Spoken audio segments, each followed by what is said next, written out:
Welcome, everybody. Thank you for tuning in to our presentation of challenging anybody, particularly theists, but it doesn't have to be only theists, that a goddess or a god exists.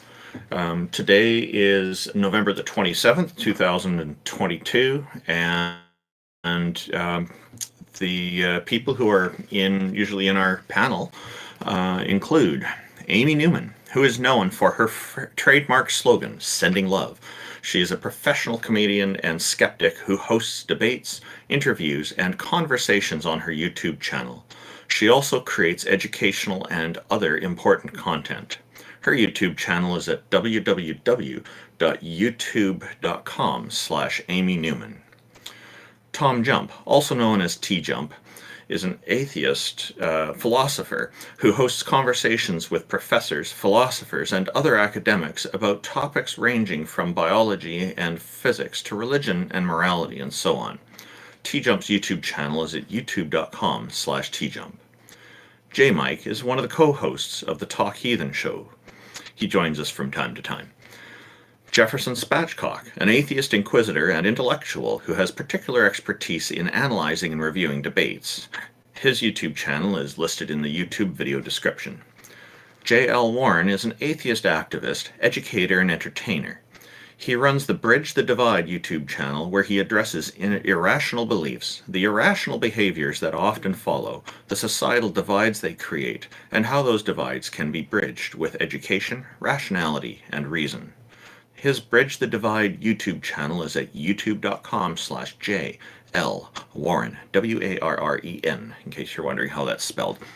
I'm Randolph Richardson. I'm an atheist from British Columbia, Canada, and I'm the founding president of an organization called the Canadian Atheists. I'm an advocate for freedom, fair justice, and critical thinking. The Canadian Atheists website is at www.canadianatheists.ca, and my YouTube channel is at youtube.com/Randolph Richardson, and that's Randolph spelled with an F for freedom, no matter what autocorrect tells you. IX is a Tom Unboxes subscriber and former atheist community of Discord administrator who enjoys long walks through evolutionary biology-inspired computer science, archaeological academic biblical criticism, and so on. Jack Burton is a self-described middle-aged college-educated nobody who drives the Pork Chop Express truck in his spare time. He's a deist and mostly non-committal to philosophical stances. Peter de Tucker is an atheist from the Netherlands who handles the production of various YouTube channels, including Iron Raws, and generously contributes his professional artistic skills to atheists all around the world. His YouTube channel is at www.youtube.com/GonnaGoForIt. Taco is a #1 Discord debater who has never lost a Discord debate in his life. So hello everybody, and really good to see the whole panel here. Well, a part of the panel here anyway, see everybody here who is. How's everybody doing before we start bringing audience members up? Anybody have anything quick they want to mention? Maybe Jill Warren has another update on the Halloween thing. I think you did clear all that up last time, though. Yeah, I did. Yeah, it's been it ended on like the 18th, and I didn't make it through, but appreciate that. But yeah, looking forward to today. Yeah, and thank you everyone for coming. It is Thanksgiving weekend, so yeah, a couple people weren't able to make it, but everyone who did, thank you for coming. And we've got an interesting person in queue up first. Amy, do you or anybody else want to say anything? Or just that I hope everyone had an amazing Thanksgiving or just an amazing Thursday, and I'm looking forward to the show. Thank you. We're going to go ahead and pull up Jen now. Jen's the first person in queue. I think this is going to be an interesting chat here. Also, if you'd like to come chat with us, feel free to raise your hand.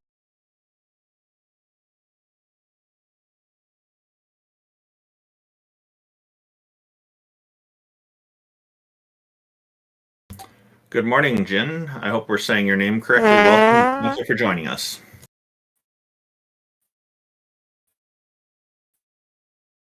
I think we got trolled.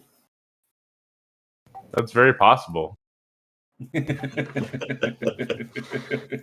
was speaking Chinese earlier before the show started, so that's okay. It was Cantonese, and we had a little bit of fun chatting with him. We learned a lot in like that's right, 3 minutes. A lot. Good morning, a concerned citizen. Welcome, and thank you for joining us. What do you have for us today? Hello. So my question is, what has been the most influential book related to religion you've ever read for your stances that you have today? Oh, without a doubt, 1984. 1984 illustrated to me that we can lose. Very important to me, I think, because I was basically turning over the book, being like, there has to be a part 2, right? But no, the bad guys just win. Nope, it just ends. Shadows on the floor. Anyone else? Randolph, Taco? I would say that so far, that's a hard one to say. The books that I'm looking at are stuff like Christopher Hitchens' God is Not Great, and How Religion Poisons Everything has been quite an influential one. That's a heavy read. He covers a lot in depth in that, and he's a fantastic author. The Richard Dawkins' God Delusion is a common one that's also, like, I wouldn't say it's just one book. There's multiple books have brought this perspective to me, and I can't put my finger on just one, but those two would definitely be high up in the list.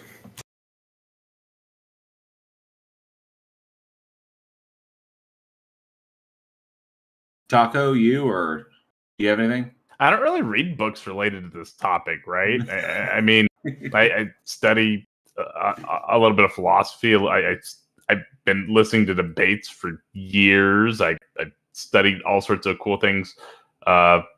Just anything I find cool, I just go and learn about, right? And I feel like I've developed a pretty solid foundation, you know. But it's not from like an individual book, right? But like, it's just learning about what I think is cool, or figuring out how to respond to certain philosophical objections or things of that nature, you know? I know there are 2 books that I got because Theus recommended them that I'm just starting, which the first is the God Hypothesis. And then once I'm done that, it's going to be A Case for Jesus. Both of those books were recommended.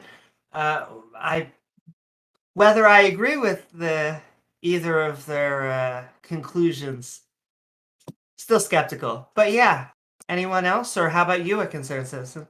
Well, actually, I think J.L. Warren might have something in mind, and then we'll hear concerned citizens' suggestions. So there have been some books that were helpful, some stuff I've written, or stuff I've read over time, and so like Sam Harris's The Moral Landscape was really important to me.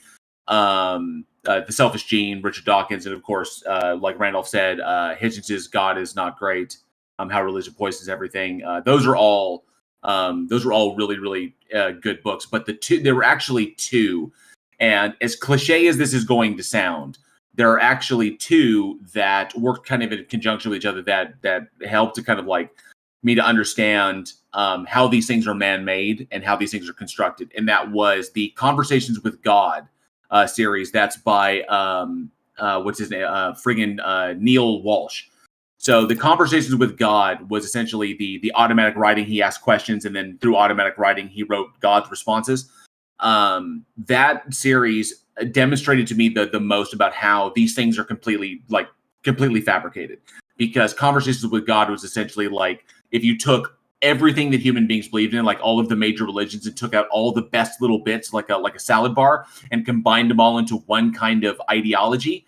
That's what Conversations with God is. And it was blatantly obvious when you read the book. It's like, wow, he pulled that from the Tao. Wow, he pulled that from Buddhism. Wow, he pulled that from this and then, and it was just really obvious. And then, of course, as cliche as it sounds, the Bible itself, because once you look at it from a perspective where you don't presuppose anything, things begin to really fall in line with the evidence. You begin to see, oh, wow. So this is this, and I can understand why this is a contradiction and why this is problematic and this is problematic and how this doesn't line up with the evidence itself.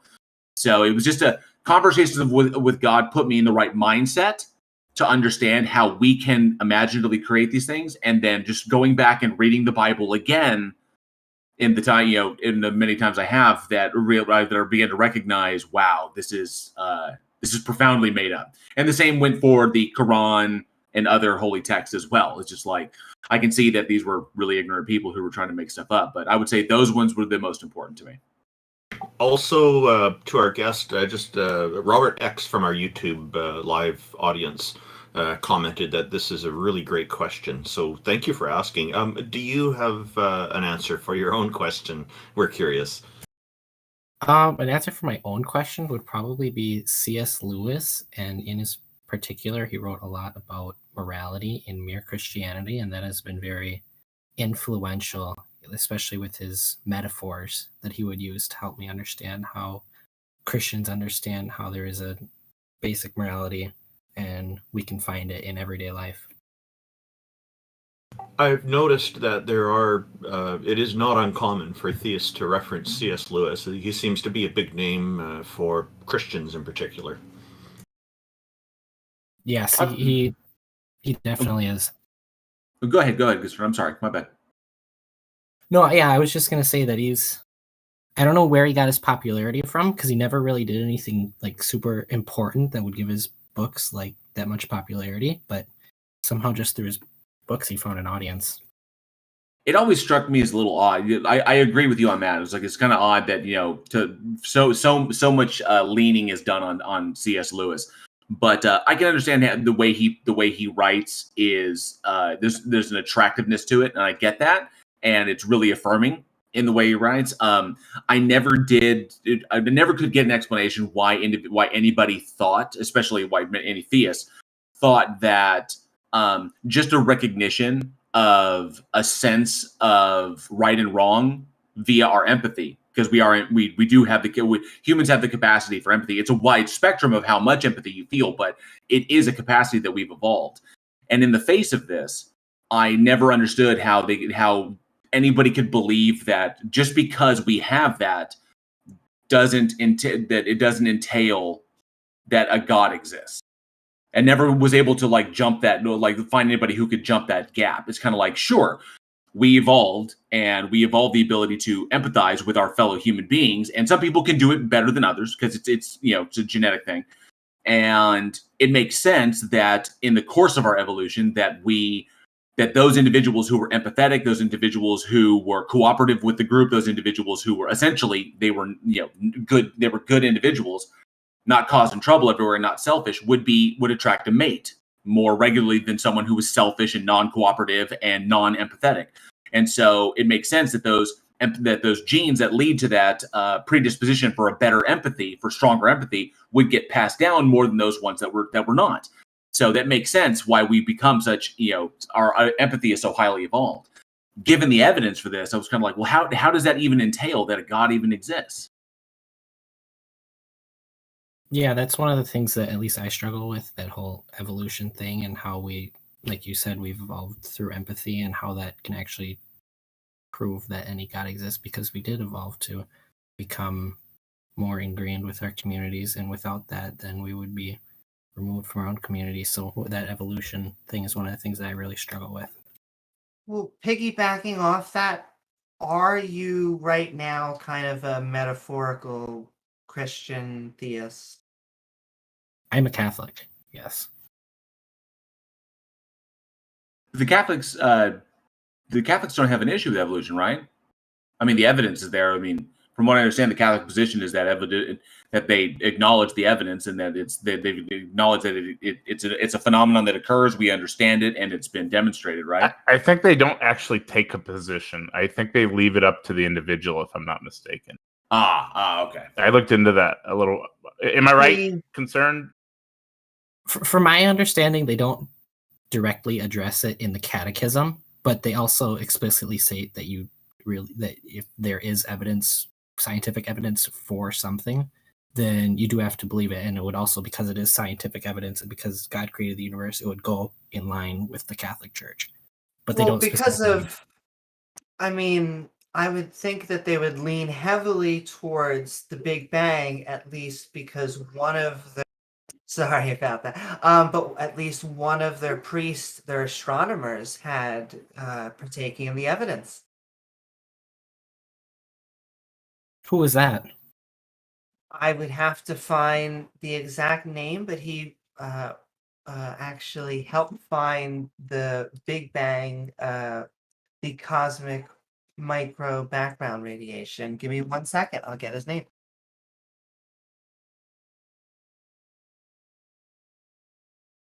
His name was George Lemaitre. Yeah, that name does ring a bell. He was a Belgian Catholic priest, theoretical physicist.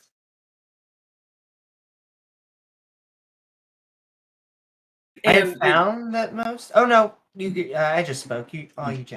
And I was just, and it's kind of. I mean, it's one thing that's important is like obviously the evidence is there. We demonstrated that evolution is a thing that occurs in populations over time. We understand it implicitly. I think it's like the only like theory we understand, the only explanatory model, by what I mean by theory that we understand better is like the theory of electroquantum dynamics.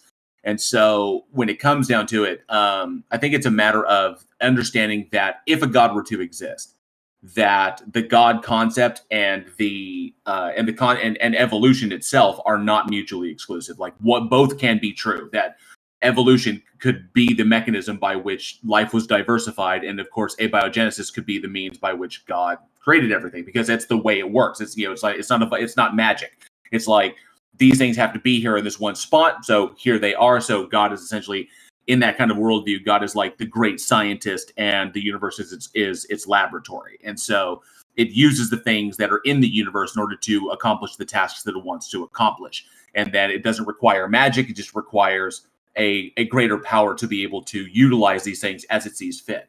So I know a lot of Christians have come to understand that these things are not mutually exclusive. That they both make sense, that to them they both make sense. It's like the evidence is there because that's what's true, because that's what God did. That's how they reconcile that. Now, just because evolution is true doesn't mean that a God doesn't mean it does exist. But I understand that's the way a lot of Christians reconcile it. Oh yeah, that's an interesting way to look at it. That they can still, like, forever. Most Christians would say that the evolution simply doesn't coincide with teaching. But now, with more scientific evidence, there's kind of been a transition of that evolution, Big Bang, all the things actually does coincide with Christian teaching, and they can be. I think the dissonance comes from the Bible, is because of the Bible itself, and I think more and more Christians are coming to understand that the Bible, while maybe inspired by like the sense of this creator, like people had a sense of this creator and they were inspired to write certain things. But what they were writing was not exactly like words that were coming directly from this entity, but essentially how they were interpreting that feeling and interpreting what they were observing. So I have this feeling that something exists. If this thing exists and it provides this psychological utility for me, then I'm going to presume that this thing exists, and I'm going to interpret all of the observations around me through the lens that this thing exists. So therefore, I'm going to come up with all these explanations that justify the feeling that I have that this thing exists. So if we understand that the Bible itself was just written by human beings, inspired by a particular idea or feeling, then we can say that, yeah, human beings definitely could have gotten it wrong. And it's just basically, it's mythology. It's a nice way of interpreting it, but it doesn't necessarily mean that it's true. The idea behind the Bible and what the Bible is supposed to espouse is one thing. But I think both you and I could probably agree that through the ages, over the past 2,000 years, a lot's been lost in translation, and there have been too many cooks in that kitchen.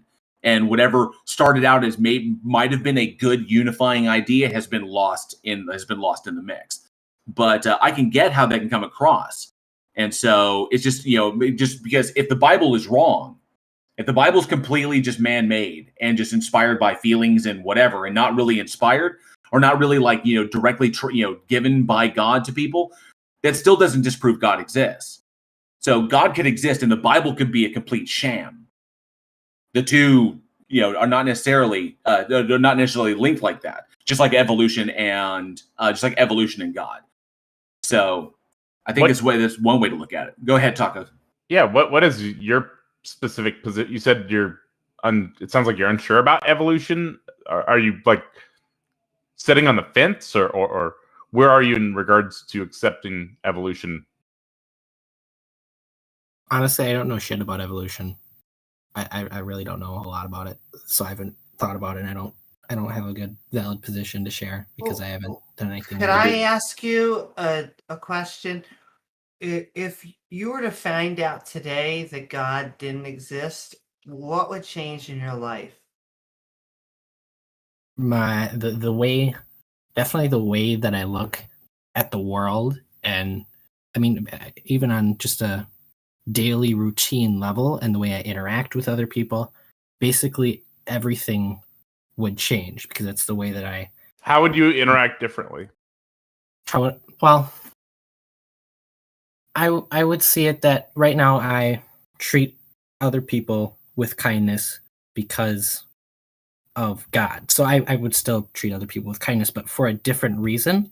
So I would feel, for me personally, I would Could be you just be a good person? Yeah, of course you can still be a good person. But no, I'm saying, couldn't you just treat them with kindness because you're a good person? And you could even be a virtue ethicist and be like, this is the type of person that I want people to see me as. There's all sorts of ways to look at it. It sounds like that is what it concerns. It sounds like you were saying you would be doing good, but for a different reason. Then my question for you, isn't that better? And then after that, there is a question from our audience from Canadian Olliman. He's asking, because you're not familiar with evolution, he's asking how old you think the Earth is. But maybe answer Amy's question first. Because it sounded like it sounded like Taco was saying, why not just be a better person? And it sounded like what you were saying was, I was going to be a better person. It would just be for a completely different reason. And so my question to you would just be, isn't that better? That you're actually doing it not for a God, but just because it's the right thing to do. The way that I look at it is that it's the right thing to do because it is for God, if that makes sense. Like, if it's what God asks you to do, then it is inherently the right thing to do. So if God asks you to kill your son, like he did ask Abraham to do it, that's the right thing to do? Yes. Okay. Yeah, see, I disagree with your God asking that. I disagree with that as I don't think that that's any example of morality. In fact, that sounds like compliance to me rather than moral determination. What's the? I'm not super familiar with these terms. What's the difference between? So to put it simply, to do what's right requires making a determination on your own on whether something is correct, something is the right thing to do, the moral thing to do, the ethical thing to do. If you're just following orders, then that obviates or ignores the determination of whether what you're doing is the right thing to do, the ethical or moral thing. And I think that when people are resigning themselves to God's orders this way, that it can actually be very dangerous for society, because people will end up taking a very black and white view on things and ignoring, and so we don't progress as a better moral or better ethical society when people are resigning themselves this way and not making the effort to determine what is actually moral and ethical in a particular situation. Yeah, I'm coming from the presumption that, which is something that I should definitely question now that you bring it up that way, because I've never seen it in this light that you say it Excellent, is. Excellent. Do question our ideas as well. We're not 100% right on things either. So, and we can be completely wrong about what we're saying. So I'm really glad that you just said you're going to question these things. That is fantastic, and that will serve you well. Inquiry is also really is always really, really important. It's always important to ask. It's one of the reasons I think my mother is a devout believer and I'm an atheist. And I think but the reason is because my mother raised me to always ask questions. If something doesn't make sense, either find the answer or find someone who has the answer. And then it was constantly just, it's asking questions. Never be afraid to ask. And so it was asking those questions, trying to suss out why these things are the way they are, when this doesn't make sense, or this proposes a contradiction, trying to get to the bottom of those things. So being willing to ask questions, extremely important. Very, very important there. And also something that going back to what you said, concerned citizen, is that looking at it from this respect, when you look at it that you do good because it's in like service to God or because of God or like this. So you do good out in the world. So you're out in the world and you do good things, but you do it because you believe that a God exists. And it's either because the God requested it or the God requires it or the God demands it of us. But when you're in a situation where doing the good or just in your basic social interactions, if you were nice to somebody who or like respectful to somebody that had not earned that respect and had not deserved that respect, or maybe you were nice to somebody when you didn't want to be, or you didn't feel it was justified to, but you did it anyway, then you look at it from a social perspective that while you may not have caused any strife, the other person may recognize that you may have been disingenuous, that you felt a particular way, but you ignored those feelings and you went in another route. Because this was something that was brought up to me. Somebody pointed out to me that when I was a Christian, that oftentimes when I was upset with somebody had done something to wrong me, or someone had like done something, that I would kind of like turn around and be like, oh, well, whatever. And I would just kind of, I would try to respond to it like a Christian. But people were more aware of that disingenuous response than I realized they were. And so people didn't actually trust me as much as I thought they did, because they knew that I wasn't being straightforward with them. They knew that what I was really feeling, I was hiding from them and I was bottling up, and I wasn't speaking my mind. I wasn't telling the truth. I was literally like, nope, not going to, says, no, but it's okay. It's all good. It's like that. But they could tell from either my body language or whatever that something had really affected me, but I wasn't dealing with that. I wasn't approaching that problem and then dealing with it like an adult, address the problem, find a solution, move forward. I wasn't doing that. I was just letting the individual essentially get away with it for the sake of believing that a God exists, because that's, being kind and being nice, turning the other cheek and such was what the God wanted me to do. But people were more aware than I realized how disingenuous that was, because then they get a sense of you as like, he's not going to tell you what he really thinks. He's not going to tell you what really is going on. He's not going to address the problem.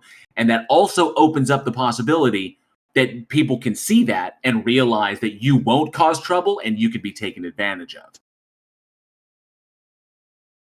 I want to I just want to briefly apologize, because I think I did interject before our guest was finished speaking earlier. And then there's also still Canadian Ollieman's question I want to remind you of. He's wondering what you think the age of the Earth is. It was from our audience. So please continue with what you're saying, if you like.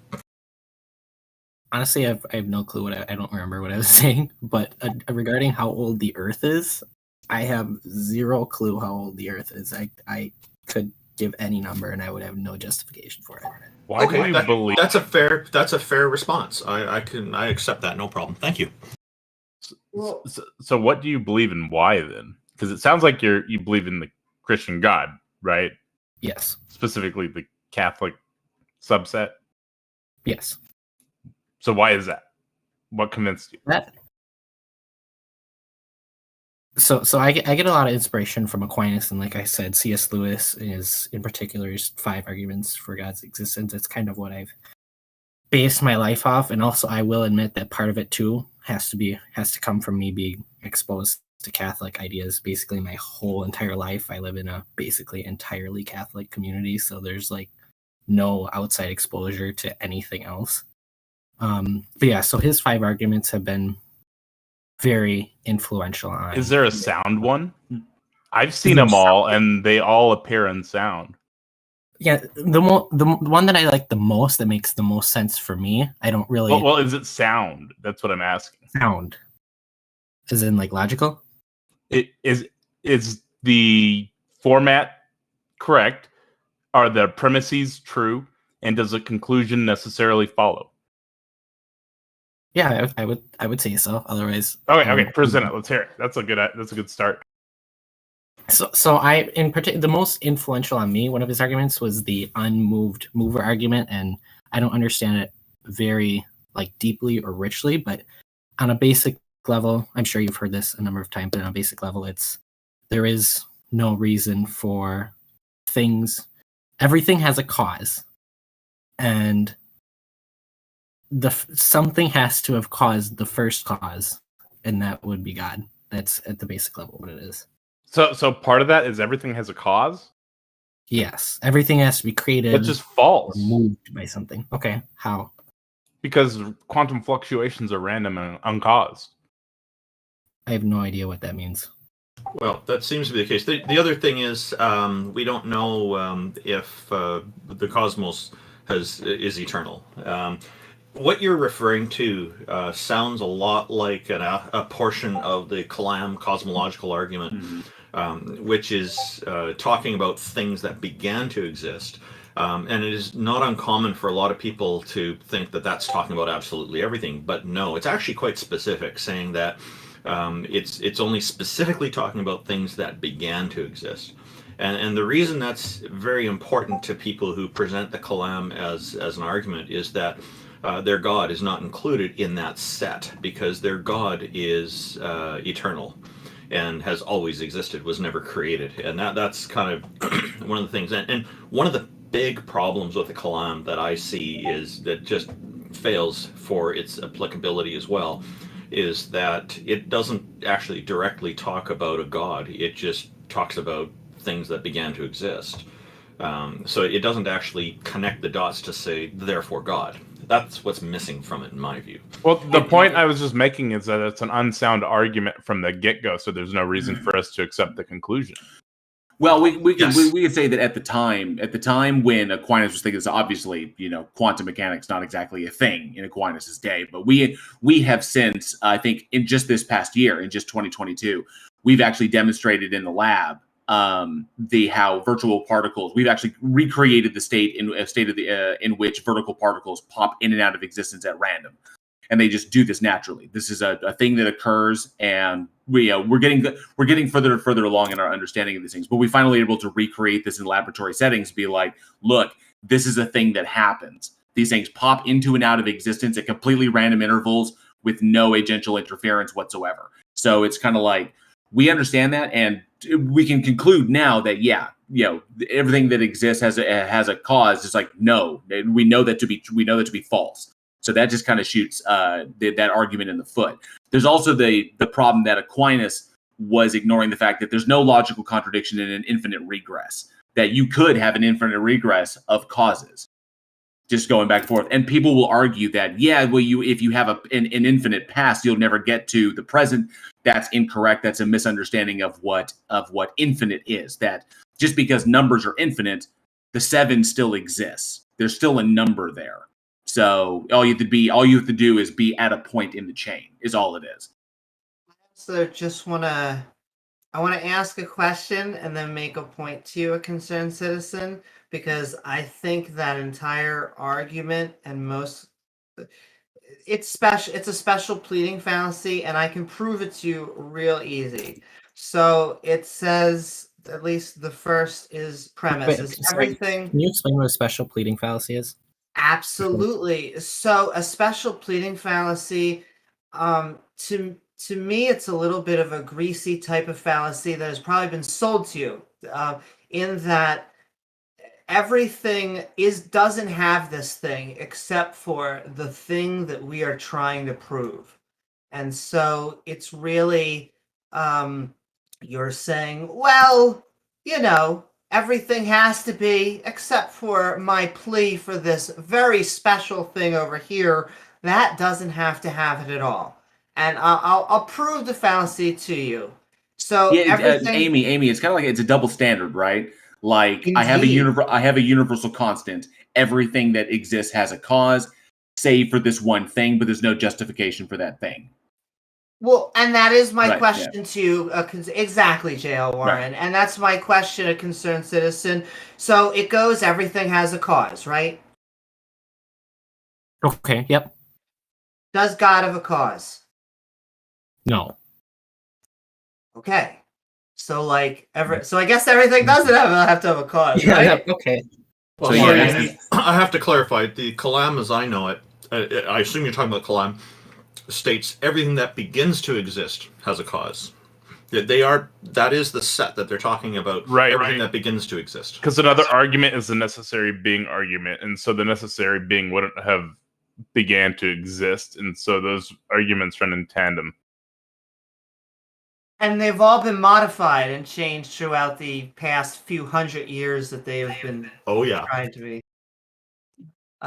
It's true. I guess you can almost go back if you want to say Plato and Aristotle, but they would believe in completely different gods and ethers.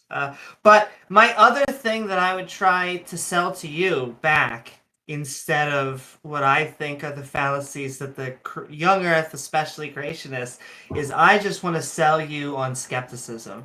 And skepticism is actually saying I don't know, just like you did, which is what a lot of, in my opinion, what they're afraid to do. And it's not saying I do know until you have evidence. So I want to point out that you said that was the best argument for you, and it's demonstrably unsound. So are you now an atheist or agnostic, or are you going to continue your faith? Well, I don't really know. I guess now the way that I look at it is that I don't take a position on it until because obviously I have these terms you're throwing out, I have no clue what they mean. So I have to learn more about it before I do take a position. So I wouldn't take a position either way anymore.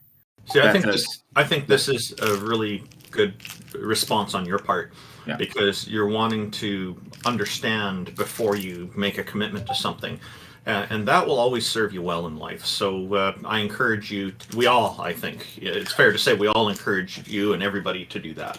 So that you will find, in essence, I like to tell people that doubt is my greatest ally.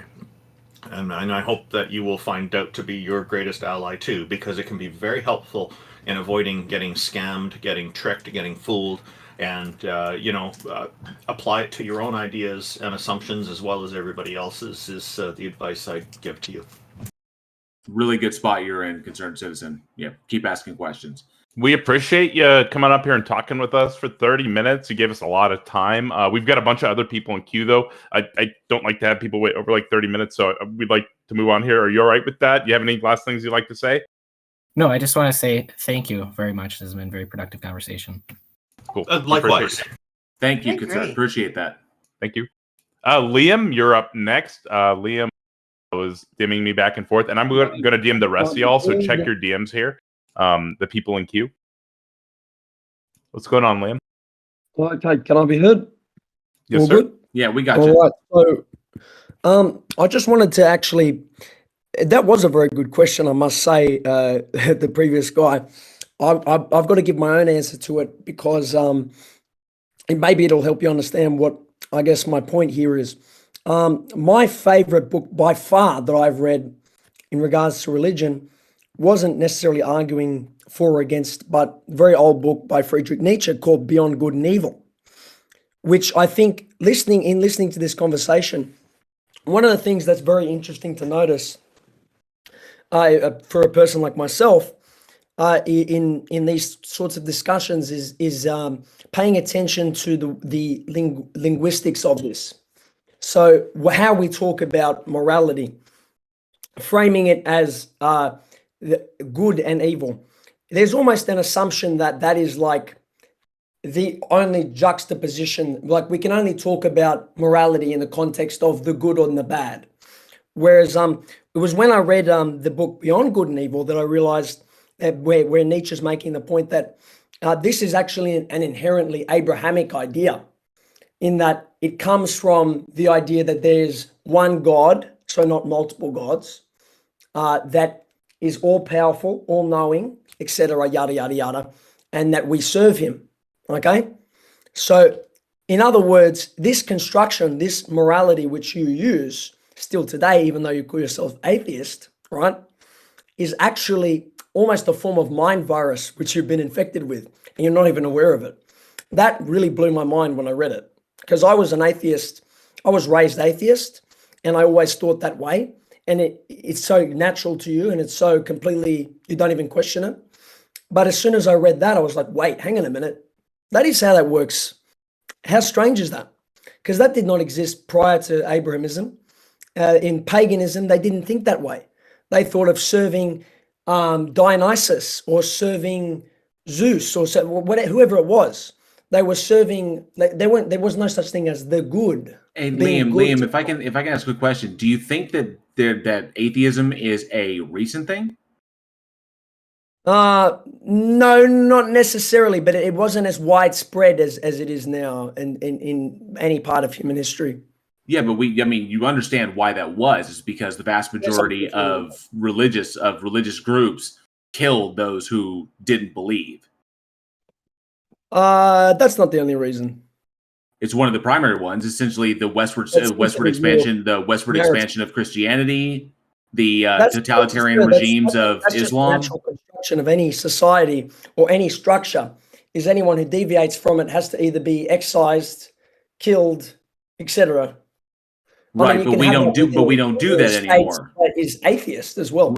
Right, but we don't do that anymore, which is why we've seen a rise in many of these things. So we do that all the time. Look at Nazi Germany. Look at Soviet. It's not as prevalent. It's not as we're not like burning witches on a weekly basis. We do kill Iraqis and we do kill Ukrainians and we do kill, But those are nationalities, not faiths.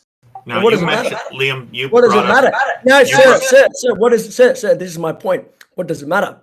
If we identify with it, if we kill God, in other words, if God is not the supreme authority and instead is the state, or if the state embodies God, what difference does it make? Okay, real quick, you're calm down a little bit because there's multiple people streaming and you were really loud there. We're serving the same God, are we not? But can I just ask, are you claiming that morality didn't come into play until the No. I'm saying you think morality is the problem with your way of thinking is that it blinds you. You actually think that that's the only possible. This is why it's so confusing. If you tell, particularly I think fundamentalist American Christians, if you tell them you're an atheist, they say, wait, hang on a minute, I thought you were a nice person. So one of the things that confuses them so much is that they can't think of a way of behavior that is humanistically focused, that is not religiously centered. So in other words, they think, wait, hang on a minute, why aren't you killing everyone? Why aren't you doing this or whatever? It's very strange to me personally. But anyway, Did you just switch positions on this? Are you an atheist now? Of course. I was raised atheist. I was never infected by this sort of thing. You're saying, when you say you're raised atheist, what did that upbringing mean to you about what atheism is? My understanding is it just means we don't believe in deities. Is that all it was for you, or was there more to it than that? No, I mean, atheism just means... well, it means what it means. Not believing in deities. Yeah. So there are people who believe in a god, they're theists. People who do not believe in a god, they're atheists. Yes, I'm aware of that. What I'm referring to is, but that doesn't really solve the problem though, because inherent to humans' constructions, okay, you have to think of it this way. Okay, so sorry, atheism is. Hang on. Every society that we know of has constructed a religious system. Aborigines have a spiritual system. Native Americans, Europeans, Africans, Asians, all of them. Okay. Now, why is that? So there has to be something about the human False brain positives. that is Okay. constructing it. So Okay. there are societies that have never had religion and even don't have words in their language for the concepts of deities at all, goddesses or gods. Now, there was something I I wanted didn't to say ask you about, but deities. it's I just lost meant me now. So, religious thinking in general. oh yeah, I you were did not saying that say deities, atheism. just Sorry, inserted you were that word. you were saying that atheism is not a solution for something. Are you under the expectation that atheism? Do you have the expectation that atheism is supposed to solve a problem? I'm not sure where you're getting that question from. Because you had said something about atheism being not solving a problem. I was just wondering if you have some kind of expectation that it's supposed to. Also, I hate to make this don't joke, recall but his saying braid. His braid. I don't recall saying that. Oh, So- yeah, no so- worries. man. so- you so- didn't mean so to let say me- that. That's okay. So let me clarify. So Liam, are you an atheist, or Liam, are you an atheist or are you a believer? As I've said before, can I be, I did say that. I feel like I'm answering questions I've answered before. I did say There's earlier, been a lot of did I over not? talking. Maybe I'm not There's being been loud a enough. bunch of over I talking am an because atheist. Liam. Yes. So you're an atheist. Okay. So what exactly is the question here? The question is, I think it is interesting, and I don't know if you recall, I'll bring you back to the beginning. I pointed out that during the previous discussion which you were having, you keep making reference to a good or the good. And I pointed out that that was an Abrahamic construction, which does not exist without Abrahamism, Incorrect. which you use despite being an atheist. Incorrect. And then You're, that was my that- point, and then you're you incorrect. didn't really- That you're incorrect on. So the notion. Okay. So moral distinctions. Understanding or morality. Understand the distinctions that determine the difference between right and what we call right and wrong, and what we determine as good and bad behavior, can be traced back to our most primitive days. And so the field that studies this is called evolutionary game theory. Is essentially human beings in our earliest states managed to figure out that cooperative action and non-cooperative action have markedly different results long-term for the groups.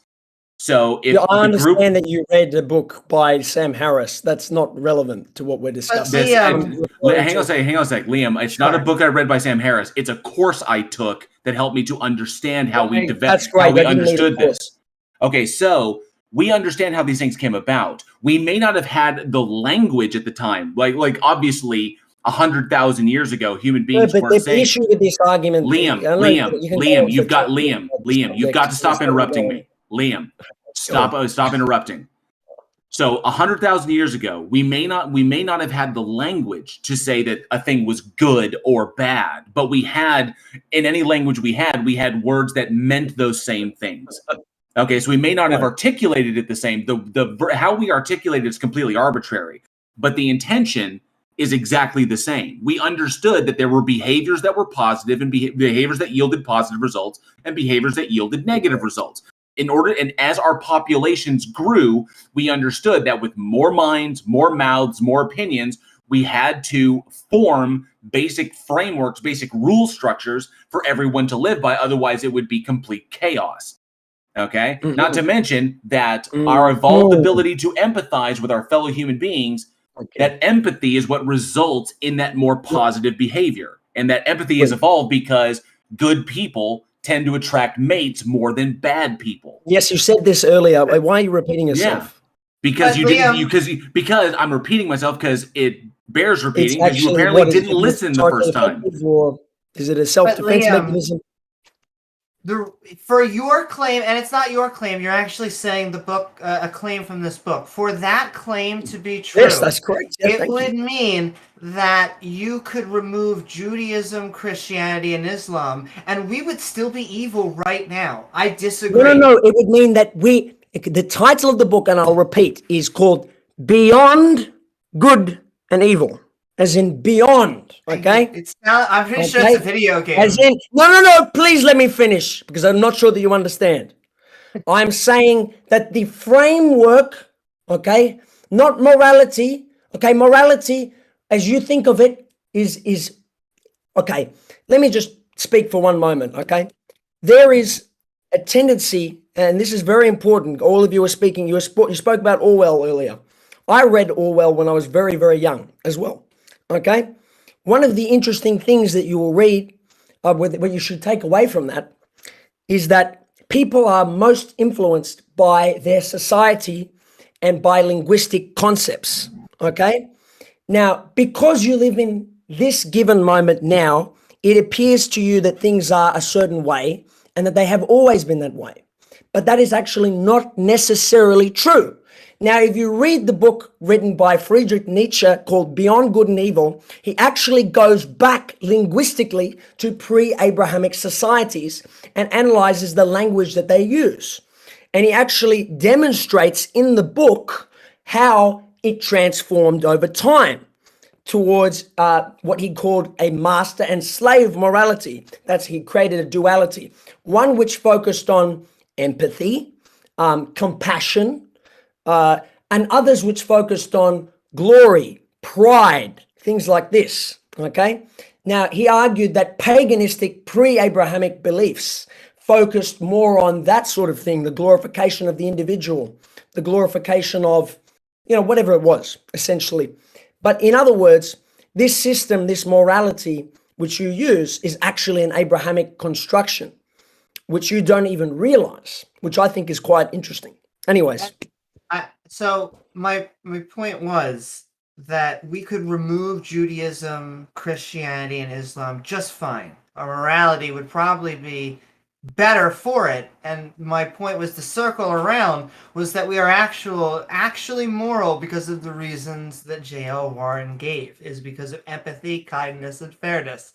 It is not because of a God named jealousy. To think that the Jewish God is why we have morality, to me, makes no sense. That's not where we get morality. If anything, it takes morality backwards. I agree. But then the Christian and Muslim God my point is that these things come from us.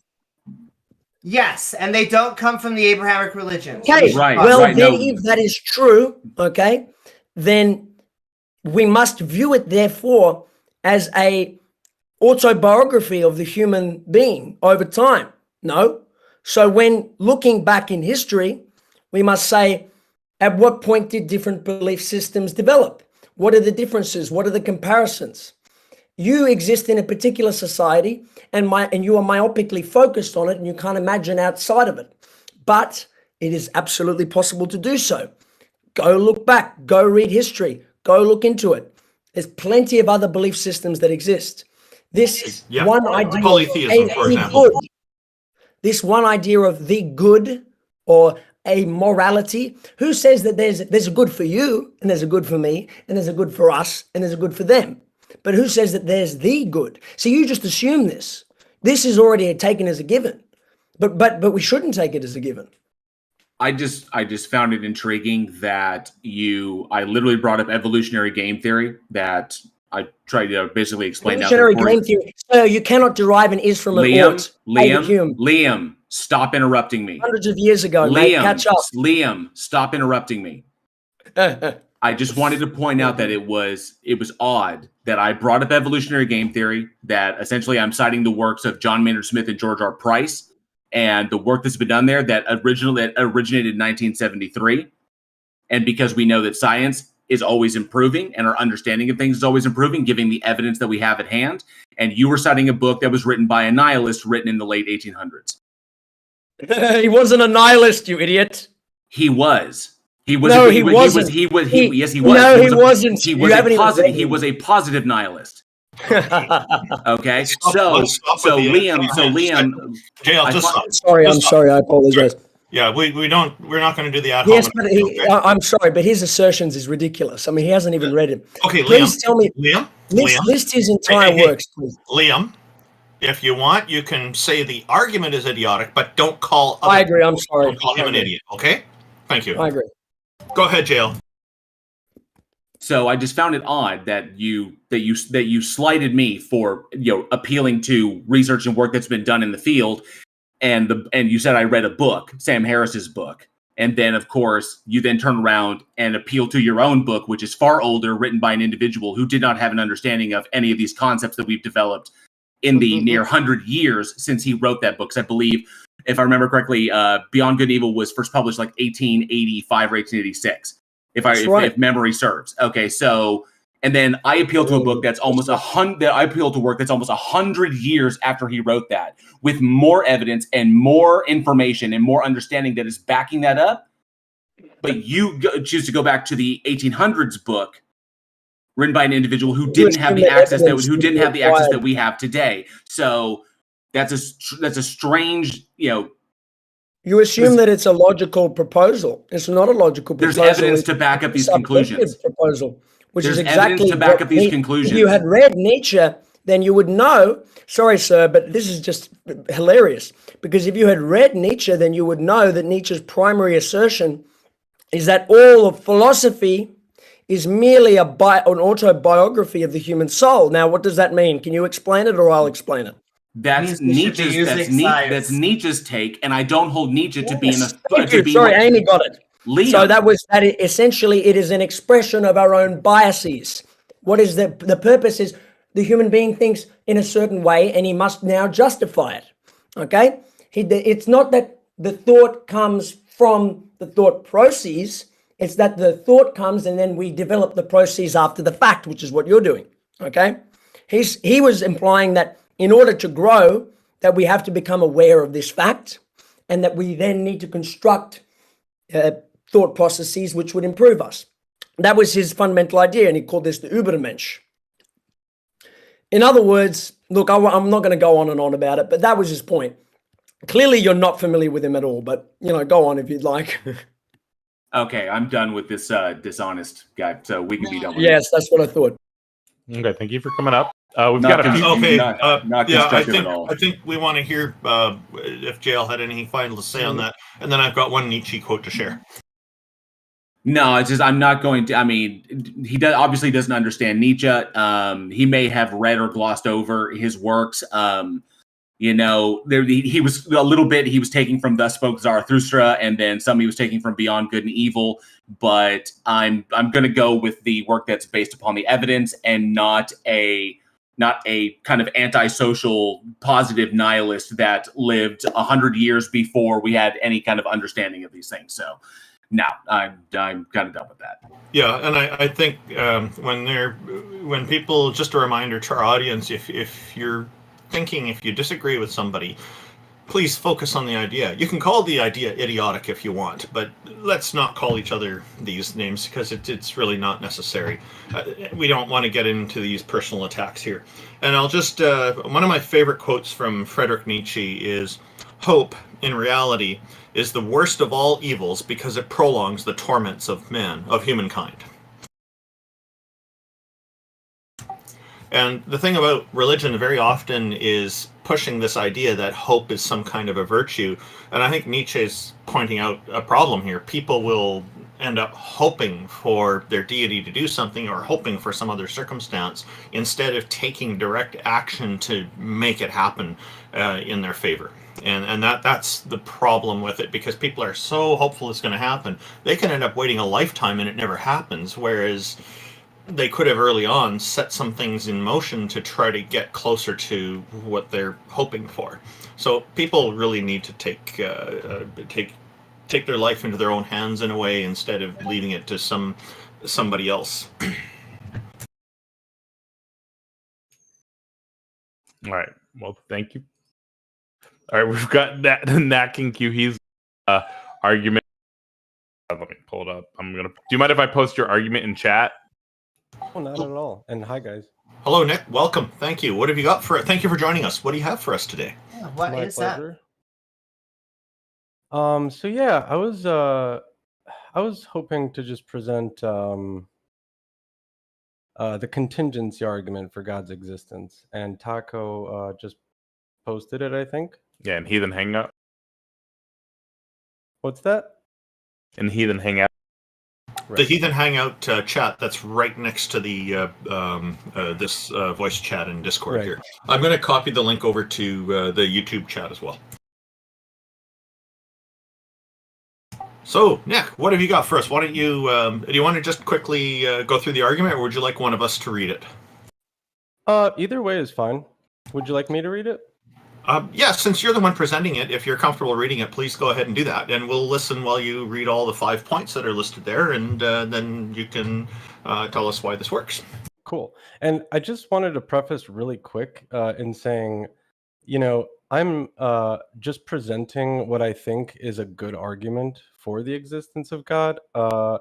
I'm not coming into this as an expert of this argument, and I'm going to be going by a certain site's explanations for how this argument works. I just want you guys to know that in advance. Could you just mention, maybe just tell us which site that is, and then proceed with I'll your argument? you want me to post that in Heathen Sure. Hangout? That would be great. Posted. Oh, crossexamine.org. Okay, I'll share that in the YouTube audience chat as well. So please go ahead and proceed. Right. So premise 1, everything that exists has an explanation of its existence, either in the necessity of its own nature or in an external cause. Premise 2, if the universe has an explanation of its existence, that explanation is God, or the non-spatial, immaterial, unimaginably powerful, necessarily existent mind behind the universe. Premise 3, the universe exists. Premise 4, conclusion 1, therefore, the universe has an explanation of its existence.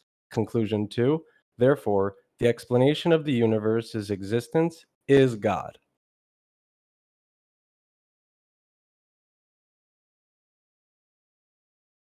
Sure, I could take the first swing. So number 1 is a maybe, number 2 is a no, number 3 is a yes, number 4, yeah, I'd have to see if it has an actual explanation. Number 5 is a no. And we can go into why, and I can offer why there's a different contingency, why I think God is contingent on us and not the other way around. I don't know if anyone else wants to take a crack, or if Nick wants to respond to that. I'd like to hear your breakdown. Sure. So, number 1, everything that exists has an explanation of an existence. That is a definite maybe. I'm not sure how you would prove that everything that exists has it. You would have to know everything that exists and have an explanation, I think, for number 1. You almost have to be God, or like the end of, I guess, life arcing. And then number 2, I think, is trying to slide the conclusion in. If the universe has an explanation of its existence, the explanation is God. Wouldn't that be nice? But no. I mean, that's what you're trying to prove. The non-spatial, immaterial, unimaginable, powerful, necessarily existent mind behind the universe. I would love to see a mind that is non-animal.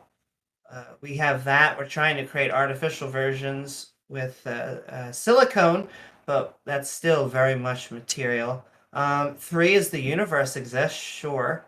4, therefore, the universe has an explanation of its existence. We're back into the definite maybe, because we go with Big Bang, but then every time that we go to the Big Bang, that's technically a something, that's still a something coming from something.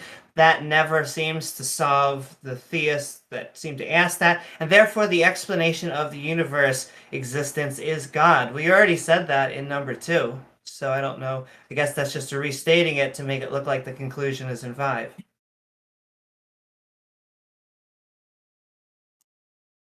But yeah. Should I follow up on that? Oh, most definitely. Yeah, she was responding to the Right. premises, the syllogism you put forward. So feel free. What are your thoughts? Right. So, Amy, thank you so much for your response on that. Absolutely. I guess like the first thing I would ask is you about premise 1. Sorry, Nick. Yeah. Your volume's a bit low. If you could turn it up about 10% or 20%, that would be great help. Let me just go ahead and hurry up.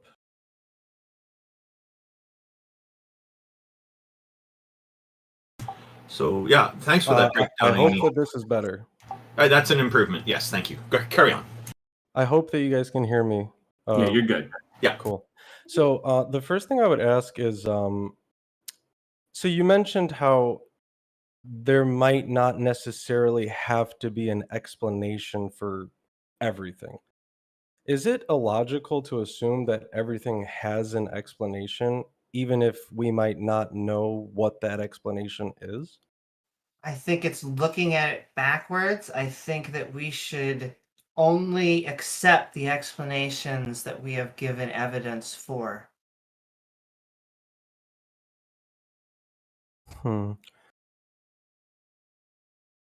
So, so do you believe that not? I just want to make sure, Amy. Do you hold the position that it is not the case that everything has an explanation of its existence?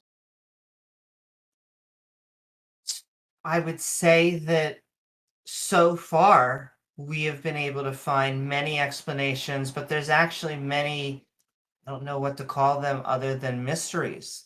And we may have an explanation for them one day, but to just assume them, I think, would be a mistake, or to assert them. I think, I agree. I think assuming an explanation is wrong. However, I do want to just kind of say, I think that this premise isn't necessarily saying we have an explanation for everything, but rather, if we had the mind of God, we would say there is an explanation of everything. Or rather, then, you know what? I apologize for the way I said that. Let me rephrase if that's all right. you're good. So, if we could objectively look at the universe, would you say that we could see oh my god, it's so difficult to even talk about this. Like, do you think that there could be an explanation for anything? That there could be an explanation for any. Yes, I think that we have many explanations for things. Right. I think it's also important just to piggyback on what Amy is saying there. I think it's important to make a distinction between a mechanistic explanation and a agential explanation. Like, for example, the difference between the reason a thing exists and the reason a thing exists. So, like, this thing exists because of this mechanistic relationship to these other things. So we understand how this thing came about, how this thing is a result of these other things. And then you have the reason or purpose that this thing is, like someone did this thing and this thing exists because this person intended for this thing to exist. So it's important to make those distinctions, just to throw that out there. Go, continue on. And with thank you, because those are two terms that I did not know about. So the former that you mentioned, is that mechanistic? I think that's to you, Amy. Oh no, it was to you.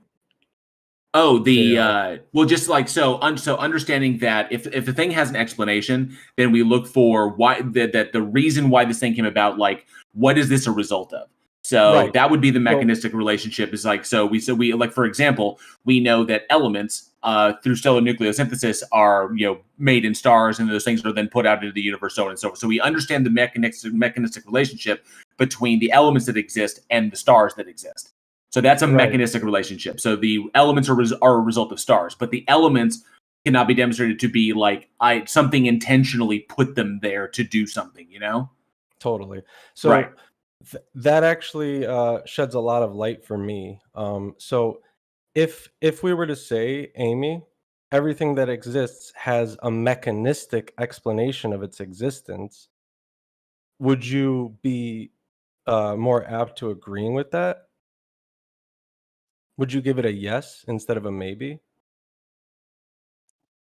I would be open to granting. I'd be open to granting that for further, but the problem with that is I don't think that we do know every mechanism. I think that that's the necessity. You in your almost whatever you want to call it, rephrasing of it, that would be the only way I could, I think, truly grant something like one would be if we are a god or we are an objective being, if we can objectively see something throughout the universe, then we can accept every mechanism because we're seeing it. I just don't think we can I don't think we can do that, but if you could prove that, that's the only way I can think of.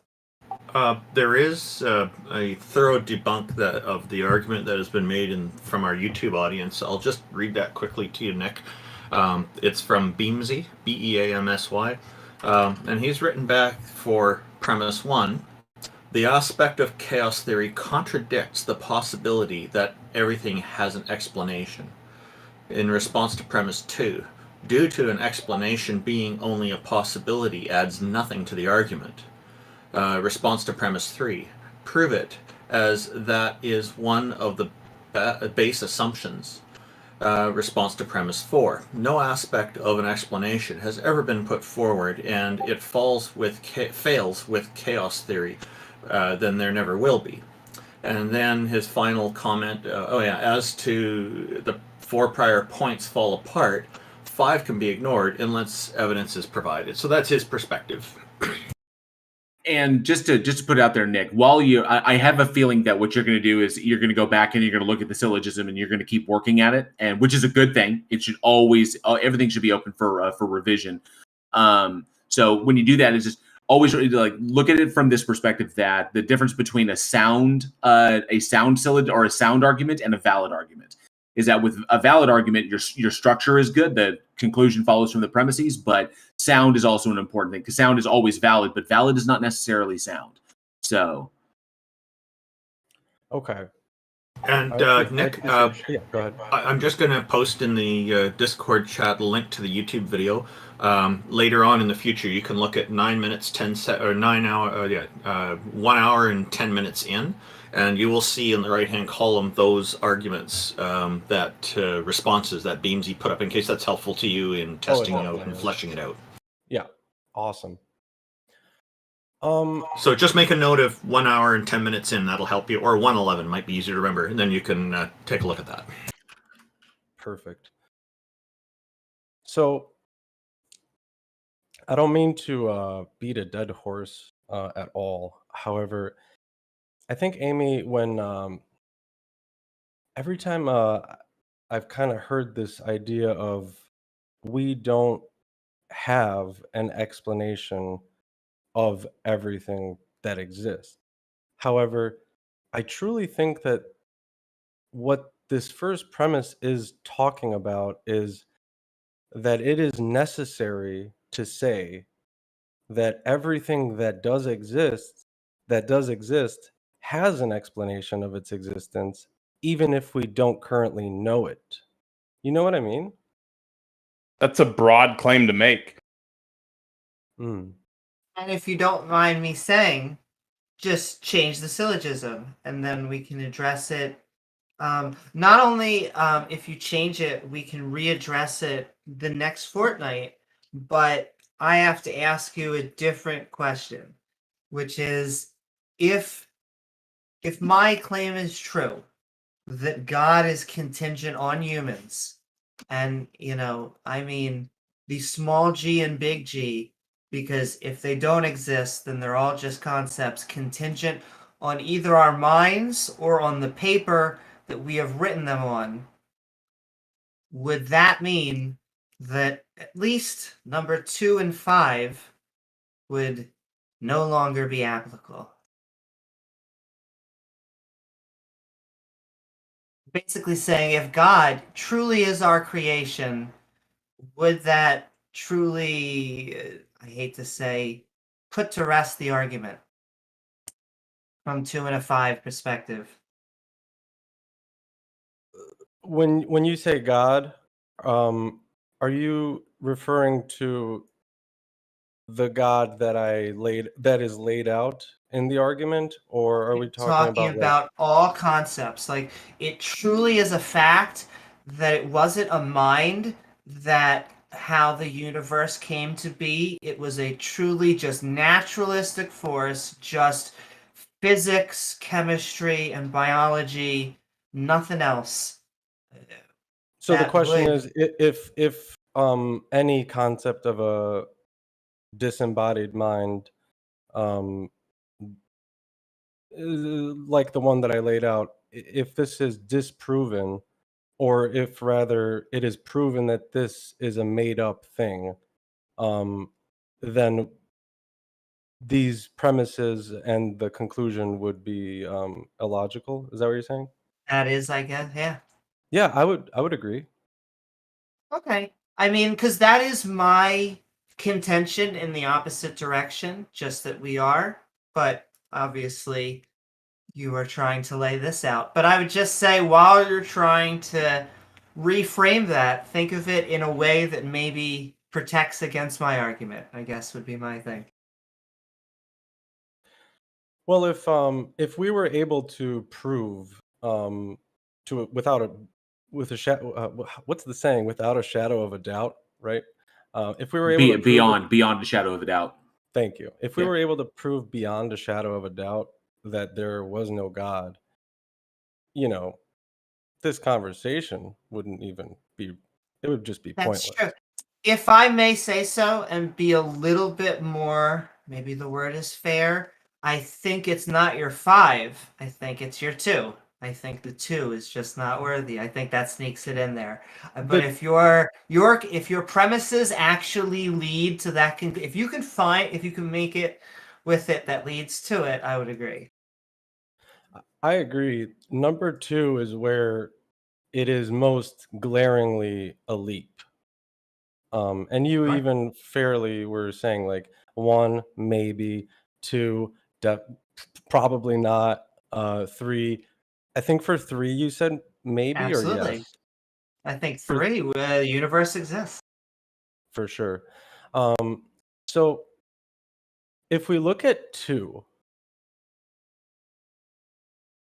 what so okay. As I said, guys, I'm using that site that I posted as a resource for this. So I wanted to ask, what about okay, so if you guys were to grant that number 1 is if you guys grant number 1, right? What about number 2 is illogical? I'll show you that it can have many things. It's begging If the question. universe- Your Okay. conclusion is in the premise. Absolutely. So But I'll also mhm. add on to that, if you don't mind, is that you can add on anything you want it to. If the universe has an explanation of its existence, that explanation is a natural force. I could just run this argument for the quantum field. Okay. The argument is totally unsound. Okay. So is it? I'll just quote this, and you guys let me know if this makes sense. Is that all right? So in order to have caused the universe to come into being, the cause of the universe must be beyond the universe, beyond space and time, and therefore cannot be a material, spatial, or temporal type of thing. Whatever caused the universe to come into It could be being, physical, though. You're just equivocating there. Or that quote is equivocating, right? So you're saying it could be physical. Yeah, the quantum field is timeless, spaceless, and immutable. That's the necessary being.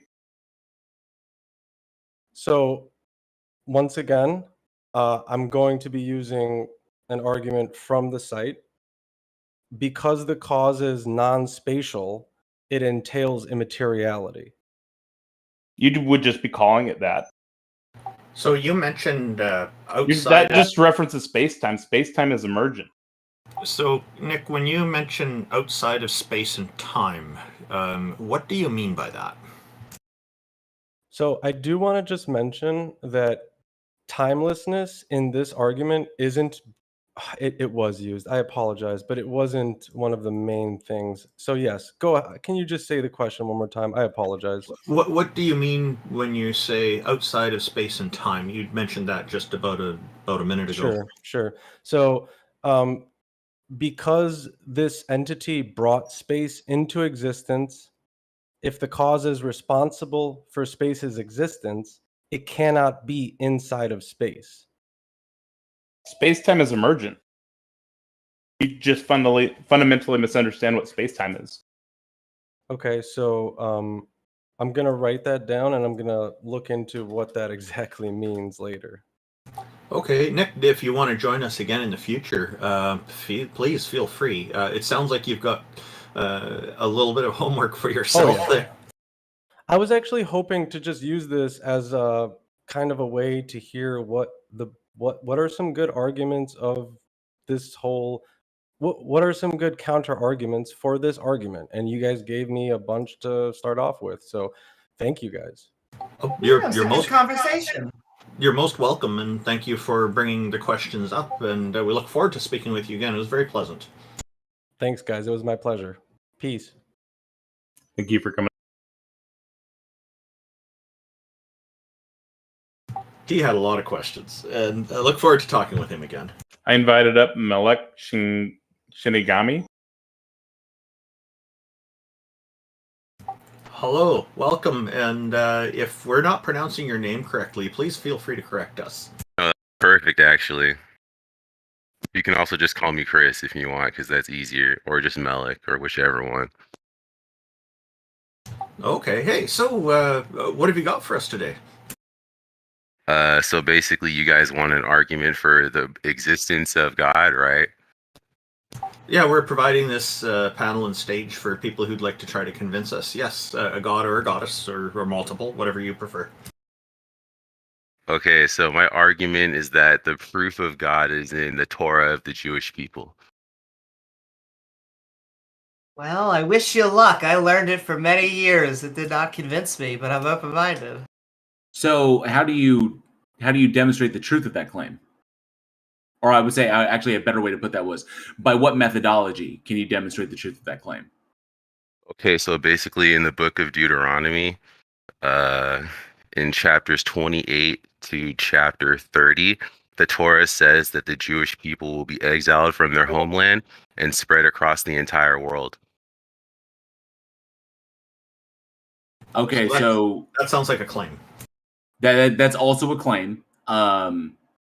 But it's also, I think there's an argument there saying that it's post-diction, because this is something that had happened before to the Jewish people, and something that they were familiar with, but I mean, that's going down a different road. But how does appealing to the source of the claim prove the claim? And before you answer that, I feel like this is a heads I win, tails you lose, because technically they have a Jewish state and they are all over the world. So it's kind of a Morton's. It does purport kind of a Morton's fork there, but yeah, like, so when I said by what methodology could you determine the truth of the claim that the Tanakh of the Torah is how God is proven to exist?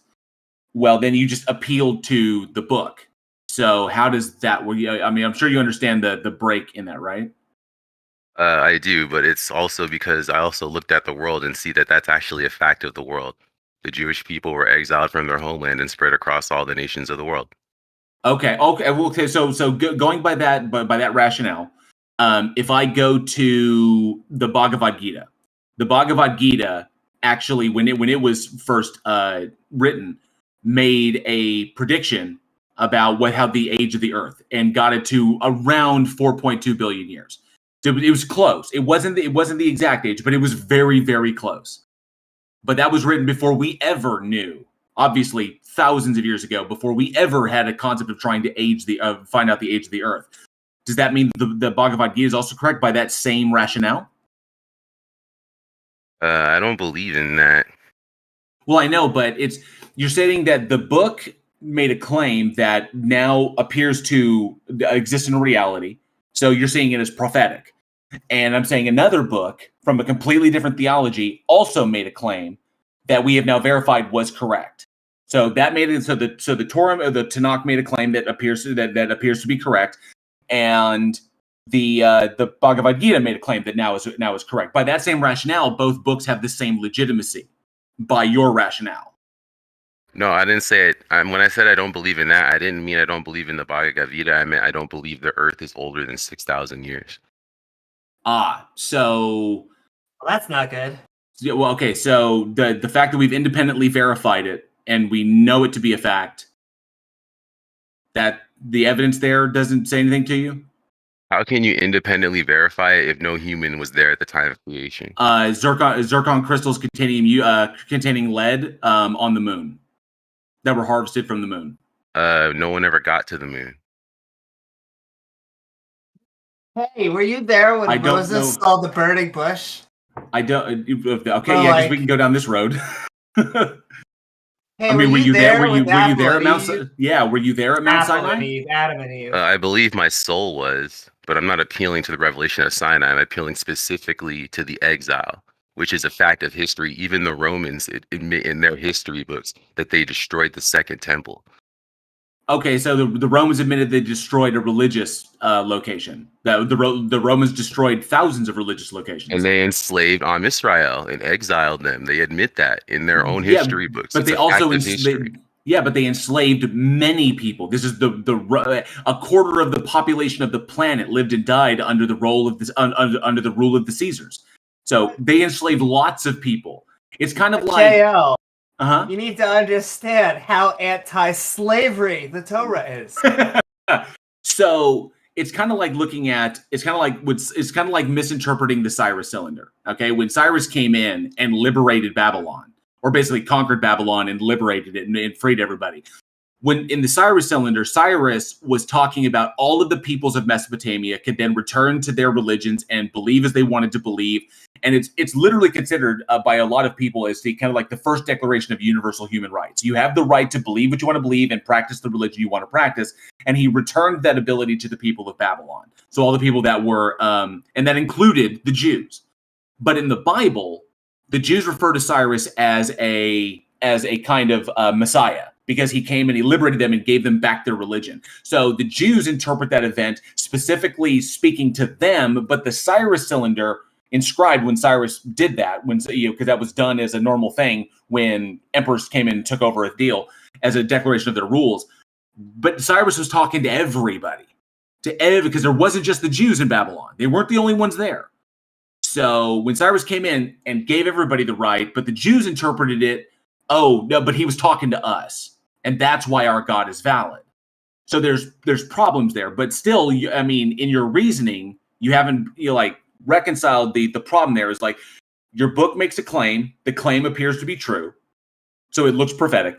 I can say this other text from another completely different theology that actually predates your theology made a prediction. That means the distance of time is even greater, which gives even more validity to a prediction. They predicted the age of the earth, and then, wow, they got super, super close given the rudimentary technology they had at the time, or the lack thereof. And so which one has more credibility? The older prediction that came true, or the younger one that came true?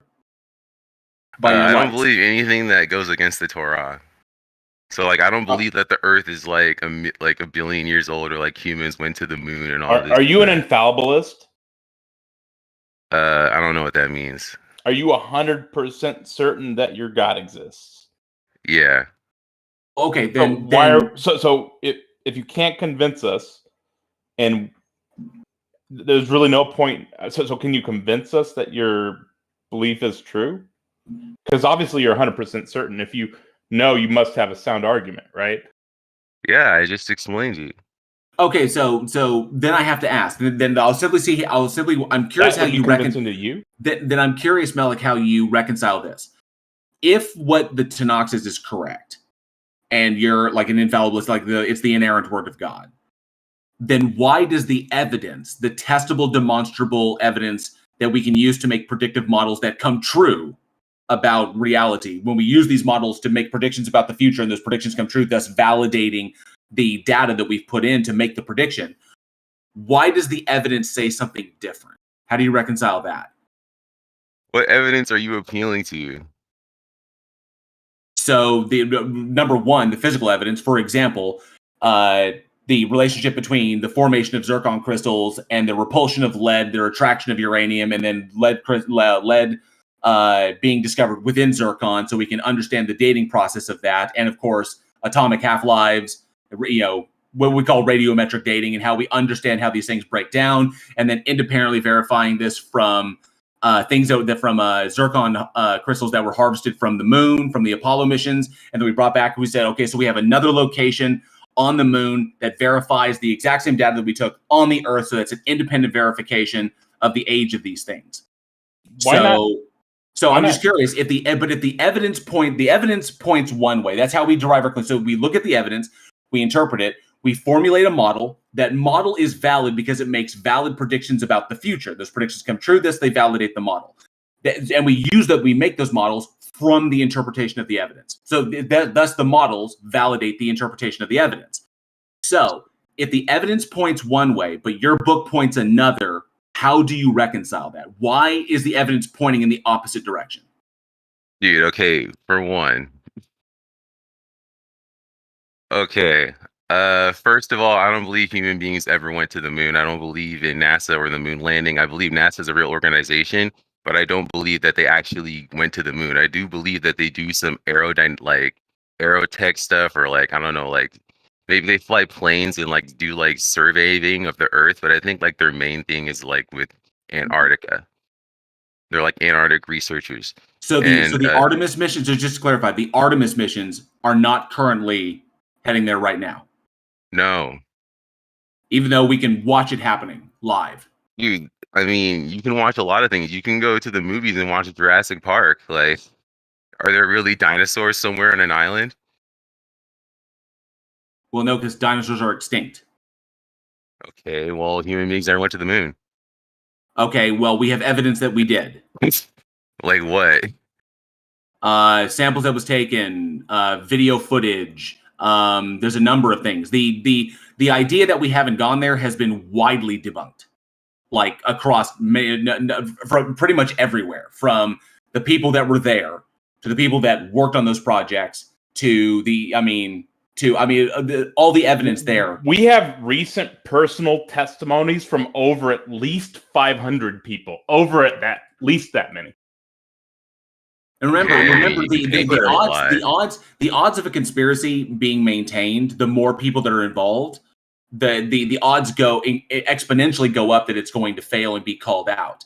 I mean, look at when it is called out, you call the person a conspiracy theorist and blow them off. So it doesn't matter. No, we don't, because for example, the more people that are holding on to a secret, the more people that know a secret, the greater the odds of the secret getting out, because it's more people that are going to be in situations where that information may accidentally get out. So in regards to that, this has already been debunked. But I'm telling you, why does the evidence point in another direction? How do you reconcile? Because you still haven't answered that question. The evidence points in one way, but your book points in another. And there's one more thing. I just answered the question. Sorry, Beamsy from our YouTube audience points out that you can even see the missions to the moon with your own eyes with a telescope. No, you can't. You just see the moon. No, we can literally take a telescope and look and see the landing zones, the original Apollo landing zones, and of course the flag that we left there. We can do that. I also wanted to ask. Dude, I just don't believe that. I've never seen that. Like, I've seen the moon in a telescope. I didn't see a little flag. Well, that's because you were using a handheld telescope. I'm talking if you use one of the like a universal. Yeah, like when you go to college and they got the big ass. Oh, dude, you want to do astrology outside at night telescope? Yeah, I have an education too. Like, Malik, it's astronomy, not astrology. That's different. That is also the weirdest dig. You know, like when you're in college and university and you're in a lab. When he took a dig at me, he was like, "Oh, you had a handheld telescope." I was like, "You did. There's only so much power that a store-bought telescope has. Now they're getting better and better. They're way better than they were when I was a kid. When I was a kid, you could barely make out. Like, I remember when my dad lined up the scope and showed me Saturn when Saturn was was visible from Earth, and so he lined it up in the scope, and I got to see Saturn through the telescope. And was like, wow. And it was fuzzy, but you could definitely make it. You could make out the rings. You can make it out. So yes, these things are visible with handheld scopes. But to get to that kind of like a flag on the moon, you do need an extra powerful telescope. And those do exist. They're the number of ones around the world. Universities have access to them. When you take cosmology or astrophysics or astronomy courses, you can have access to those things as well, and you can see them yourself. Not to mention, the work that is done is replicated. We can replicate all of this stuff ourselves to verify the conclusion so that we're not just believing things that people tell us. Science is not about just believing what the professor tells us. It's about the professor tells us, then we go out and do it ourselves so we can verify the conclusion and then report back what we learned. Yeah, scientists as well as your local professor can shoot a laser at the moon, and you can do that too as long as you get the right methodology. Right. So standing like literally 1987. No. Yeah, I was in Texas. So it was 1980. I think it was like 86 or 87. I'm standing in my front yard at about, I think it was probably 10:30, 11:30 at night with my dad. My dad's got this telescope he bought, which is a good size one for the time. Got the telescope set up in the front yard and says, "Hey, I lined it up. Check out the look at the viewer." And there is Saturn, as depicted in all of the books I've read in school. And he got the information as to where it would be from another individual who is an astronomer. And he said, "I want to show my son Saturn." So he goes, he sets the telescope that he bought it. I think it was at some hobby shop. And there it is, because the night was clear and it was going to be good and visible for those who had a strong enough scope. So then I got to look through and see it. Are you telling me my dad set me up? Can I ask a question? 1 second, Guys, Peter. Is it my turn yet? Yeah, go ahead, Mel. Go ahead. I mean. Okay, well, I have a question for you guys. That video when Nixon called the moon landers, was that real? Yes. When he was in his office, Peter, hang on. Let him. Yes, that was a real call, and it's demonstrating, number one, by the expected delay between what the astronauts were saying and what Nixon was saying, because it took a minute for that signal to get back to him. But what about the guy that was wearing a Nixon mask? Guys, I really want to ask a question because. Well, hang on a second. Before you jump in with another one, Peter. Before you jump in with another one. Peter, I know you just Peter, I know you just came in. We're right in the middle trying to get to an answer to an already stated question. Yes, but I was watching it live at a friend's house who had a ham radio. You needed a special antenna to point at the moon to be able to listen to the conversation. So, Melech, who was on the moon broadcasting? What did I hear? Was it aliens? How do you know that just wasn't a radio frequency that you picked up that they put out there? Because you had to have a special antenna pointed at the moon, have it really, really pointed correctly. Otherwise, you couldn't hear it. So who was there at that specific spot on the moon broadcasting so we could hear it live? Dude, I don't know. That's a quite, what do you call it? A monumental claim. You can ask people that at my age, I just don't even believe that happened. 60 or over. There are a lot of people who heard it live because they had friends who had a ham radio who were able to pick up the conversation. So it could have been on a radio frequency, right? No, because that's not how a ham radio works. It's not tuning a dial like radio waves work. Melech, that's not how a ham radio works. Ham radios are not like AM/FM radios. Okay, it's a different bandwidth. So ham radios have to be direction. It's literally a directional antenna that is aimed specifically at the moon, and it's designed to pick up a specific frequency that is being broadcast that is different from the typical AM/FM band. Yeah. Okay. How do you know they didn't have a UAV in the air with one of them things on it, and then they were just like, put this up at this time on a UAV or on a spy plane or whatever, and then just have it broadcast. Let me help you out. You had to have a directional antenna that had to be pointed very correct in order to pick up the radio signal. So you had to point it at a specific spot on the moon. So what did I hear? Who was on that specific spot on the moon if it wasn't people? Mike, where? No. Just answer. Dude, how is it a specific spot on the moon if you're on the Earth? That doesn't even make sense. Wait, what do you mean? What? You can't point at the moon from Earth? You can point at the moon. You can't point at a specific spot at the moon. Sure, you're just pointing at the moon. How come you can't point at a specific spot at the moon if you can point at the moon? Okay, for example, how do we designate between different craters on the moon? Can we talk about the Torah? This is so off topic. No, that's why. I'm That's just why I wanted. asking That's you- why I wanted to get back to this. I wanted to get back to the original thing that I posed to you that you still haven't answered. Curious. The It's evidence, curious you can't answer- Peter, hang on a second. What- The one- evidence one- goes one in statement. the evidence goes in one direction. The evidence shows us one thing, but your book says another. How do you reconcile this? And then after Peter What do asks you a mean? question, I don't wanna ask believe a in your question. worldview. Like you're telling me things that are like, It's not about. the Earth It's not is- about believing, Melech. I asked you a specific is. question. We pointed it at the moon, at a specific spot on the moon. And I we gave heard you a multiple signal. explanations, We heard and a you're not signal. accepting any of them. Hold on. We heard a signal that wasn't there if we moved the antenna. So who was there on the moon talking?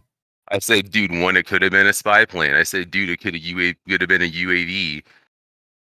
Do you know, in 1969, did we have spy planes that could hover Yeah, over you ever play Call over of Duty? specifics? Hold on, over a specific spot that from several places on Earth would be in a direct line between them and the moon.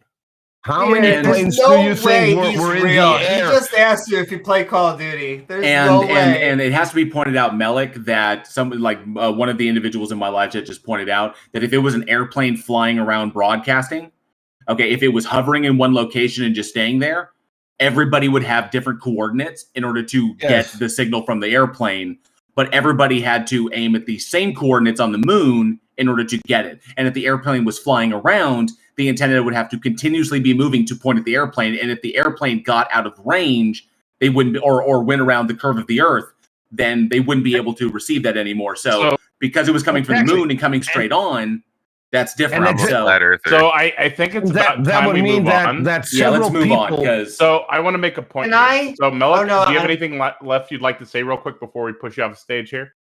Yeah, investigate the Torah of the Hebrews. The God of Israel is the one true God. Thanks for letting me on. I watch modern day debates. I tried to stay away from ad hominems and stuff. And thanks for being fair to me. Thank you for See coming you up. guys later. We appreciate your time. So what I was going to say, so the reason that I can't be an infallibilist about the Torah is because there's claims that appear to be demonstrably false when you compare them with reality. I know it's fallible because of objective reality. The Exodus apparently never happened, and there's quite a few others, but the Exodus alone should be sufficient to point out to you that infallibilism about the Bible is dumb, because that's something false right there. To me, Sako, the easiest one is that insects don't have 4 legs. We can actually go outside and count them. That's why it At can't least be an if you infallibilist can about the count to Bible. 6, that is. But some people can't, apparently.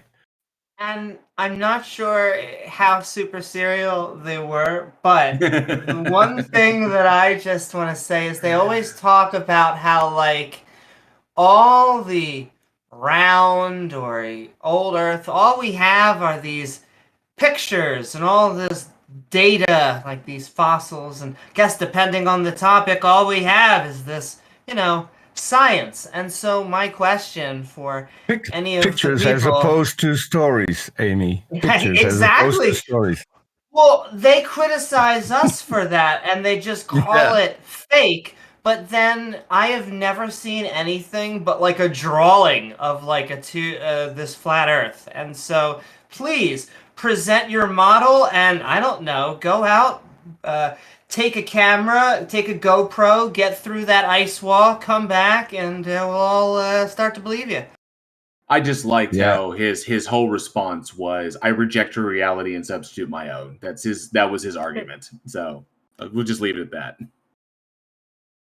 Flat Earth, young Earth creationist. That's just brilliant. Bang. Welcome. Thank you for joining us. What have you got for us today? Yeah. One more thing. If you go out and investigate, don't do it like Mike Hughes. Get a decent rocket that doesn't crash. Rest in peace. Gets you high enough. So when What you got, Bang? So when you have this like thingy on Discord saying convince us that a God exists, right? Yes, I would sir. assume that you hold to the belief that it is a moral value to provide evidence or seek truth, right? No. which is why you're demanding people to convince. No, you. it would go to like epistemology. So like if you believe a thing to be true, what is the evidence you have that justifies the belief in that thing is true? Yeah, I'm just super curious, Bang. Like, do you believe should someone provide evidence for a claim that they should be able to? If they claim that a thing is true, if they claim that a thing is true, well, I mean, okay. So, do you believe? Would you assert that your belief in a god is justified? Yeah. Okay. So, if your belief in a god was not justified, would you still hold it? No. Okay. So, but since you believe in a god, obviously you think it's justified. We're asking you, how do you justify that belief? Yeah, but in order for me to present to you a justification, do you hold that a justification is required as a moral value? Just provide a sound argument. We don't care about any of that. No, Bang, it's not a moral evidence or a proof. No, Bang, it's not a moral. It's not a moral thing, Peter. Bang, it's not a moral thing. This doesn't come down to morality. What this comes down to is the things that you believe in justified. Are you justified in holding that belief, or are you being irrational? Okay, when I say moral, I don't mean when I say moral, I just mean it in the sense like you ought you ought to present some sort of evidence. Bang, it's really easy. You believe in a God, correct? Yeah. Okay, you think your belief is justified, correct? Yeah. Okay, what's your justification? What is the evidence that convinced you that a God exists? Start with that. And Bang, I want to clarify. I could go there, but why ought I do that? Bang, I'm just going to because that's literally the title of the stage. Okay. Yeah, but you raised your hand, dude. The title of the stage? Bang. Let me just explain.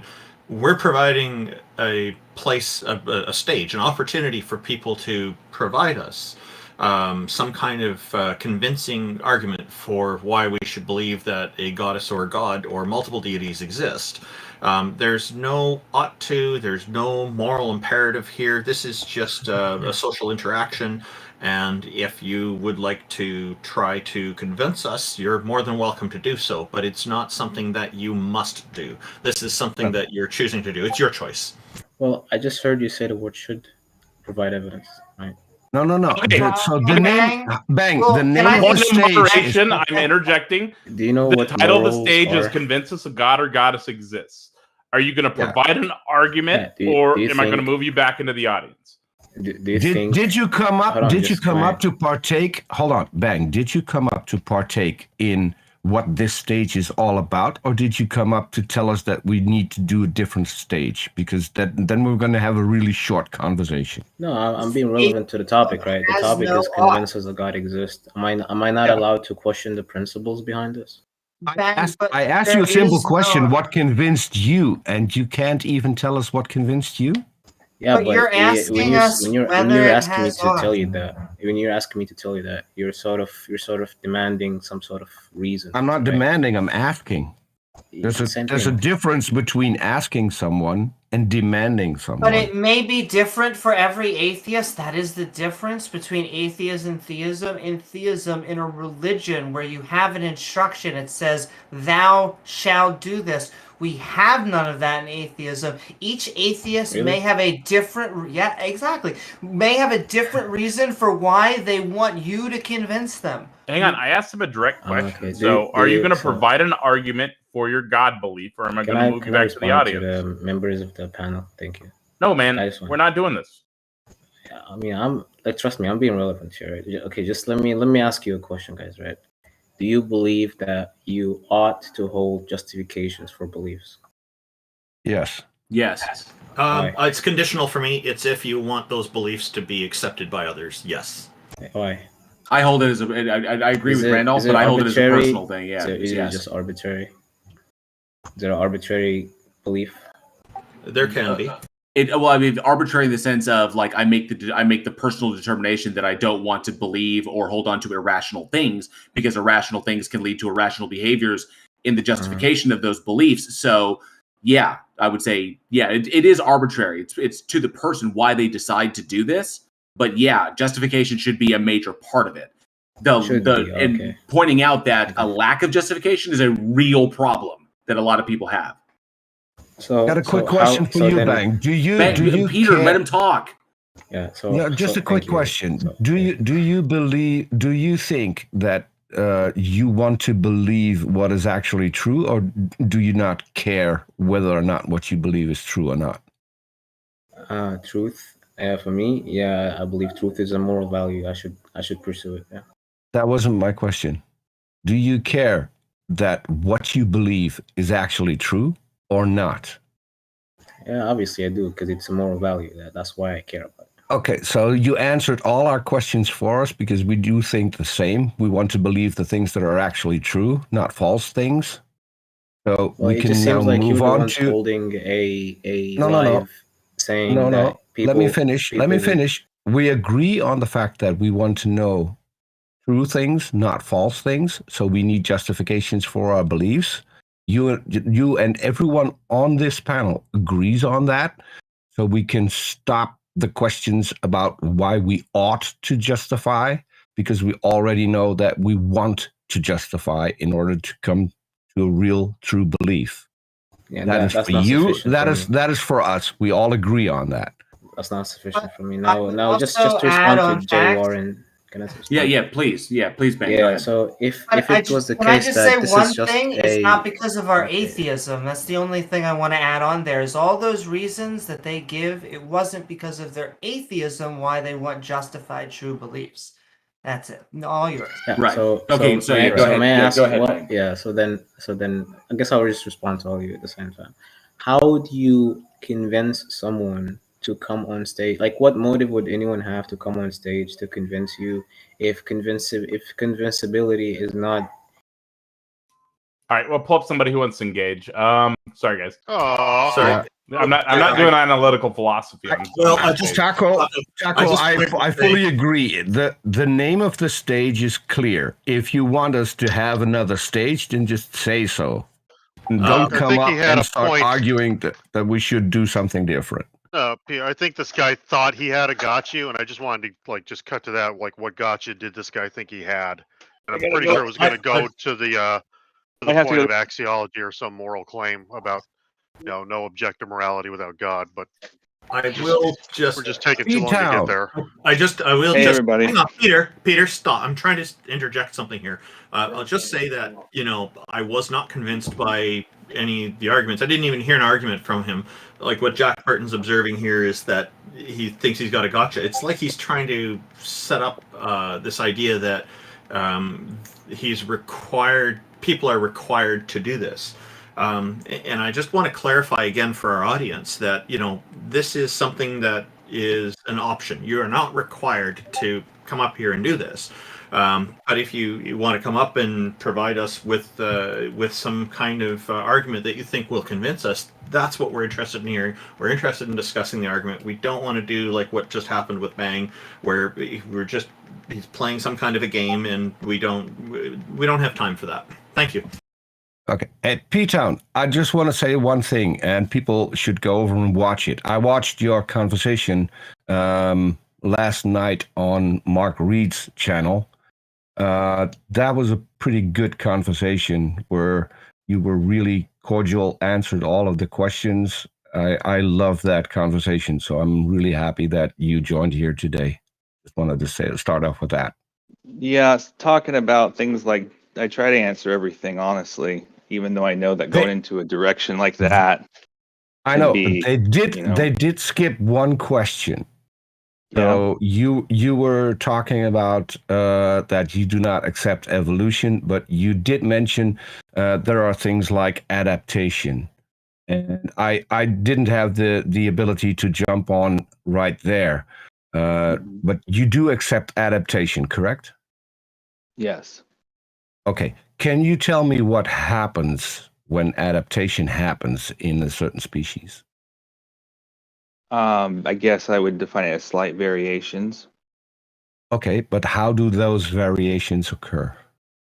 I don't know for sure, to be honest with you. I actually think that there is kind of, the simple answer would be like I said, and I guess survival of the fittest, right? They make more babies than the other ones. Okay, I get that point. My question is a little bit more specific. Do you think that when an animal adapts to their environment, that there is a change in their DNA that makes it possible for them to adapt? There very well could be. Yeah, I don't know though. It's not my specialty. I don't know. What else could it be? Exactly. That's why I'm saying it probably. Yeah, there's probably a slight change in the DNA. Right. You can measure that change, sure. So there we agree. So can you tell me what mechanism is used to change the DNA for adaptation? How do you think it works? You don't have to give me a scientific paper, but I'm just curious how you think that works, how that DNA changes. Well, typically, and again, this is just me reiterating what other people have said, but you have a mommy and a daddy, and you're gonna take a portion. Usually, I'm guessing it's 50-50 of the genes, and it's a little more complicated than that. And then you're gonna have those genes. Okay, but mommy and daddy do not have the adaptation. So how does the offspring get the adaptation? Where does the change come from? And that's where. Oh, sorry, my other phone's going off. Sorry. This is the point where I make the joke that you're a drug dealer having two phones. I don't think you guys think I'm a drug dealer. No. As I said, it was a joke.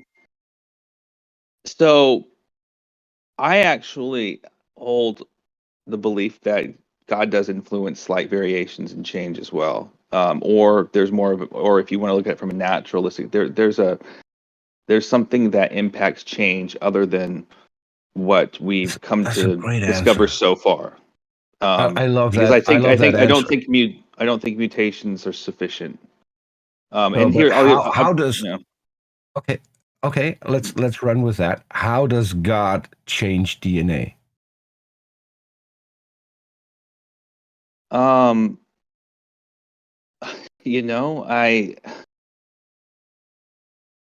won't be able to answer that question, but I also think, sometimes the change is changing the DNA, right? I don't think it's the DNA is changing the change, right? But it's kind of a stupid point. Hold on, can you elaborate a little bit on that? The change is changing the DNA. What is the change? Just because I look at DNA as possibly a genetic makeup of what we also a genetic makeup of what we observe, right? And it kind of ties into, I believe that some things are very similar, right? And because God made things similar to other things, so the DNA, of course, is going to look the same. I don't believe that they have, common ancestor because of that. I believe no. I'm not talking about common ancestry. I'm just addressing your point of adaptation. So we already agreed that if an animal adapts, it has to have different DNA in order to code for that adaptation. I'm just curious how you think that the changes in the DNA form if it is not mutation. And you said God could do that, and I'm really curious as to how God would change DNA. What mechanism would God use?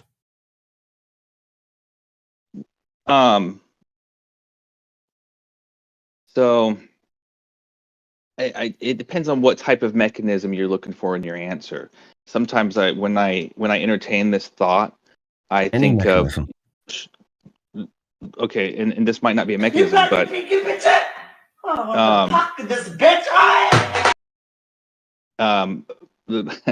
don't know what that was, but the example would be a lot of the Asians that move here from another country.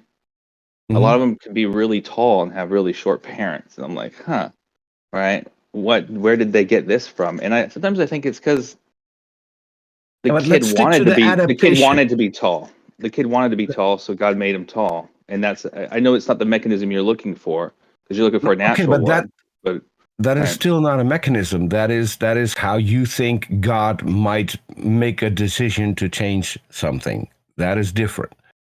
So let's stick to animals who don't want specific things, but just adapt to to a newer environment or to a changing environment. If God was to change DNA, how would God change DNA? I don't think you're going to get a sufficient answer from me, because if you have me talk about animals, it's going to be similar to the Asian guy example. Like, and this is all just speculation, of course. But I think if But it's the colder same outside, thing, right? The if same it's thing, colder, right? With the Asian guy, the it's the same Asian guy thing. would have different DNA from his parents, who are shorter, and he's taller. So his DNA would code for a taller body. It would still be a change in DNA. And if it's not adaptation driving that change in DNA, Mhm. what do you think? If adaptation, if mutations are impossible, if someone is actively driving that change in DNA, how would a God be able to change DNA? I don't think you're gonna get a sufficient answer from me, because he's God, you know. I don't think he needs a natural. Because it doesn't matter how deep we go, whether it's to molecules, to genes, to what's inside genes. Like, eventually, from my perspective, it's an unnatural thing that causes it. Okay, so now my last question on this: since we have evidence that mutations happen, how come you don't accept that?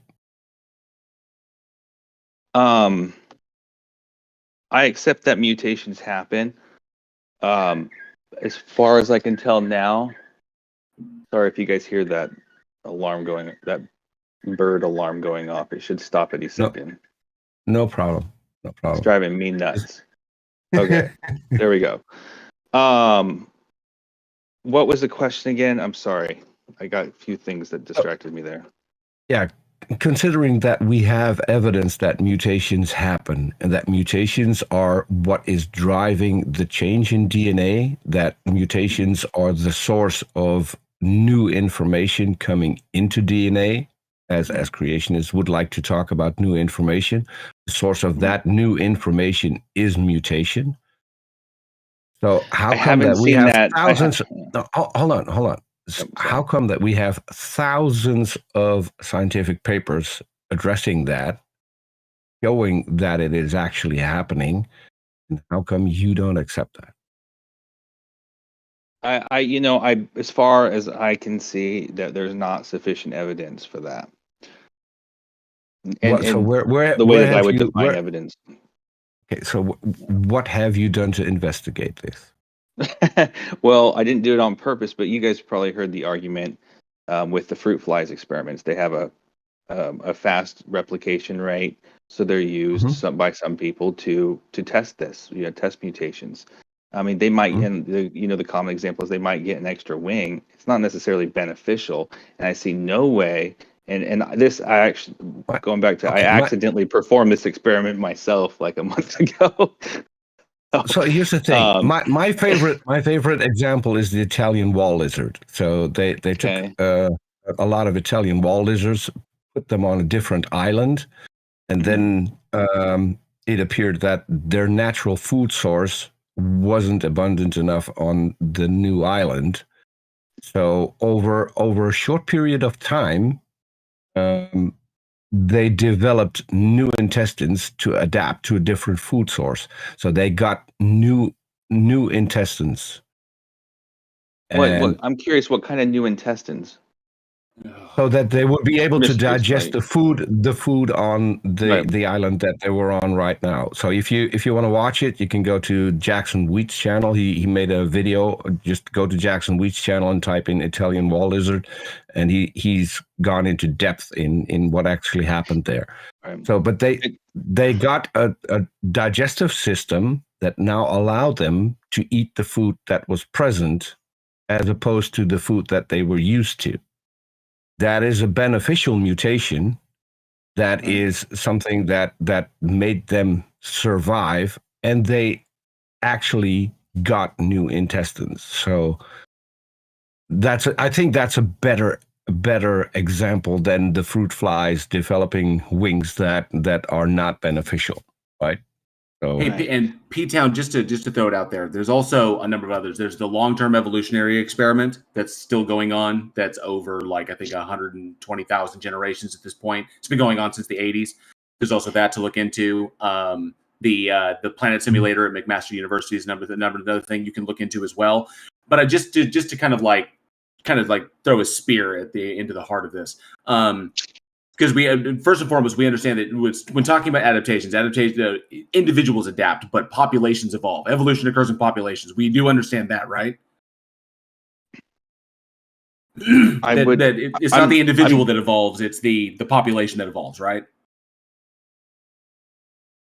Well, that's a very broad statement. I will say I agree with Pete that this thing with the lizards can happen, and that we see and that was in the population of the lizards, is what occurred. Yeah, right. Yeah, that was in the population. Because specific alleles are passed down to each generation, and as that generation continues to breed and produce more, then specific alleles are naturally selected for, and others are those certain alleles are positively selected for, and others are negatively selected against. And so, as a result of the have babies.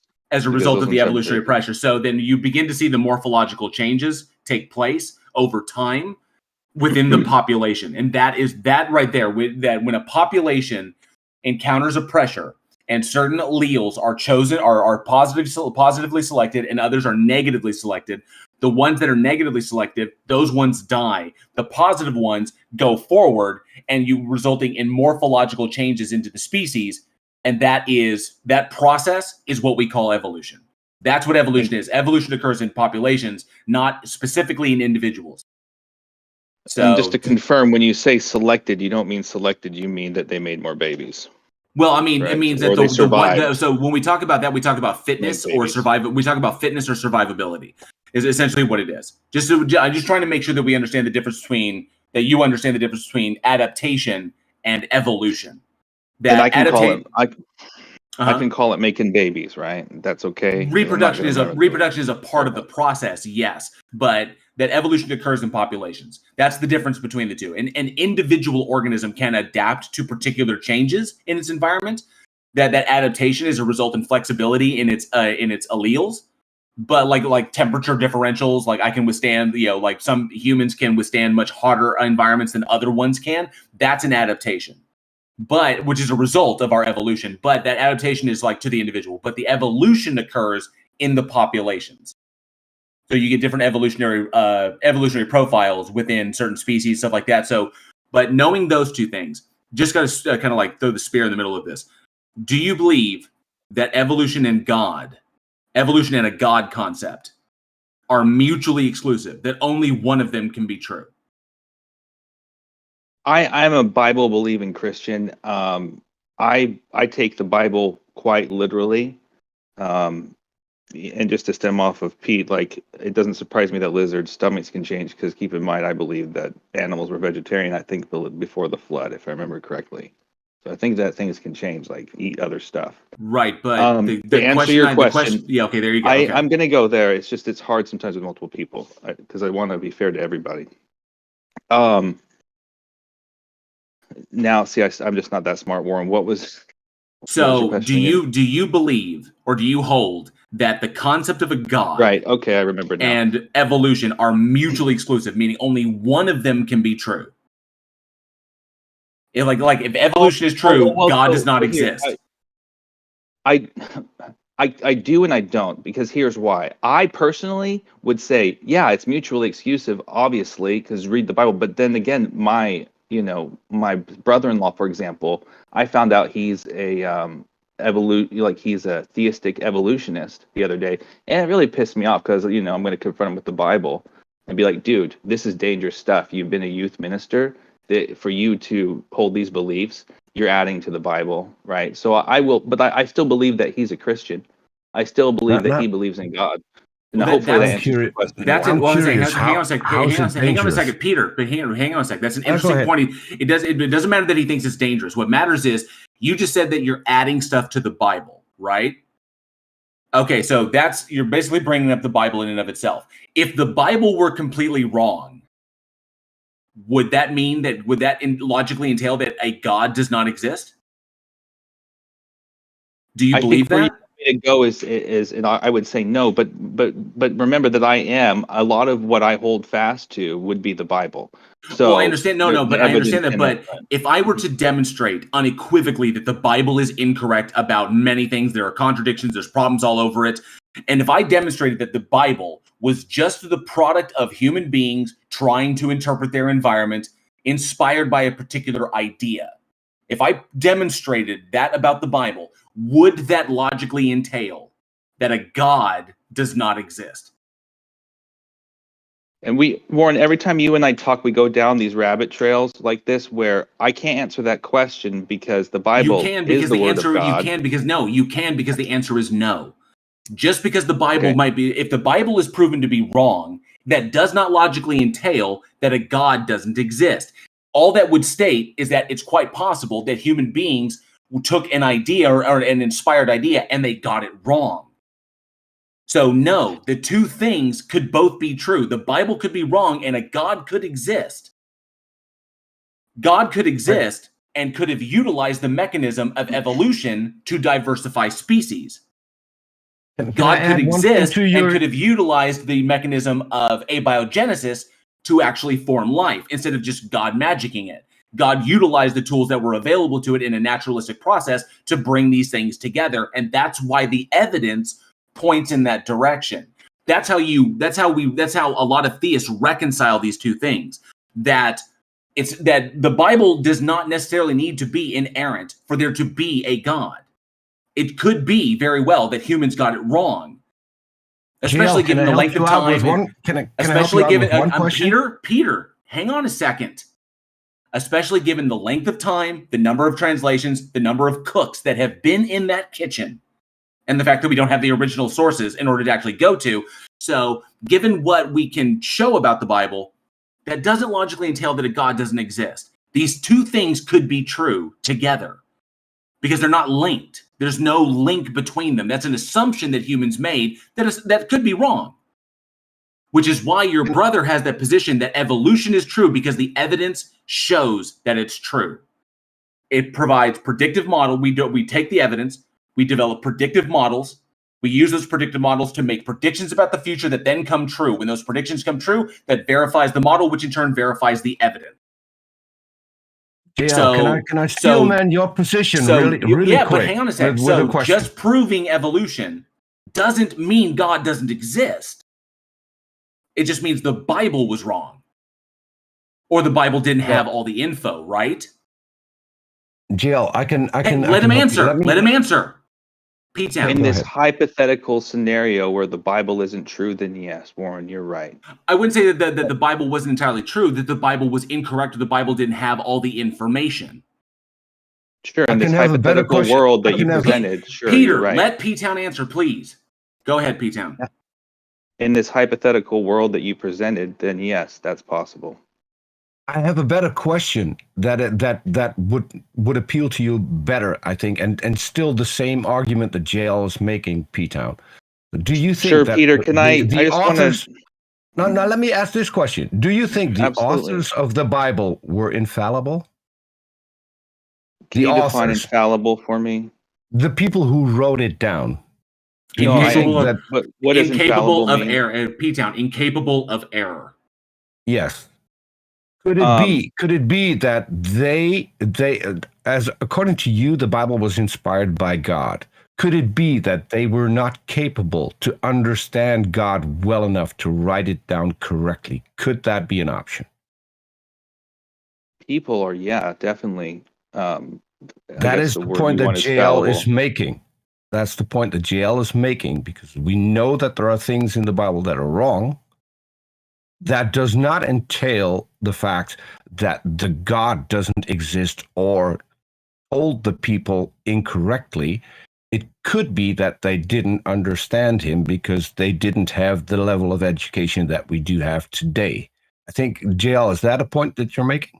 Yeah, is essentially going along those lines. For example, PTOWN, and this is gonna be a kind of callback to a previous individual we talked to. The guy, what was his name? Melech. Melech was talking about how the Tanakh is, that's what it is, and he believes that the Tanakh demonstrates that God exists, and then that's it. The Tanakh is his argument. And then he said because the Tanakh made a prediction about reality, and that prediction came true. It was like fantastic. The Bhagavad Gita does the exact same thing, and it did it long before the Tanakh ever made a prediction. So the Tanakh made a prediction about the state of the Jews.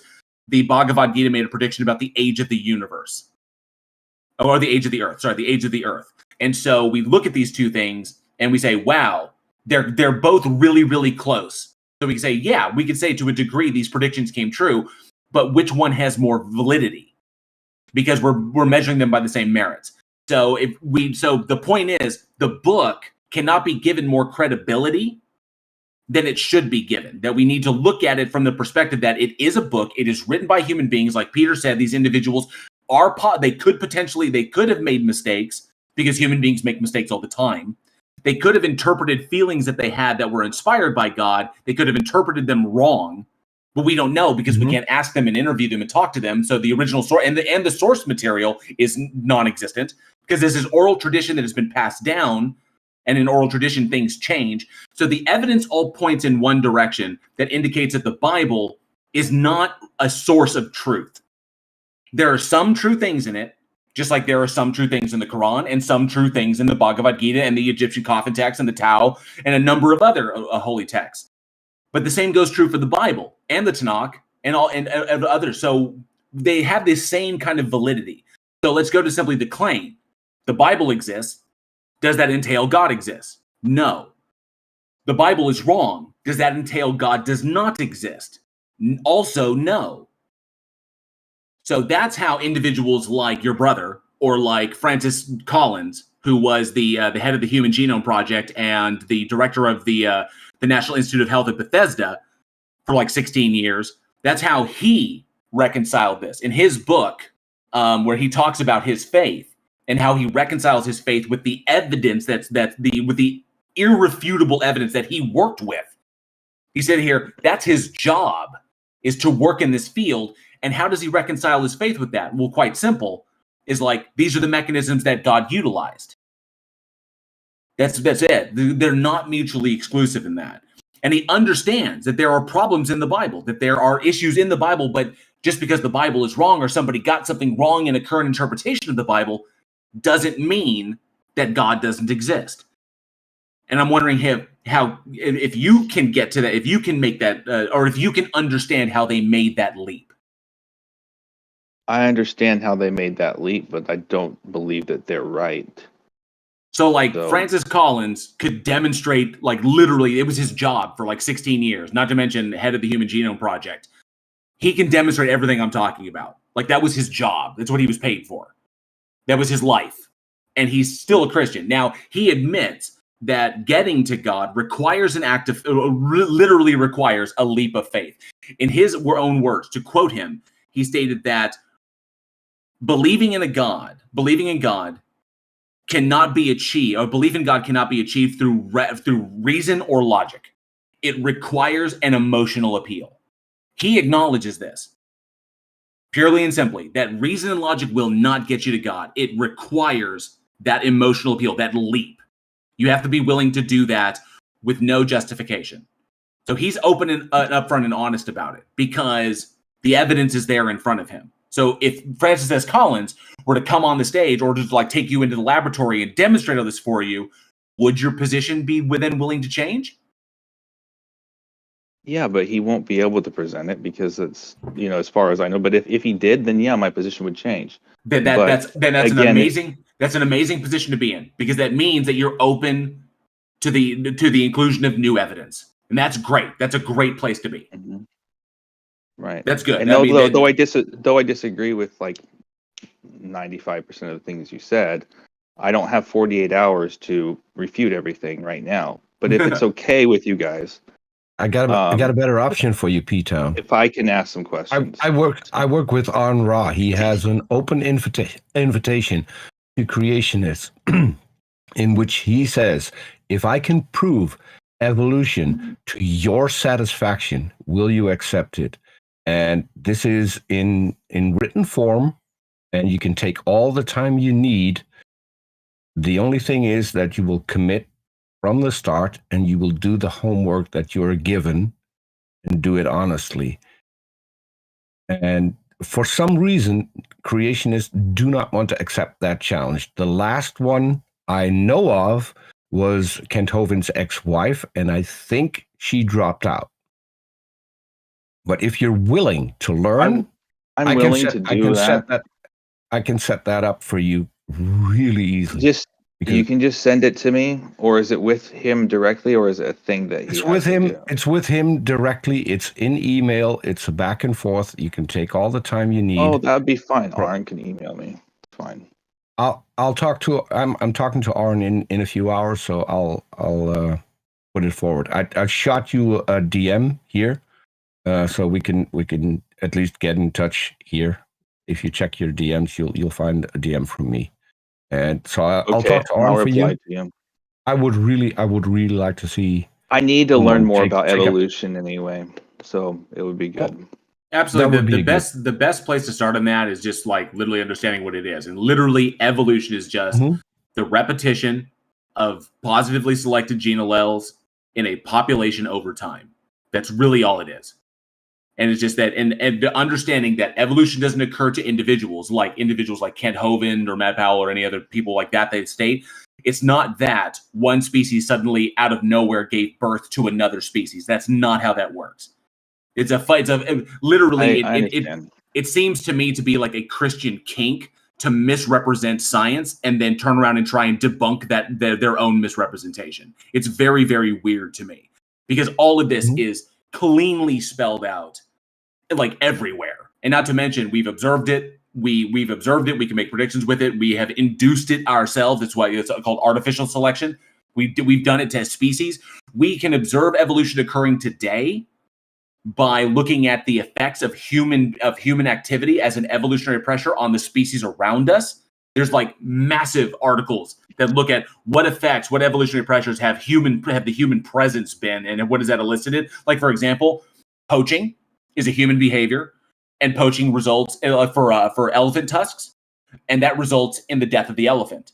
But there's a genetic mutation in elephants that causes them to not develop tusks. Because those elephants don't develop tusks, they're not targeted by poachers. And therefore, we are beginning to see in Africa a larger expression of that mutation because all the ones with tusks are being targeted. And now we're getting more and more elephants that don't develop tusks at all because of that genetic mutation. Pretty soon in the future, we will have elephants with no tusks. And elephants with tusks will be a thing of the past. That is called evolution.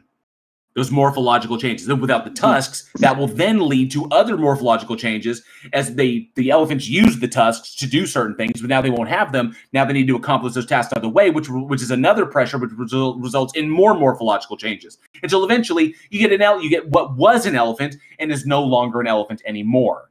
But that usually that takes hundreds of thousands of years. And that's because we understand that every single organism is a transitional species between its parents and its offspring, because we are not clones of one another. Well, that's interesting. Okay. That's interesting, Warren, and you taught me something. Now, Warren, like you said with your mom, she taught you to question everything. My dad taught me to do the same thing. My dad's not a believer, though. And you mentioned look for contradictions in things, right? And the importance of that. Is that fair assessment of what you said? I would say that if there is a contradiction, if you find a contradiction, either figure out why it's a contradiction and find the answer. Either find someone who knows the answer or find the answer yourself. Was what my mom essentially espoused.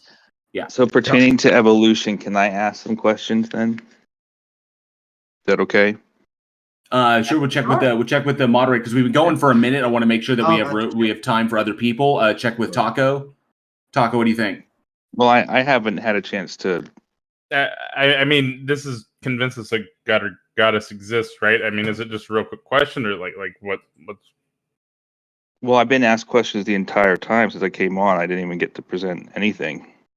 Okay, Is it go ahead. okay? Present Sure, your yeah, it's argument. yeah, really go strong. ahead, It's nothing like P-Town. the other guys. It's nothing like the other guys. It's really simple. Probably, Yeah, go ahead, I just bud. don't want to offend anyone, and Amy probably wants to answer this one. But so, what evolved first, or who evolved first, the man or the woman? Or I guess I should say the male or the female. And I There's can a answer series of this questions. because Amy likes I've this one. modified the original was, at least animal, was hermaphroditic, who organisms which would clone themselves, and then eventually sexual reproduction evolved as a competitive way to go to reproduce, and sexual reproduction actually won out. There's only really a few organisms now that can truly clone themselves, like fish and lizards. Some insects, I think aphids do some that. insects. Yeah. And so it's just there's numerous benefits for why sexual reproduction, it gets rid of parasites and a whole bunch of other beneficial, there's a whole bunch of benefits to having sexual reproduction. So, what evolved first then? Like the chicken or the egg? Well, I think what Amy was trying to say that sexual well, technically it would be the egg, yeah, but a sexual reproduction developed as one thing. So you would have the emergence of what we would identify as males and females came about together. So as sexual reproduction, as organisms evolved into a state where they required sexual reproduction, then the point of that means that the male and the female would have emerged simultaneously. Because as a result of their gene expression, simultaneously. So essentially as a result from the movement of asexual reproduction to sexual reproduction, along those lines, the genetic mutations that occurred that selected for sexual reproduction, that those two, what we now identify as the male and the female, that which provides the seed, that one that gives birth, that sexual reproduction was a result of various mutations in the result of various selection pressures. And so that right there, those two would have come about simultaneously. The male and the female would have been, that designation would have come about. Because and if I could just go ahead. Yeah, go ahead, Amy. I'm good. Well, it just to get you from as far back, it started with multicellular. You had plants, we kind of had this oxidation event. There really wasn't flowering plants back then, and so you eventually had fungi and ourselves break off, and from animals that could clone early organisms, eventually you had sexual reproduction, and that seems to have taken over as far as we can tell in both plants and animals. And we almost have a reciprocal, we sometimes will eat fruit, and then the fruit gets, the seeds get tossed out other ways, and then there you go, we're actually fertilizing. And bees are really a good representation of this. And I'm almost done. I'm almost done here, and I got church. I'm actually gonna be late for, but it's it's okay. He won't mind. Won't mind. So I was gonna ask two questions, okay, to close. What came first, the egg or the sperm? But then what I really wanted to get to was, what did the sperm evolve from? So you're talking about a divergence between an organism that could produce itself by basically through asexual reproduction, and the divergence of the properties that allows for asexual reproduction. So you would see a splitting off of that. So essentially, the sperm is one cell and the egg is another cell, and it requires both of them working together in order to form another organism. But at one time, those two things were that process was all contained within the individual. So that all occurred in there. There was no essentially like sexual reproduction. They just asexually reproduced. There are some species that still do this on this planet today. So there's like asexual reproduction, hermaphroditic reproduction, species that can change sex, that can move between male and that can move what we designate as male and female. These things still exist all over the place. Now, I mean, there's even species that just clone themselves. There are plants that each successive plant is just a clone of the original plant. So it's not this one thing. Mammals just happened to do this. And this goes back to eukaryotes and archaea and bacteria and stuff like that, which is really, really deep into evolutionary biology. But essentially, you're looking at two parts: the sperm and the egg. They're both cellular. They're both like cells, and then those came from one thing that used to be a one internalized system that was singular, and then there was a divergence between the two, resulting in what we would call a presentation of male and female. So the sperm came from an egg sperm. Well, they both came. No. So they both came from one thing that was neither a sperm nor an egg. We call what they became sperm and eggs. Well, the gametes is what they are. So now we have gametes that are small and they're sperm. Now we have gametes that are large and those are eggs. But those two things came from something else that I actually think there is a name for. I don't have it readily available. It's not at the top of my head. I don't want to mispronounce it. But there was something else before that then split. It split. And now you have two parts. So it split into two parts. So one part didn't come first before the other. They just split, and then this one mutation where it split into the egg and the sperm. This type had an advantage, right? The split off would be that one organism that some organisms in the population produced smaller gametes, and then other organisms produced larger gametes, and then the conjoining of those gametes is sexual reproduction. So is what you would eventually have. So that would be evolution occurring within the population, resulting in the production of gametes of different sizes, and then those individuals being able to sexually produce with each other instead of doing it internally as just themselves. So the move from asexual to sexual reproduction as a result of evolutionary pressures that positively selected for those individuals who needed to, those individuals who sexually reproduced.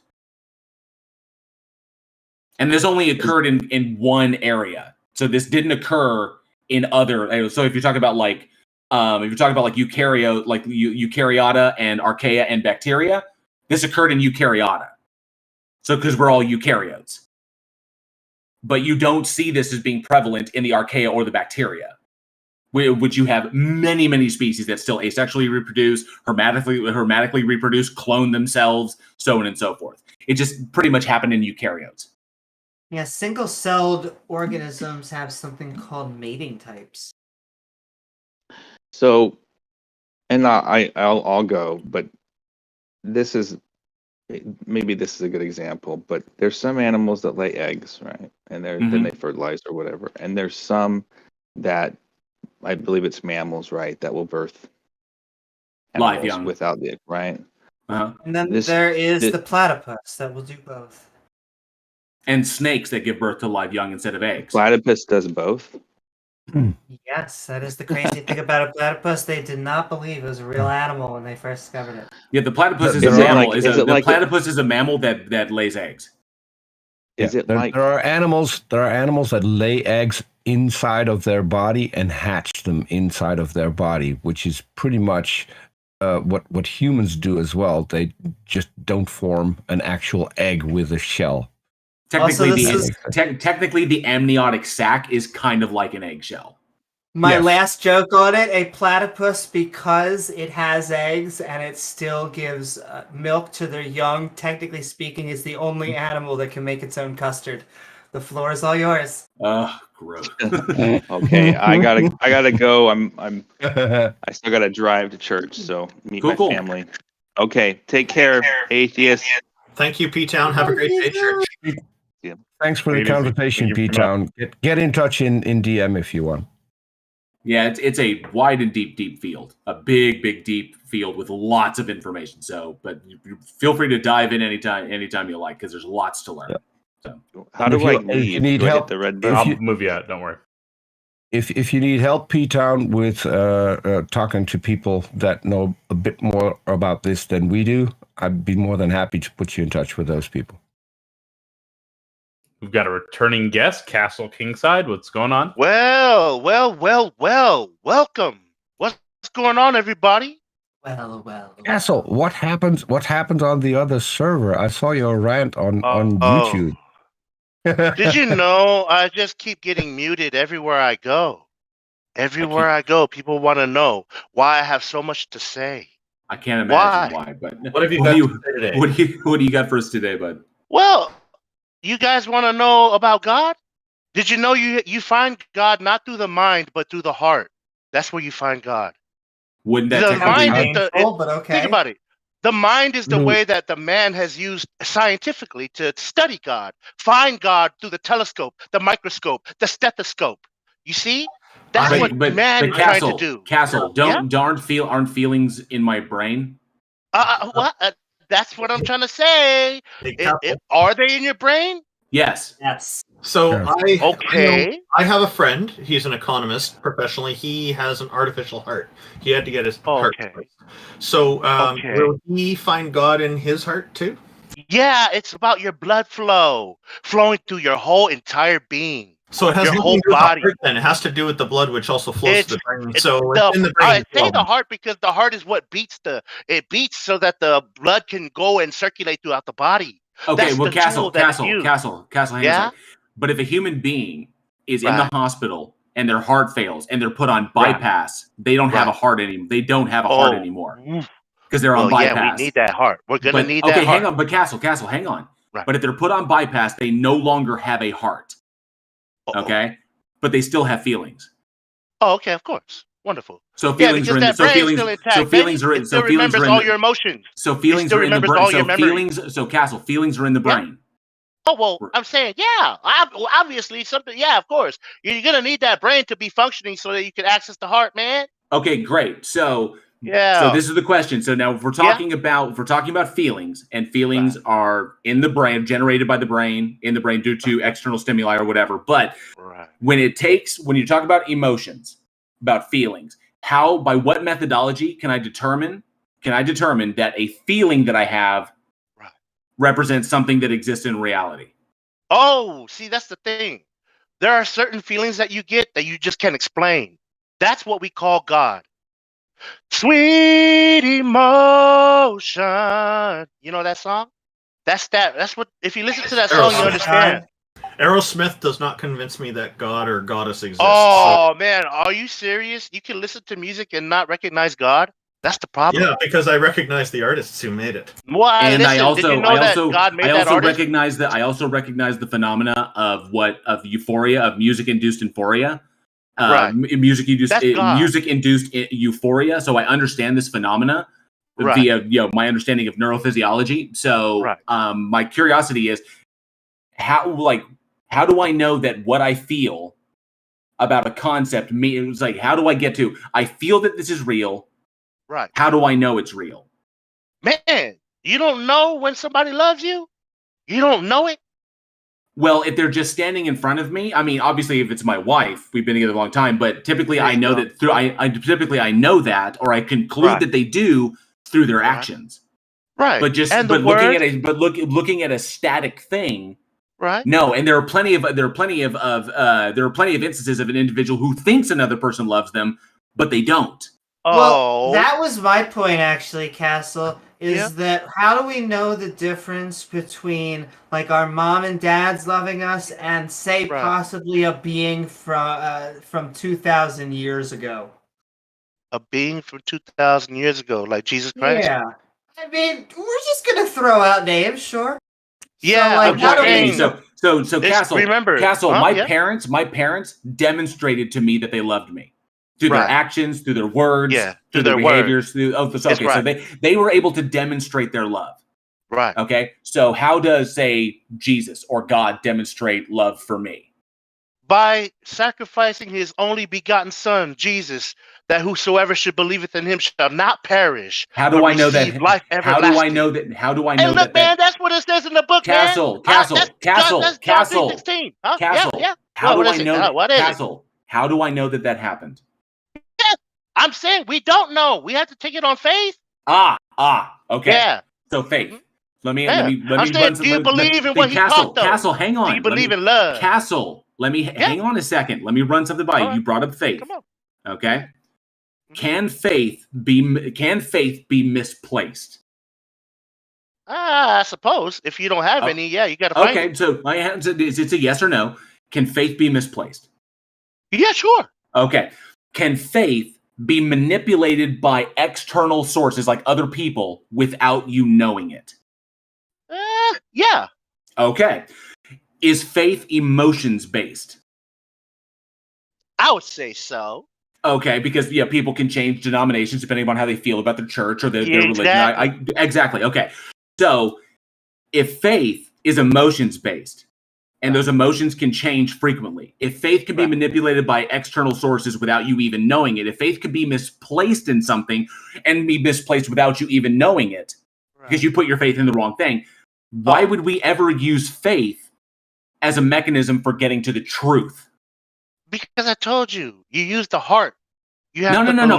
Castle. Answer the question I'm asking is, if there's all these problems with faith can be manipulated, faith can be misplaced, it can be misplaced without you knowing, it can be manipulated without your awareness, and it's emotions based, and emotions change depending upon the situation. If faith is so malleable, if faith is so unreliable, then why would we ever use it as a tool to get towards the truth? Well, because you can use anything for good or evil. It depends on how you use it. But that's also subjective. No. Just because you can manipulate faith doesn't mean it's wrong. You just pointed out that the application of faith can be subjective to the individual. So that's all you did was give me another point of unreliability. Some people have more faith than others. Did you know? No, but Castle, address the question. If faith is so unreliable, why would we use it at all as a tool to get towards the truth? Right. I'm saying you're trying to use science then, right? No, I'm not. Logic and facts and stuff like that. No, I'm examining faith. Oh, okay. And I'm looking at all the problems with faith. If faith is so problematic, then why would I ever use it to figure out the truth of a thing? Because, man, you're trying to figure out something that we can't figure out yet. We're humans. We're limited in our capacity, to understand the world and everything around us and the universe. And we just barely found the Andromeda Galaxy recently. We just barely found that with a telescope. Castle. I'm saying, Castle. Yeah, what? I'd ask you to address the question. Oh, yeah. Why would I use faith when I have other tools that make better predictions and provide me better understanding of reality? It wasn't faith. It wasn't faith that predicted when we found the planet Uranus, because that was a prediction we made given what we know about orbital dynamics. Okay, so we made that prediction, and that helped us to understand something about reality. We have tools and methodologies that are strictly devised over thousands of years, older than the Bible, since the Mesopotamians. We have strict methodologies that we have developed in order to understand the difference between what is real and what is imaginary. These methodologies help us to understand what is true and what is false. Faith can't do this. We've just talked about how faith is incapable of doing this because it has so many problems with it. Why would I ever use faith to determine the truth of anything else when I have so many better tools available to me? And then after you respond, I just want to ask you a question too. But back to you, Castle. Oh, Me too. Cool. Okay, so why would I ever use faith when I have better tools? When you have better tools, what better tools are you talking about here? I have methodologies that can make predictions about reality that come true, that can verify what I'm observing, and help me to understand reality and the universe that I exist in. So I can use those tools to increase or decrease my level of confidence in a thing, in a claim. But faith in and of itself is outside of this. Faith has problems with it. It's emotions based, not evidence based. Okay. So it can be manipulated. It can be misplaced. And it can be done without you even being aware of it. So why would I ever use faith? Why would you appeal to the worst tool in the toolbox? Well, it's the most powerful one. What are you talking about? But it's not. I can do more. I can do more. The heart overrides the brain. Did you know that? I can do more. The heart overrides the brain. No, it doesn't. Yes, it does. Still your brain. That's why they have crimes of passion. You go temporarily insane because still, your emotions Castle, got the best of Castle, your that logic. doesn't, Castle, Huh? that doesn't answer the question. What? Why would I ever? Why would I Because appeal? I told you it's powerful. But okay, for example, Castle, you keep reiterating my point here because you just said that emotions can override the brain and they can preclude you from rational. Castle, stop and listen. You just admitted, you just conceded that emotions can override the brain and force you from rational thought. For example, you get so worked up in your emotions that you commit a crime. You knew it was bad, but now you've committed a crime because your emotions got away from you, or you allowed your emotions to get away from you. Of course. So the question is, if faith is emotion-based, why would I use something that you just demonstrated could literally override my rational thought? Because why would I use that to determine the truth of anything? It's powerful. Can I take? Let me connect something that I think JL is trying to communicate you to, Castle, but I want to try and ask it in a different way, because I agree with you. Faith is powerful, but in the way that unfortunately can be manipulative. I don't think that faith is a good tool, but I think that when we're talking about the heart, I think metaphorically it can. And so I split it into two things here. I got two boxes, and it's the difference between works and claims of reality. And so when it comes to the heart, I have works, yes, claims of reality, no. And from those works, the best tool that I know of ends up being science. From the heart, I get to science. And that is different from using faith, which I think, although powerful, do not mark to claims of reality. What do you think of that?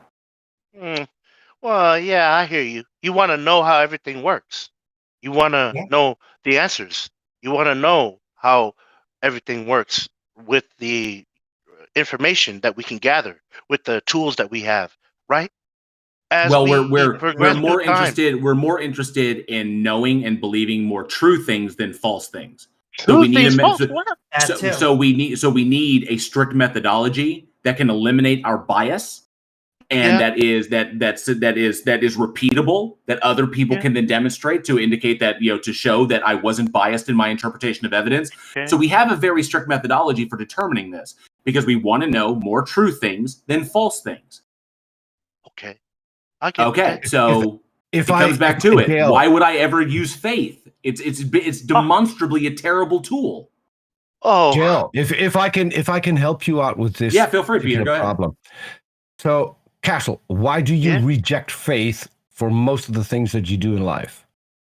Reject faith for most of the things that I do in life? Yeah.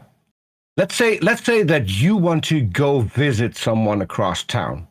Right. And you go. I think a better way is you don't. I think a more succinct way, Peter. I think a more succinct way is you wouldn't go jump off a building because you understand what gravity is. JL, let me make the point. That's it. That's it. It's literally that's one thing he doesn't take on faith. He doesn't take gravity on faith. JL, I got an example. Let me finish. So, Castle, you want to visit someone across town. You go there by car, I presume. Right. Okay. Right. So, how many times have you went out and visited someone, put on a blindfold, put in earbuds, got in your car, and drove there by faith?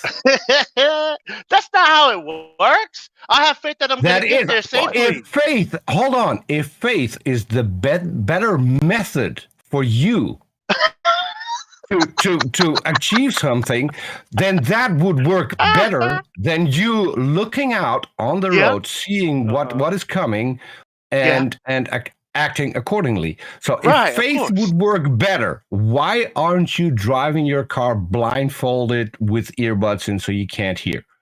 Faith is me just thinking that I'm going to get there safely. That's my faith. No, that's confidence. That's not confidence. You're going to get there anything safely. can happen on the road. Castle, that's confidence. Castle, the only way you're going to get there safely is because the only way you're going to get there safely is if you're using your eyes and your ears to see what is going on the road and where you're going, that is what gets you there safely. The same eyes and ears that God gave me. Faith doesn't, because we can test this. Because if you rule out your eyes and ears, you're going to crash within the first few feet of your journey. Exactly. Unless you're Denzel Washington in the movie Book of Eli, right? What JL wanted to point out is that faith is a terrible method to use in order to get something done. It wrong. No, Castle. No, Peter. Castle. Peter is not using it wrong. You are conflating. No, you're not. No, he's not. You are Castle. You are conflating confidence with faith. Faith is not confidence. Confidence is evidence-based. You have a high confidence or a low confidence, contingent upon the evidence that has been presented. You have confidence you're going to make it to the journey, to the friend's house safely, because 1, you've driven the route before. 2, you're familiar with all the stop signs. 3, you're familiar with the neighborhood. All of this is evidence that lends itself to your confidence, but there's still the possibility that you could get hit by a drunk driver. You hope that it doesn't, but you know that the instances of drunk driving are very low in this particular area as opposed to being on the highway, so you're not that terribly concerned about it. You have a high level of confidence, not faith. Faith would be that's your hope. That's your faith. No, that's not. That's called confidence. No, Guess confidence what? is what I can sing right here, right now. That's confidence. Hope in itself is faith. Castle. Hope is also evidence-based. So is trust, because you can trust depending upon the confidence. No, this you can have can be hope manipulated. They can lie. Hope you can trust somebody, they can backstab you. Hope is the expectation, is literally the expectation of a potential outcome based upon the possibility of that outcome, the amount of hope that you have. I'm hopeful, or I am really, really hopeful. Okay? All of these are evidence-based. Faith is not evidence-based. Wait, hold up. You don't have any control over people running that red light, man. You have to hope and pray that somebody doesn't do that when you're on your way to your friend's house. Do you have eyes yes, as a method to use? And do you think I'm going to put a blindfold over them? No, I won't, because I'm smart. Because so you're not going to use. God so give you're me a not brain. going to use. Yes, so you're not going to use faith. You're going to use your eyes, because it's a better method than faith. Me even thinking I'm going to go do it in the first place. That's the faith. The fact that I think I'm just going to get in my car and drive to Carson to see my family. That's all faith. I don't know if that's going to happen. No. We've already determined you have no faith. You're using your eyes and your ears. You're using the tools. You're using the tools that are better. This is the stuff that God gave me. Okay, Peter. I think going back to what I brought up, Castle. Yeah. Do you have this? Do you have the strength of faith to jump off a building? Strength of faith? The strength of faith that you can jump off a building and know that you'll die. Okay, but that's not based on faith. That's confidence. That's confidence. Confidence? Yes. No, that's based on the evidence. I've seen it happen. Oh my God! Oh my! Exactly. I have a question.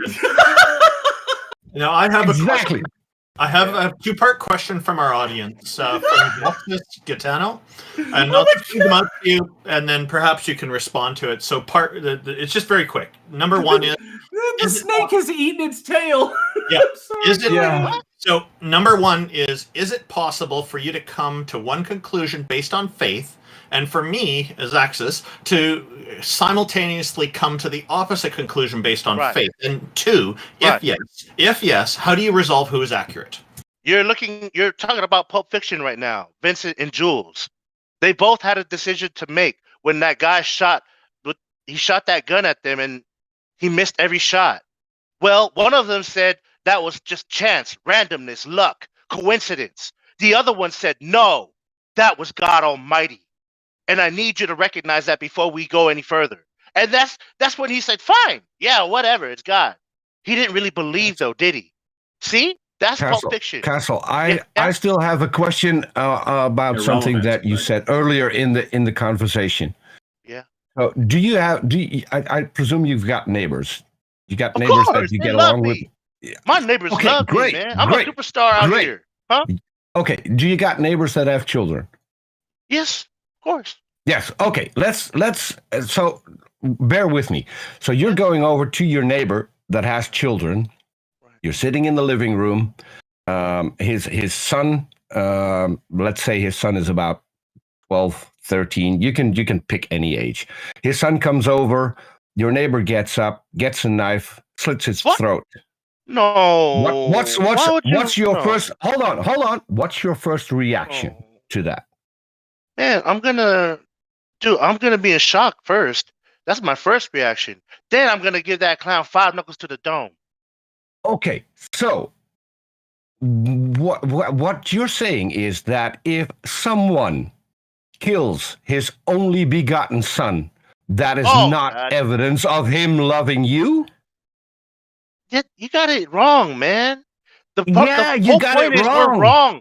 No, that is what you told us. Mankind is evidence. Wrong.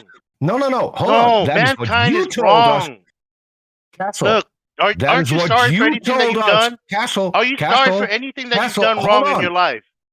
Let me finish. That is what you told us at the beginning of this conversation.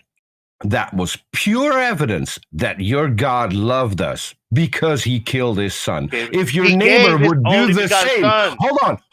It wasn't God that did it. It was those people that did it. They're the ones that stabbed him. They killed him on the cross. Castle, let me finish. You said God gave his only begotten son. Your neighbor in my example did the same thing. And yet you condemn your neighbor, but you do not condemn God for the exact same action. For the exact same action. It is the same thing. It's not. It is the same. God gave his only begotten son that whosoever should believeth in him will not perish but receive life everlasting. What if your neighbor did the same thing? He gave his only begotten son. First of all, my neighbor's not God. My neighbor is not God. My neighbor is my neighbor. My neighbor is a creation of God. What if his reasons were the same? Whether or not he's God is irrelevant. What do you mean? The sin was already paid for with Jesus Christ. That's the whole point of Christianity. Hang on a sec. But Ephesians and Psalm says that no man can pay for the sins of another man. Only Jesus could.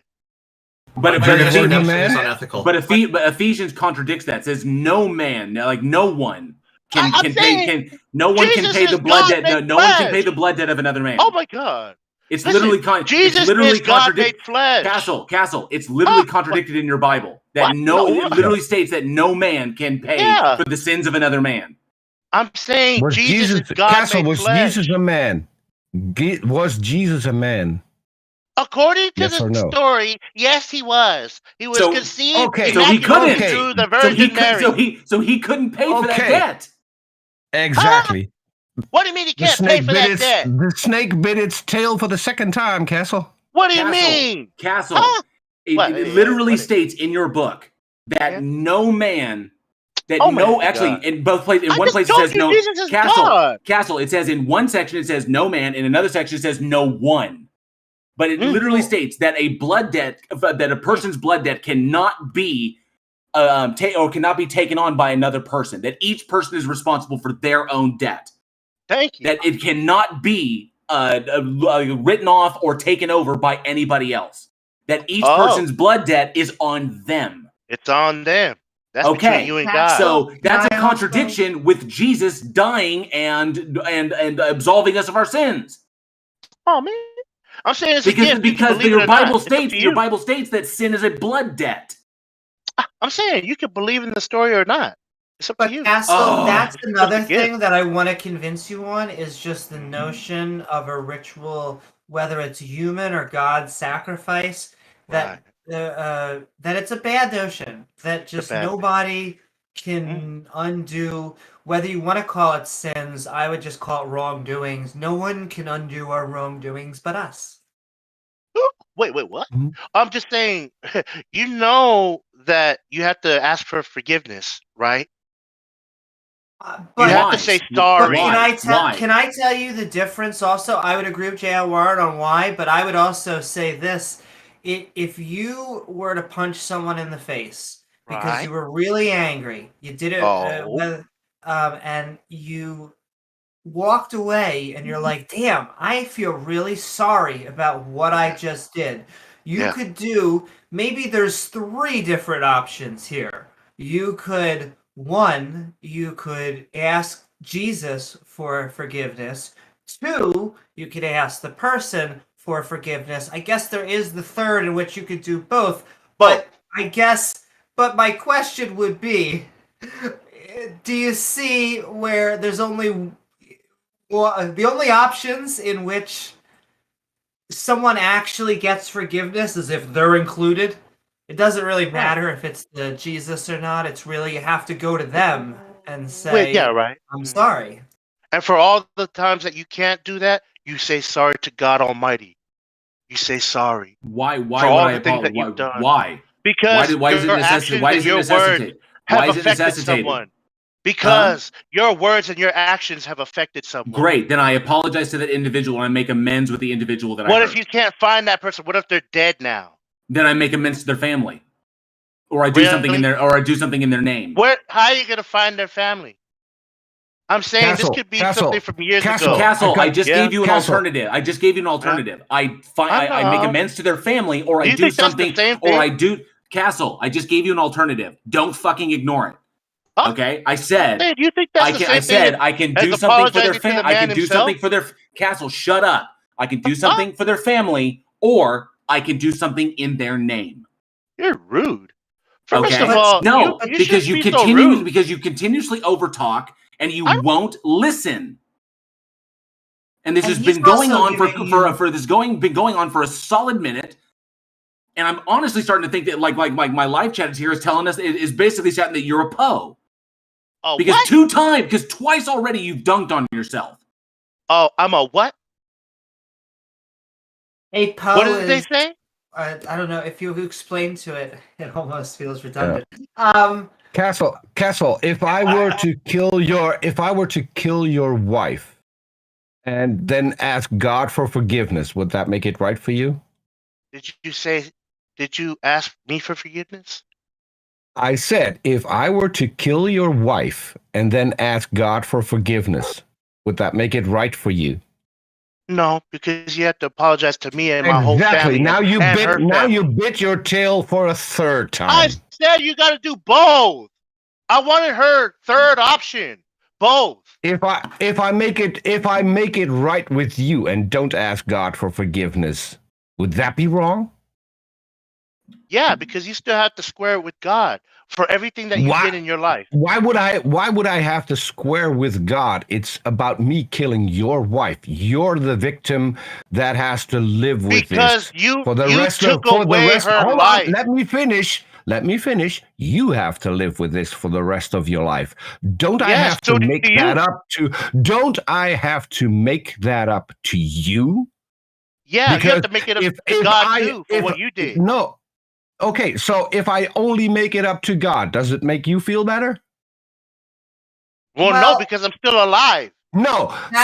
So whether or not I'm asking God for forgiveness has no impact on you. So why would I need to do that if I'm going to make things right? Guys are confusing induction with faith. What does it add for me asking forgiveness to God? What does it add for you? You gotta be responsible with your actions. Number one. And why not I choose just number one, said, though? Why not I just said ask forgiveness from God? Why? If seems the like forgiveness from God, there is something. If the forgiveness that I get from God does nothing for you, then how does it do something for you if I make it up to you and ask forgiveness for God to God? It doesn't add anything. You just said it doesn't. Man. Plus, if I don't sin, Jesus died for nothing. Yeah. Oh, God. That's how you look at it? Wow. Poor unfortunate soul. You should be giving thanks. You should be giving thanks. You should be giving thanks. You don't give. Yeah, exactly. You have no one to give thanks. You don't give thanks to anyone. Castle, I gave you the example. I should be giving thanks to someone. I should be giving thanks to someone. God Almighty, the creator of all things. Everything. Castle, stop over talking. God. I Go should ahead. be Here's the giving microphone. Take thanks. He just wants to Stop talking. proselytize. He just wants to proselytize.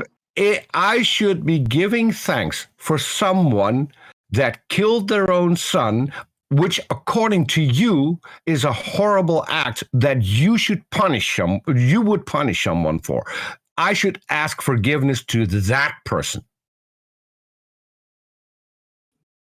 Can I speak now or no?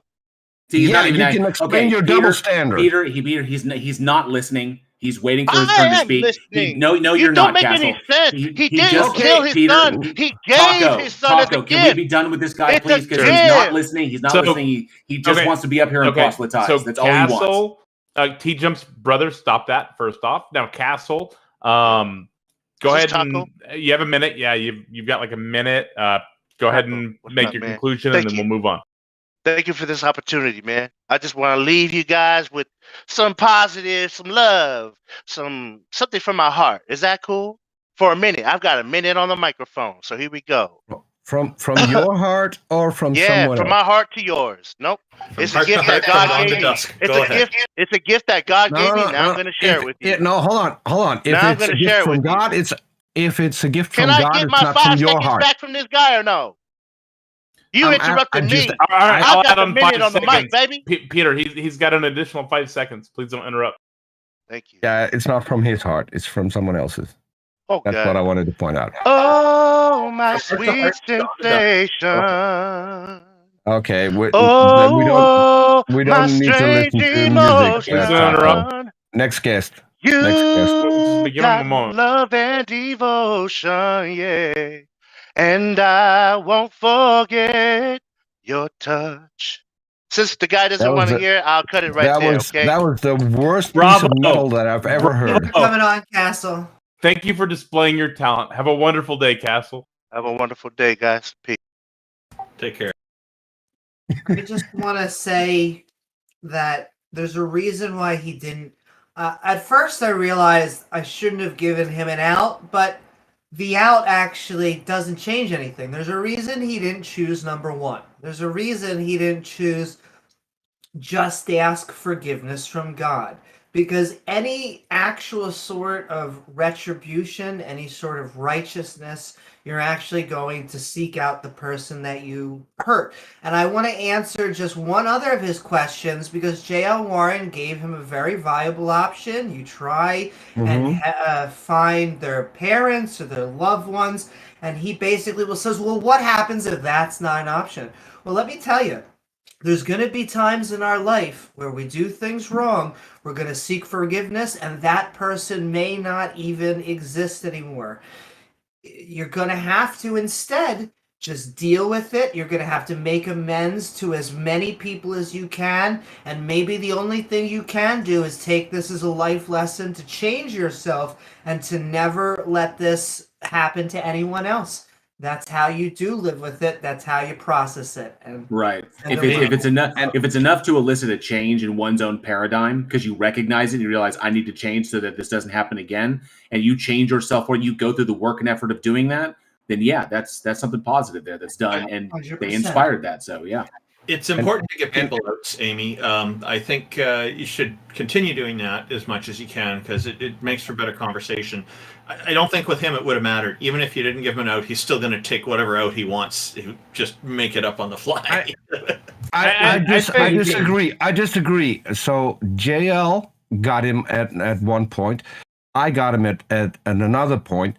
If you hold their feet to the fire, if you stick to their claim, do not let them divert or deflect, they will, in the end, as JL put it, the snake bit itself in the tail. That is what he did. He contradicted himself within just a few minutes. And that is what happens. Yeah, that is what happens if you hold people's feet to the fire when they make a claim that you know isn't true. Sure. Well, I think the moment that you realize that it's not just God, that you actually have to make amends to someone else, I mean, you're already bringing in a non-omnipotent person. Yes, he clearly stated that it didn't matter whether or not I asked God for forgiveness. That would do nothing. And then he said, but yeah, you have to do that additionally. If it adds nothing, why would you do it? You just said that it didn't make a difference. So if it doesn't make a difference, we can skip it. Your words, not mine. All right, who do we got next? Mr. is up next. I guess T Jump's brother. Please stop jumping up here. Mr., I'm pulling you up. Hi. What's going on, Mr.? Hello. Hi, can you hear me? Hey there. Yes, sir. Thank you for joining us. What have you got for us?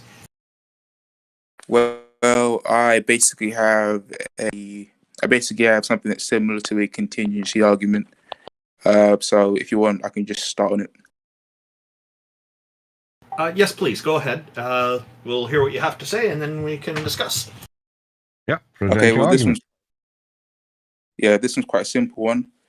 I suppose the first step would be to say that that the universe that we live in experiences change, and that contingent things change. This is a property of things that could be, that could exist in many different ways. For example, all of us here could be taller, we could be shorter, we could be older, we could be younger. How do you know that? Yeah, so these changes require some sort of explanation, and I believe that the explanation of that change. How do you know that the present state of affairs isn't necessary?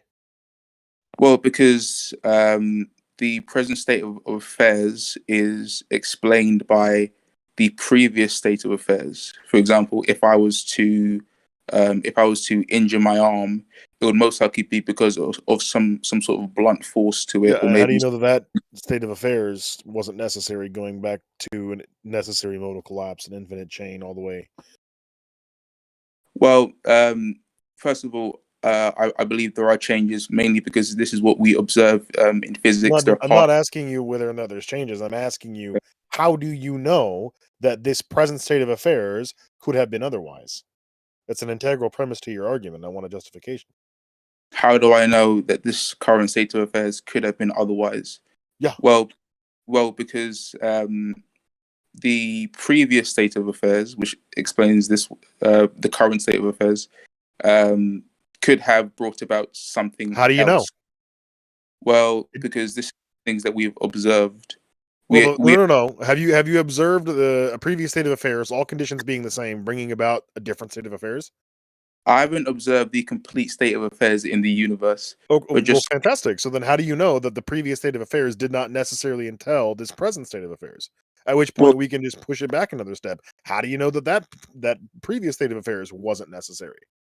Well, because for all things in the universe, for the universe collectively, in other words, to change, only a small part of it has to change. So I basically observe small things changing around me, myself getting older, myself getting taller, losing. You observe linear transitions in states of affairs. Again, I'm not disputing whether or not there is change. I am asking you, how do you know that this present state of affairs wasn't necessary? Just because a thing changes doesn't mean it's not necessary. You can't identify whether or not this particular change itself had to happen. Your argument is that things are contingent, meaning they could have been otherwise. How do you know they could have been otherwise? What is the justification for the premise that any present state of affairs could have been otherwise?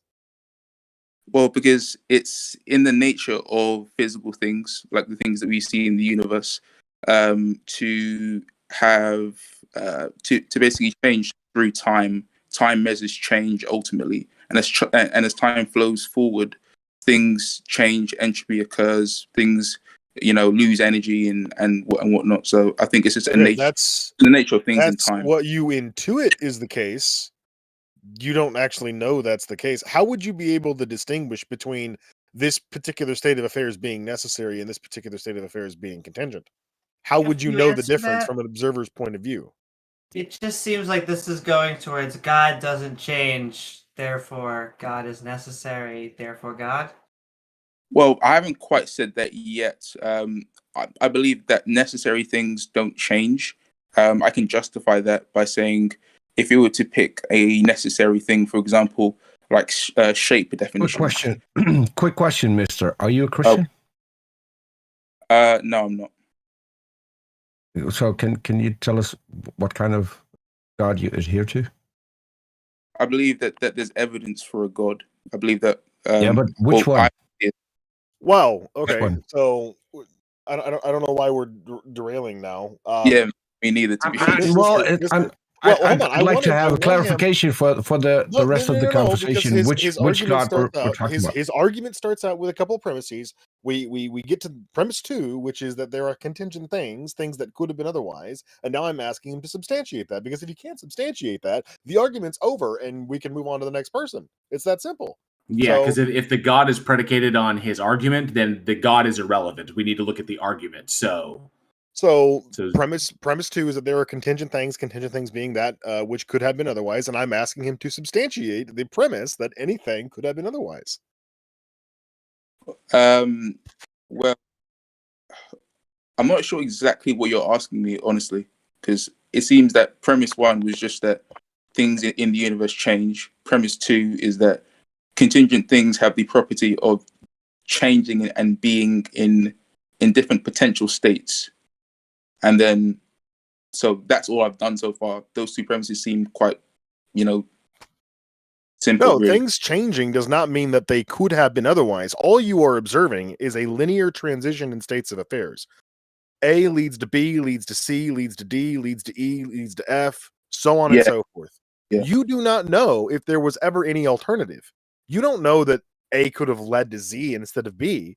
You don't know that B could have led to G instead of D or C. You don't know any of that. All you know is what you observed in hindsight, but you don't know that particular causal chain wasn't necessary. You can't rule that out.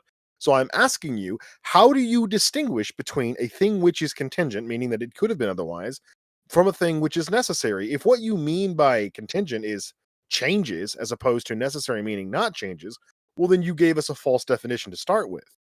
And I would have contentions with that as well. But either revise your definition or substantiate the one you've already provided. Okay, well, for example, the reason why things that change could be in a different ontological state is because if something goes from state A to state B, it could have stayed in state A, but it's changed. How do you know that? What? That's just reasserting the claim. I'm asking you how you can substantiate that. The original claim was that premise 1, the universe changes. Premise 2, things that change are contingent. And then you said, there you go. How do you know that? How do you know that the change, the linear transversion that you're observing, isn't necessary? How do you rule that out?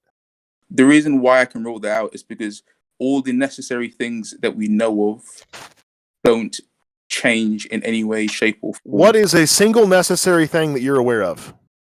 One would be shape definitions. Shape definitions? You think the definitions of words, the way in which we use arbitrary strings and consonants and vowels couldn't have been otherwise? Not words. Words clearly change over time. Okay, cool. And uses change. I mean shape definitions. Are you talking about Platonic concepts? No. I basically mean like this. Like triangles have 3 sides. Squares have 4 sides. No matter what. Yeah, that's just a brute fact. That's tautology. It's just saying the same thing twice. Because a triangle is defined as a shape that has 3 sides. So saying that a triangle is not informative. It's not necessary. It's just that we're using a particular word to refer to itself in concept, right? I could say a bear is a bear, and that could be false because the word bear has 2 different meanings. Well, if you're referring to the Platonic concept, all you're saying is you're invoking the logical law of identity. But if that's the kind of necessity you're referring to, okay, could not have been otherwise. Well, that's going to get us into some modal ontological leaps that you're going to need to justify, right? Why is it the case that a triangle couldn't have had 4 corners as opposed to 3? One sec. It is quite simple. When I said the shape definition, I'm talking about what it means to be that shape. No matter what kind of object you find in reality, and no matter what shape it may be, from something as simple as the necessity is only descriptive. Almost finished. To something as from simple as a triangle to something really complex. If it has 3 sides, it will be a triangle, whether it's red, whether it's extremely filled with energy, whether it's heavy, whether it's light. It will have 3 sides if it's a triangle. and these properties that we see in all kinds of things are things that are necessary, because no matter the different state a physical material thing could be, it will have that property of having three sides if it's a triangle, or four if it's a square.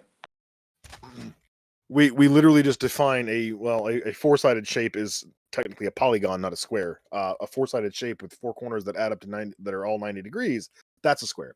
And the sides have to be equal.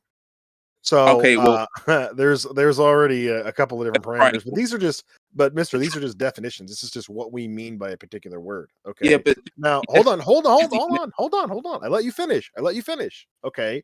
I could say the statement, a square is a square, and that could be a false statement because I'm not meaning the same thing when I say square in the first time and square the second time. I could say that a square, meaning the polygon shape with four equal sides and corners that add to 90 degrees, is the same thing as a level tool, which is false. Those are not the same thing. A tool level or square is actually an L. It's not an actual physical square. It's just one right angle is all it is. So those are not the same thing. They don't have an identity with each other. And that statement could be false. There's nothing necessary about the statement a triangle is a triangle being true, or a triangle having three corners being true.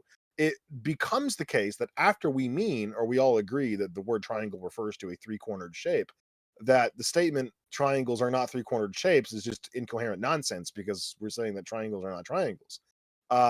That is not like a necessity in the same sense that you're referring to when it comes to contingency and necessity. That's a logical necessity. That's just identitarianism. That's all that is. That's not the same thing with modal ontology, like you're referring to with there are things that could have been otherwise. All right. We could have picked a different fucking word for the three-sided shape. It is not necessarily the case that triangles had to be a triangle. All right. Now, what I'm asking you for is your justification for the notion that anything could have been otherwise. Because maybe it's the case, and you and I don't know, we don't have any way to verify, that there was no other word that humans would agree to call a triangle in the English language, like the Spanish language and the Italian language and the German language and the Russian language. I'm sure they all have words for triangle that are not triangle. And they all had to call it that too, because there's some sort of modal necessity that informs all future states of affairs and present states of affairs. How do you, Mr., rule out a modal necessity?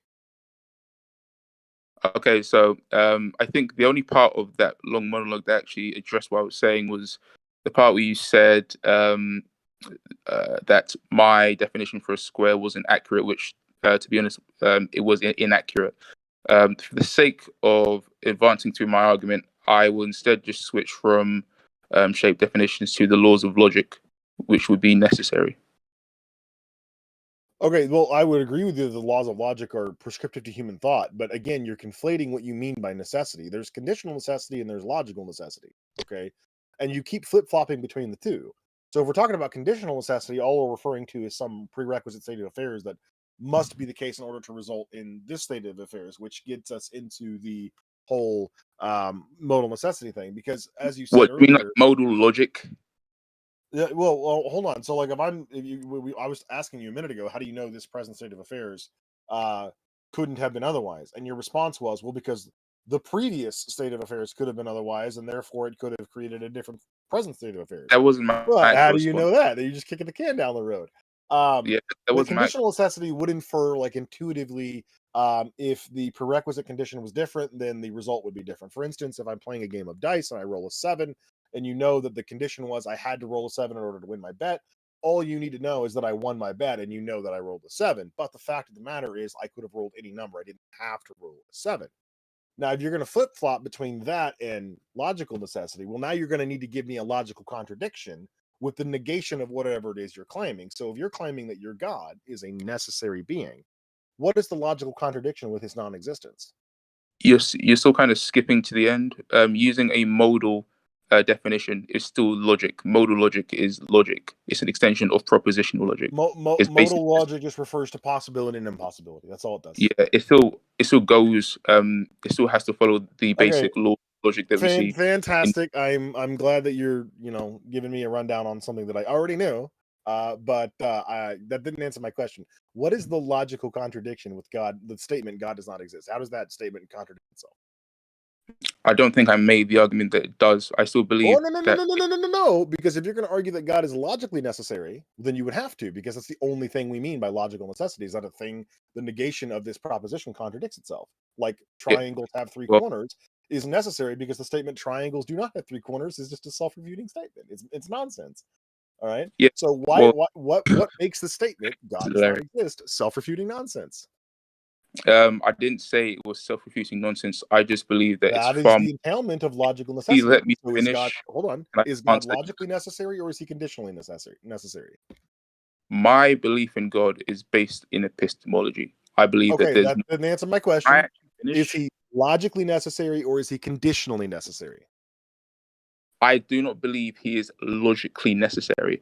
I believe. Oh, boom! So therefore, it is. Can I literally finish a statement? Because at this point, you aren't even having a conversation with someone. All right, fair enough. Go ahead. I believe that there's more. That if you were to compare the evidence for God existing with the evidence for no God existing, I believe there's more evidence for God's existence than against. There is no logical contradiction like P and not P. For God not existing, I don't believe that it's logically necessary. It depends on how you define him, but let's be clear about something now. If you just admitted that you do not believe that God is logically necessary, so right out of the gate, your argument rests on a false premise. Okay, wait, hold on. So the statement that a necessary thing is a thing that could not have been otherwise, all right, is a meaningless statement. Right? You have no way of justifying whether or not a particular state of affairs could or could not have been otherwise. That's just intuitive. Which I mean, fine, if you want to argue from hold on. Stop.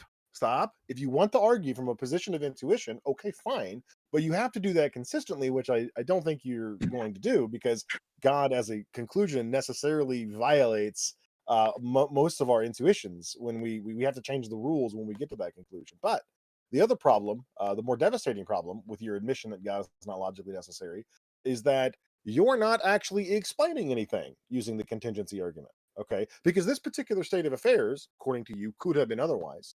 Well, so could God.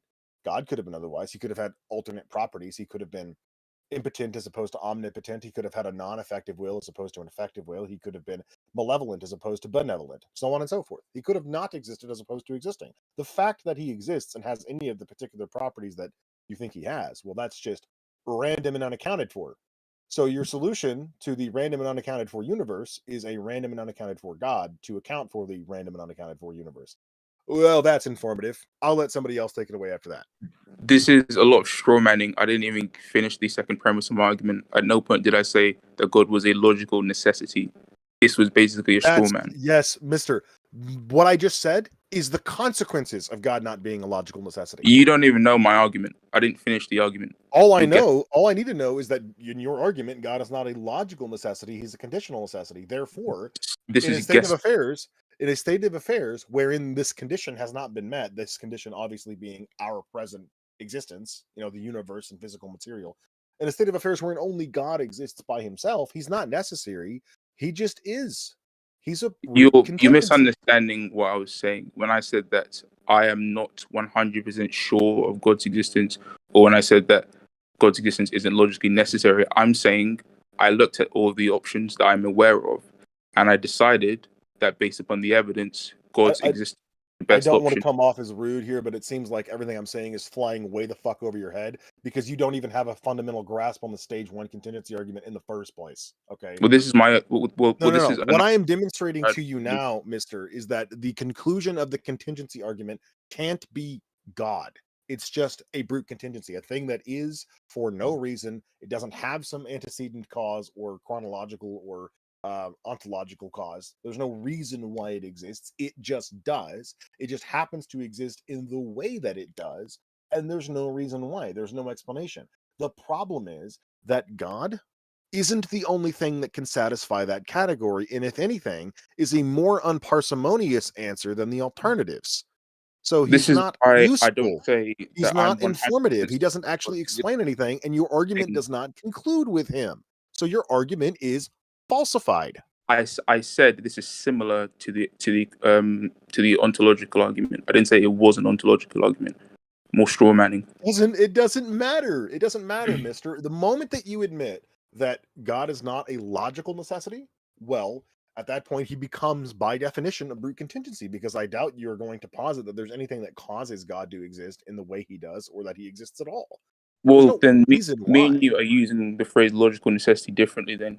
Because when I say logical necessity, I'm saying when I consider whether God exists, I cannot say with logical certainty, with infallible criteria of knowledge that he does, because this is by far the best theory and the most explanatory theory. That's what I mean when I say hypothesis, not theory.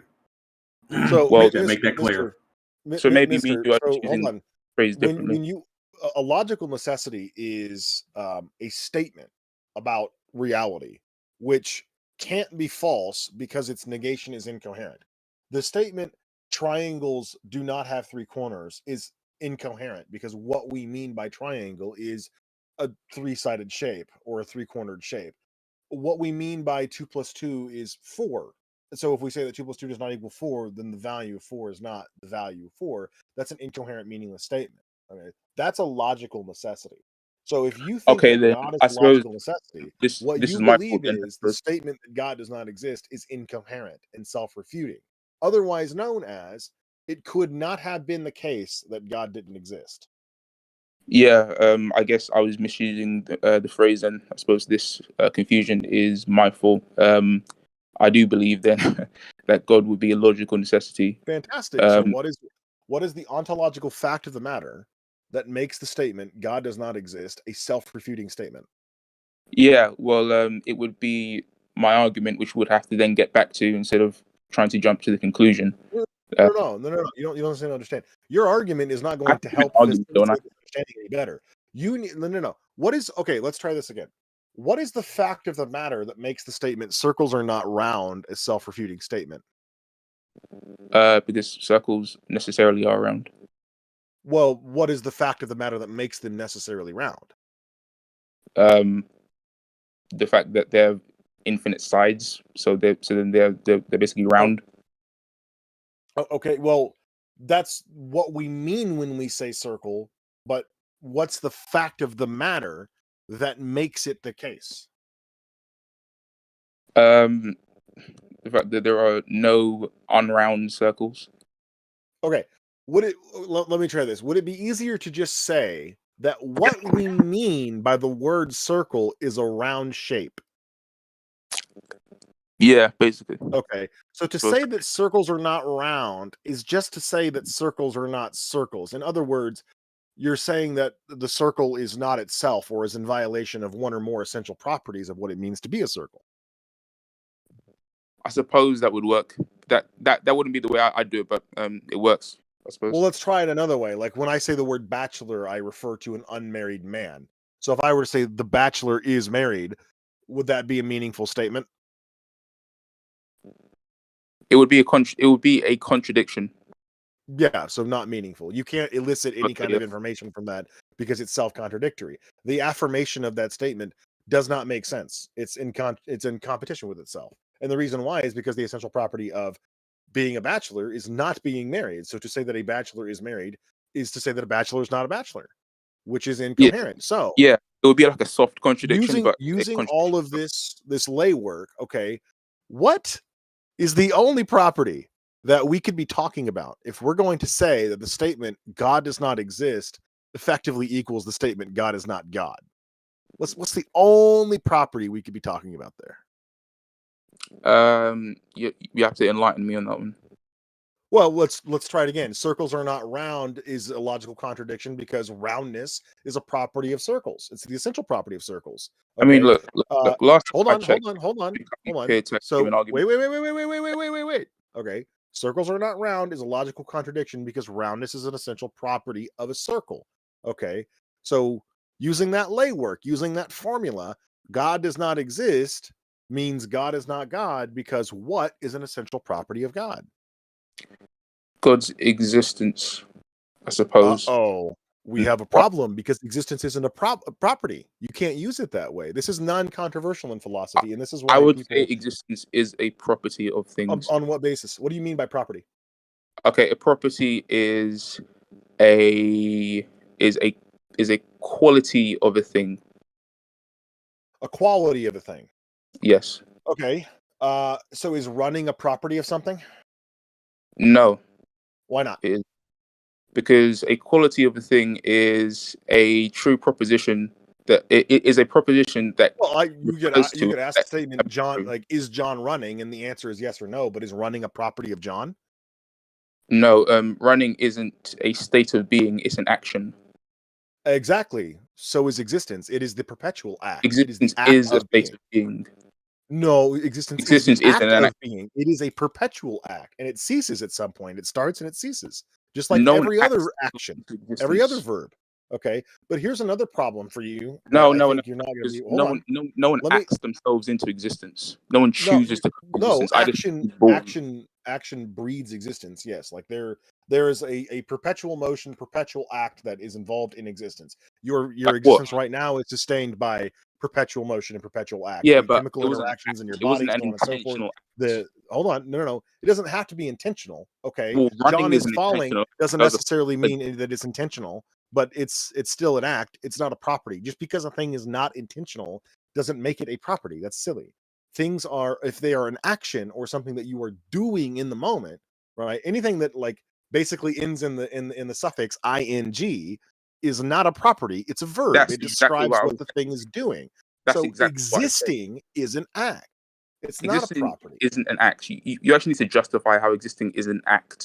I just exist because that's what we mean by the word exist. It is the condition by which things fulfill properties. It is the act of fulfilling a property. And I'll help you out a little bit better. Okay, can you think of in your head right now a red apple?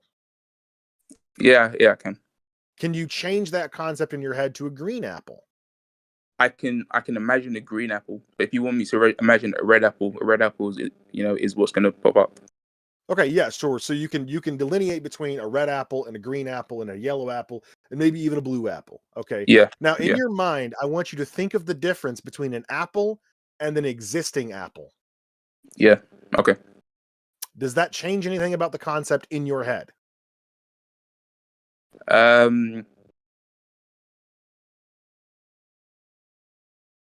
I'd say it does. How so? What about the concept in your head has changed? Because a red apple that exists in my head exists conceptually, and a red apple that exists in the real world exists physically. Okay, but does the physical apple that exists in the real world, is that the same thing as it is in your mind? Well, I'm imagining it. Do you have a physical real apple in your head right now? No, Jesus Christ, no. That would hurt. No. Okay, so it's a conceptual, and so in both categories, whether it be a red apple or a red existing apple, quote unquote, it's just an apple in your head. There's no difference in the concept. No, what you might refer to in the external world could be different, sure, but the concept itself in your head doesn't change. Definition of exist, because my definition of exist is like, if it can exist conceptually, it can exist physically. So if I imagine something, it's true that I'm imagining it. That proposition refers. I mean, that's a weird definition of existence. No, it's not. How is it weird? Yeah, it is. Because you can imagine things conceptually. Like saying that a thing could exist in reality, really, when you break that down, is really just saying that a thing doesn't logically contradict itself. So I could say, for instance, unicorns could exist, right? But presently, there is nothing in reality which fulfills or physical reality properties. Hold on. There's nothing in reality which acts out the properties of a unicorn, and a unicorn is basically just an equine animal, a horse, with a horn on its head and some combination of magical abilities. Therefore, there's nothing in reality which acts out, which does those properties, which acts out or fulfills those properties. So we wouldn't say that unicorns exist, but they could. There's no logical contradiction with them not existing. They could exist physically, but I don't delineate between physical and non-physical existence. All I mean by the word existence that's your problem, is a thing when fulfills when you asked me to imagine a red apple, and I said I am imagining a red apple, that proposition was true because in my mind I imagine. Sure. Now, like, are you imagining an existing have apple? to refer to existing things, therefore exists. That's not true. Do minotaurs exist in reality, in physical reality? In conceptual reality, they do. The guy who Okay, made but that's that not what I story of the asked. Minotaur certainly. Okay, but do you think that everything which... How do you delineate between physical existence and non-physical existence? Physical existence is ontological objects that can give me Ontological was a useless word there. That I didn't suppose so, add yeah, on but anything to it. objects that can give me qualia. I can receive sense data from it. Are you saying you can't receive sense data from your conceptual objects in your mind? That would be an interesting phenomenon. Not the kind of sense data that I could receive from a real physical thing. I can receive sense data from conceptual things, but not like literal sights. Let's try this a different way, Mister. Because right now you're just like you're trying to play semantics with me, and that's not. No, I actually believe this. I believe this for years. I strongly suspect you don't, and I think this next example of why this doesn't work is going to help you out a little bit. And if it doesn't, you won't have any reason to not believe it. Well, I'll think you're wrong and perhaps conceptually impoverished, but I'm hoping that we can get past this. Okay. So, if existence is a property, then its dispositive allocation, non-existence, is also a property. Just like redness is a property, and not being red is also a dispositive property. You agree with that? No, I don't think not existing is a property. Why is it non-existent a property? Because for something to exist, it has to have some sort of property, and then for existence not itself have is any a property. So how does that work?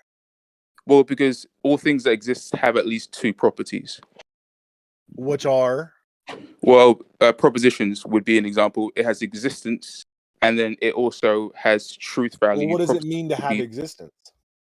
To have existence is to have at least one property. Once you have one property, well, you just said a minute ago it was two properties. Now it's one. What's the one property in order to exist? The one. Look, there isn't one property. I misspoke. You just said there was. I'm confused. Which is it? Yeah, I misspoke. You need two properties to exist. A proposition would be a example of that.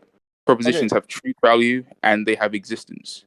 Okay, but that's just saying the same thing twice. A thing needs to have existence in order to exist. Okay, how does a thing transition from a state of non-existence to existence? Transition from physically, I suppose. Really, physically, all that exists is just fundamental particles. We just look at things and conceptualize them as different from other things because of the way they appear. But and what is involved in the transition between a thing exists versus or a thing does not exist to a thing does exist? For instance, let's say that I have a chair in my dining room right now. Okay, at what point did that chair transition from a state of non-existence to existence? Well, I am a mirological nihilist. I believe that all that actually exists in that chair is just the fundamental particles, and all that you can see is just its current appearance to you. You can't see the entire chair. Well, that's just a patent contradiction, because if you're a mirological nihilist, you can't be a Platonist, and yet you believe in conceptual existence. I'm not a Platonist. If you're a nominalist, which is the antithesis of a Platonist, then you can't believe in conceptual existences. You don't believe that Platonic objects actually exist. So now you're in like a multitude of contradictions with yourself. How am I contradicting myself? At no point because have I said like 5 minutes ago you just said that there is a delineation between a thing which physically exists and a thing which conceptually exists. If you are not a Platonist, you don't believe that because you don't believe there is such a thing as conceptual existence. Platonists believe in some actual realm in which perfect ideal versions of things exist. I just believe I can imagine things. I'm talking about my own mind. When I say I'm imagining something, again, a non-Platonist would not describe those concepts as existing. They're things that happen. They occur in the mind, in the mental content. They're events. They don't exist physically. They're not things. They are things because they're properties. Not really, they don't. And this gets us into the problem, the biggest problem. Okay, Mister. If I were to say that unicorns exist because I define unicorns as a thing which exists, is that a meaningful statement? Do unicorns now officially exist? Do you mind repeating that one to me? That's like redefining unicorns, which is already quite an abstract thing. It doesn't matter if I'm redefining it. Okay. Yeah. I'm redefining. Okay, hold on a second. I'm redefining. So this is my definition of unicorn. A unicorn these are the properties of a unicorn in my perception. an equine animal or an equestrian animal, so a horse, basically, generally white in color most of the time, or we'll just say essentially they're white. All unicorns are white. They have a horn on their head made out of calcium or some other bone material. And they have magical abilities Keratin, such most as the likely. ability to fly and the ability to heal people that touch them, and they exist by definition. Now, is the statement unicorns exist true all of a sudden just because I give them the property of existence? No, it would exist because of all of those other. Wait, hold on a minute. If existence is a property, then it would be true. Are you all of a sudden saying it's not a property anymore? No, because this unicorn that you've imagined, it exists with all of those properties simultaneously. It isn't like existence would be first and then all those other things would show up. These things are timeless because they're conceptual. Existence so they would all itself exist is a property according to your worldview. So by virtue of having that property, it has all the rest too, and it exists. Yeah, but it doesn't work in that order. All of those properties apply to that unicorn simultaneously. Including existence, so therefore unicorns exist. Yeah, but it isn't that unicorns exist because unicorns exist. It's because unicorns exist because conceptually, by the way, I'm not crazy. Unicorns exist conceptually because that thing has properties. Things that exist have properties. You can describe them truthfully. It's like literally correspondence theory of truth. Okay. Yes, that's not answering my question, mister. So if I define the unicorn as a thing which exists, how is the statement unicorns exist false? Because you didn't just define it as something that exists. You defined it as why do I need to justify properties? Sorry? I'm giving you my definition of the thing. Can you justify your definition of water for me, please? Or do you just use the word water to refer to something in particular? I don't understand what you're asking me here. You might use the word unicorn to refer to something else that doesn't exist in physical reality. I'm using it to refer to something that does exist by definition. What's wrong with that? Something that exists in physical reality, or then probably not. No, mister, don't jump on a word. Listen to the entire context. I don't care what way you're using the word unicorn. I'm using it to refer to a horse-like animal that is white with magical abilities and a horn on its head that exists. Existence is a property of this unicorn in my description. Yeah, I suppose it would exist irrespective of what kind of properties it has. So God exists and unicorns exist, and we've accomplished nothing and informed no one. Do you see how fucking useless that is? That's a massive straw man. That's very unfortunate. No, it's not a straw man, because you're doing something that is completely bombastic in philosophy, which is using existence as a property. And somehow we've known we can't do this since the 1700s. I had hoped that you would be, a little bit more adept in this conversation, trying to use stage one contingency as an argument. But there is no controversy in philosophy about whether or not existence as a property. The only people who complain about this are the people working from the top down, trying to argue specifically for the existence of a God by defining him into existence. What I mean by God is a thing that exists, therefore God exists. Well, that is a completely useless and uninformative. I've never said that. Ridiculous and childish worldview. No. I would agree. You said you believe that God is logically necessary. By virtue of being logically necessary, the statement God does not exist has to be a logical contradiction, at which point we discover the only way that statement is a logical contradiction is if God possesses the property of existence. And I think that I have repeatedly demonstrated the ridiculous amount of contradictions and problems in that perception. Am I pointing out one example? Existence is not a property. It can't be used that way. And every time we've tried to use it that way in this conversation, it's become a problem. Pick out one example. It's incoherent and meaningless. You could pick up one example. That would be helpful. Example of what? Or when in this argument, I've argued for conceptual things existing just like physical things, and you provided a defeater. What the fuck? That's not even what I was saying. That's literally what this argument is. God possesses the property of existence. Yes. Then existence has to be a property, at which point the statement X does not exist is incoherent, because that would be the same thing as saying X is a thing which does not possess the property of existence. Things that don't exist can't possess or dispossess properties. That's fucking retarded. Well, you're kind of working from the wrong way, and this is mainly because all you're doing, long story maybe you could short, just is cut me saying off. I define God as a thing that exists, therefore he exists. At which Well, it point wasn't your the argument can argument, be hand waved away as useless, bombastic fluff. It means nothing. that wasn't It's the argument, informative was to it? no one, and it's pointless to have a conversation with you. I'd agree, but that wasn't the argument. I don't give a fuck what your argument was. The moment you Okay, admit well, to me then that you everything's think in that the air God if you don't know what to say. has the property of existence, possesses the actual property of existence, I know you're not that intelligent and a waste of my time. It just isn't the property. Does Every anyone else single have anything time to I say? tried to give you an Maybe someone else example. thinks I'm intelligent. I tried to give you an example of what the problems that accrue whenever you use existence as a property, and every single fucking time you danced away from it because you didn't want to have that conversation. That's called not actually Unicorns taking a defeater. exist, so does God. Nobody has learned anything. You can talk to somebody else. Mister, the problem is that you had a syllogism to present, but you presented your first premise. Yeah. But you presented your first premise. All of the problems that Xerxes has identified exist as a result of your first premise. We didn't need to go to your second premise because your first premise has already been taken down. So you need to go back to your first premise and reevaluate that so that your second premise can be utilized to justify your conclusion. So your first premise is done. And during the Xerxes was identifying the problems with that. So by basically breaking it down, essentially saying, already your first premise doesn't work, and here's why it doesn't work. And that's what this whole conversation between you and Xerxes was about, was sussing out why your first premise does not work. Because there are so many entailments that lead to all of these problems. So, because you stated your thing, and that was pretty it. harmless. It was just that the universe changes.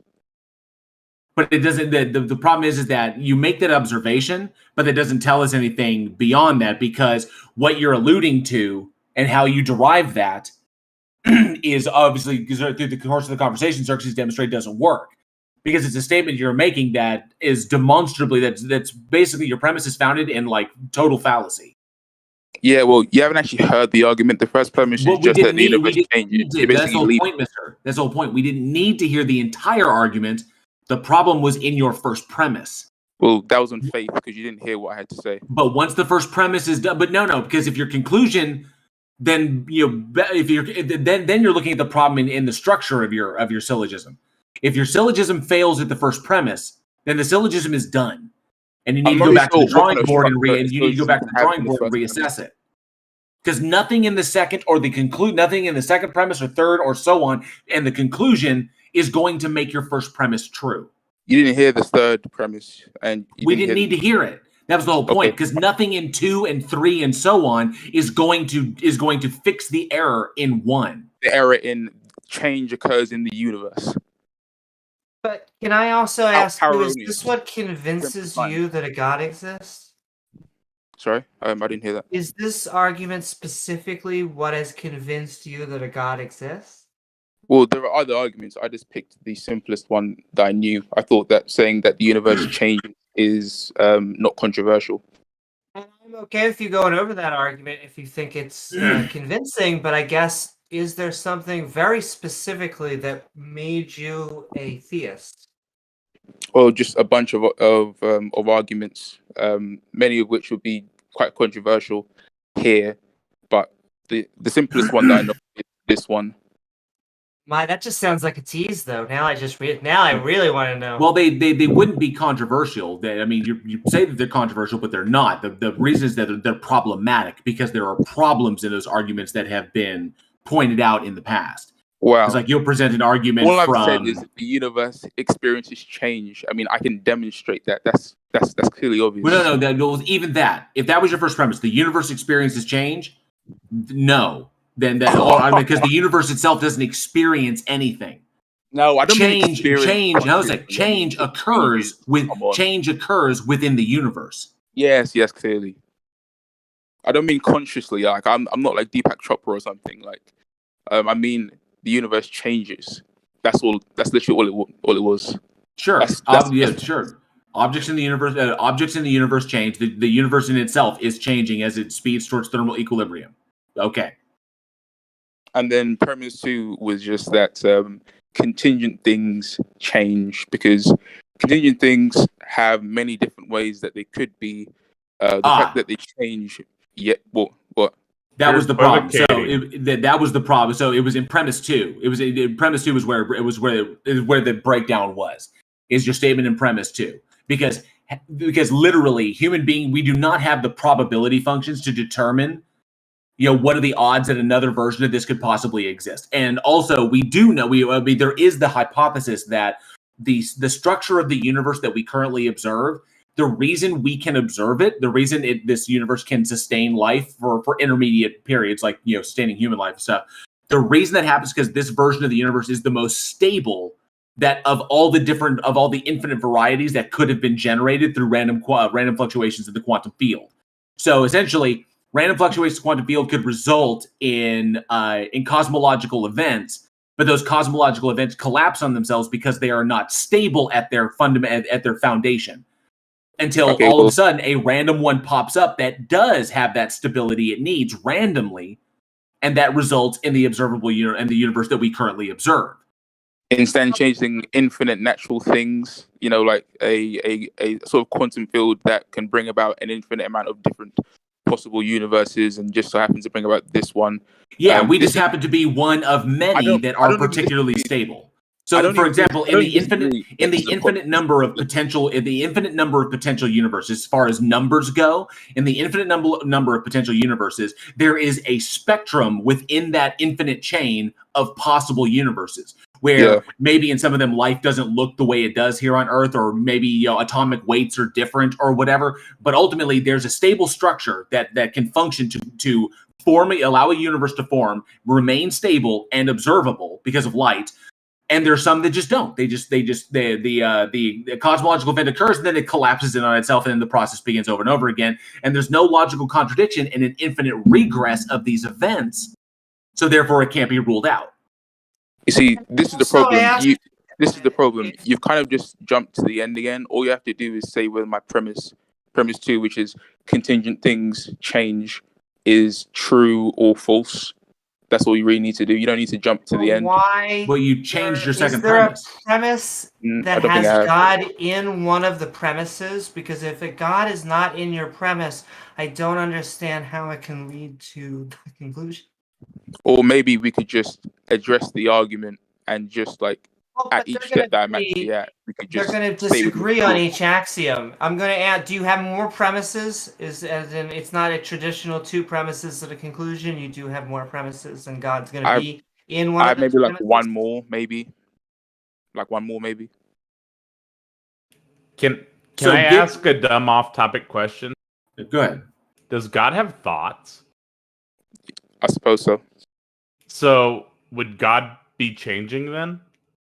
That's a very good question. He would change, and see, this is something that I wanted to deal with at the end. But he would change, and he would change within time. Yeah, because having thoughts would necessitate that God was essentially within time, because thoughts changing changes the temporal distance. So then the universal quantum field that's timeless, spaceless, and immutable would be a better explanation for the existence of everything, and your belief could just be dismissed on that alone. Which is why I said that there are many different theories, and I believe God has more hypotheses. Hypotheses. Important distinction. Hypotheses. Why would you lead with something that you knew from the outset was a weak argument? I did not say it was a weak argument. I said from the beginning. Well, it seems now you're backpedaling and just tacitly admitting that is the case. I think you're actually putting words in my mouth, because I'm pretty sure. What's your best argument for the existence of God? Best evidence, the best evidence at all that you have for God.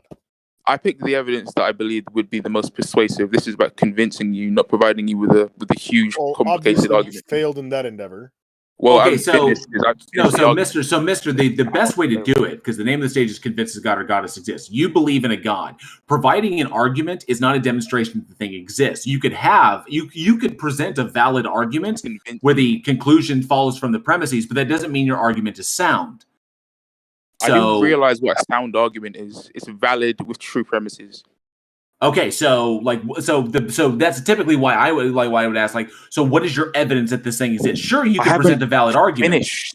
You have to let me finish. But what is your evidence? This isn't due to me. But what is your evidence? It's basically a syllogism. A syllogism counts as evidence. Okay, if you give us, this panel, a valid syllogism, I was literally doing that. Mister, stop. If you were to present to this panel a valid syllogism, would that entail? Do you think that entails your God exists? It entails the premise, and if no. Answer the question. Answer the question. If you give us a valid syllogism, do you think that logically entails that your God exists? I suppose so. That's the way syllogisms work. No, it does not.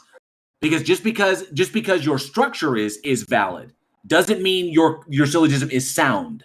Please, can we get past basic philosophy? I understand that I need true premises with a valid conclusion. You literally think that a valid argument demonstrates reality in all cases. I said it yes, you did. Conclusion. Because I just showed you the opposite. I just showed you the opposite. Yes, you can make a valid argument for something because the conclusion follows from the premises, but it doesn't necessarily mean that your conclusion is extant to reality.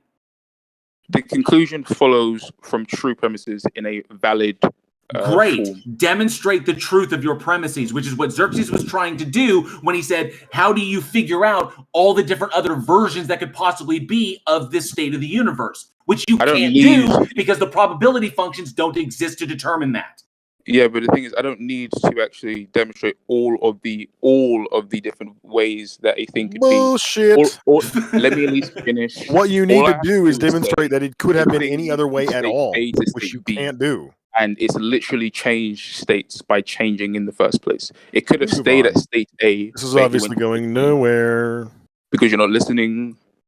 No, actually, we've all been I was having a very in-depth conversation with you right up to the point where it became blatantly apparent that you either have a manifest inability to learn or an unwillingness to actually understand. Or maybe you decided to go back to school and try and teach me what a valid syllogism is. I mean, that's just completely That's irrelevant. not what I was talking to you about. That's what JL was talking to you about. I know, Like yeah. a roller coaster ride, we with you just on whether or want not the existence loop is a predicate. where God is. And so if you could just cut to the where you think you believe that God comes in.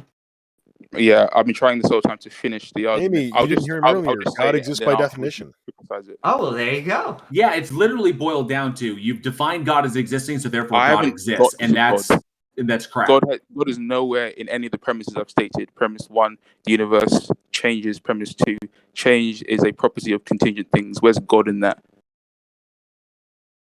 You hadn't gotten there yet, but you already stated that. So now we're guessing again. No.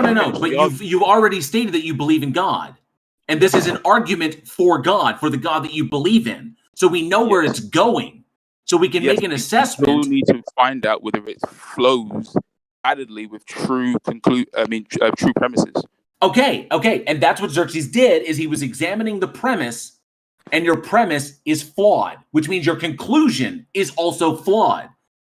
That's the problem. So he then needs to provide evidence as to why my premise is flawed. He already did. That was the 40-minute conversation that you just had with him.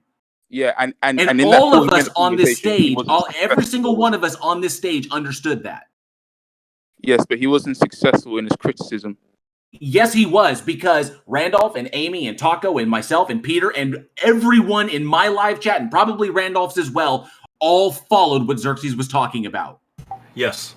It still wasn't successful. He basically went to try and prove how my definition of existence is basically poor or is basically inaccurate. And he wasn't able to the difference between a thing that exists and a thing that doesn't exist. Yes, essentially, he is basically stating that you are using these terms incorrectly in order to justify your conclusion, and you don't get to do that. Yeah, well, I don't think I am doing that. It's been demonstrated that you are, mister, so I guess it's back to the drawing board. All I need to do is to define existence as something that has properties that's not controversial. Wow. Either you're retarded or dishonest, because literally I gave you a definition. The argument I gave you a definition of existence, that being the condition by which an entity of some sort fulfills properties. Having properties is what makes a thing exist. It's what we mean when we say a thing exists. Existence is not in and of itself a property. What would it mean for something to just have the property of existence? Yeah, but I already said things have at least two What properties. would it mean for something to just have the property of existence? I don't believe anything does have just that property. Okay, why not? Well, because nothing that I know of just has the property of existence. The only thing that I know of with a very few amount of properties are propositions. They exist and they have truth value. That's literally it. Everything else has a shit ton of properties. Yeah, I'm not going to get into the semantic externalism thing with you there, suggesting that truth propositions have properties, but they do, because you can are be true or admitting false. in a It's a very property. backhanded way to get out of the problem that existence itself is not a property. It is the condition by which things fulfill properties. But you understand the moment you admit that, you have to forfeit God as a logical necessity, because nothing can exist by necessity. Only I would by happily brute give that up if contingency. you were to provide evidence for it. What do I need to provide evidence for? So you could disagree with my definition of existence. If you were to actually show that my definition. Yeah, what do you of mean by exist? Just to have properties. So you're saying God has the property of having properties? That's incoherent. No. Sorry. I say God has properties like basically everything else. No. If you think existence is the condition of having properties, and you think existence itself is the property, then you're saying that when a thing exists, it has the property of having properties. The fuck, dude? Well, where's the That's a contradiction? useless definition of existence. What are you talking about? How is this not clicking with you? Well, because you basically just stated what you believe it is, and then you just said that doesn't make any sense, and you haven't actually shown. If a thing has properties, it exists. That's what we mean by existence. And that was also my saying definition. Existence itself is a property is fucking meaningless. How? All you're saying then is a thing has the property of having properties. And that would be a true statement for many things. For me, for you, you have properties. But I wouldn't say. Hold on a second. Why can't it be the case that I don't have properties? Well, hold on, mister. Is the statement I don't exist a logical contradiction? Like if you were to say, like, let's say, we're talking about Barack Obama. Okay, he's a famous person. Is the statement Barack Obama does not exist a logical contradiction? I would say it's false. But it's not a logical contradiction. Why not? I don't see how it's a logical contradiction. I just believe it's false. But wait a minute. If the statement Barack Obama does not exist isn't a logical contradiction, then that entails that existence isn't a fundamental property or an essential property of Barack Obama. Do you believe that Barack Obama has the property of existence? No. Look, the reason why it isn't a logical contradiction is because existence isn't about logic. It's about truth. Like epistemology. Oh my God, Mister, stop dodging. Stop. How's this dodging? I've answered your question. This is humiliating for you. I am so embarrassed for you. It's not even funny. Like I'm blushing on your behalf. Okay. If we already went down this train about half an hour ago. A thing is a logical contradiction only when it is in violation of its own essential properties. You believe it is a logical contradiction for God to not exist. The statement God does not exist is a logical contradiction. At which point, God has to possess the property of existence, which you have defended with the efficacy of a Nazi apologist at this point. Come on. Now we jump into a similar paradigm of Barack Obama. So, do you believe Barack Obama possesses the property of existence? Yeah, but not the necessary property of existence. As in, he doesn't exist necessarily. Like, incoherent gibberish. Is it really incoherent? He didn't exist in like 1412. It's tautology.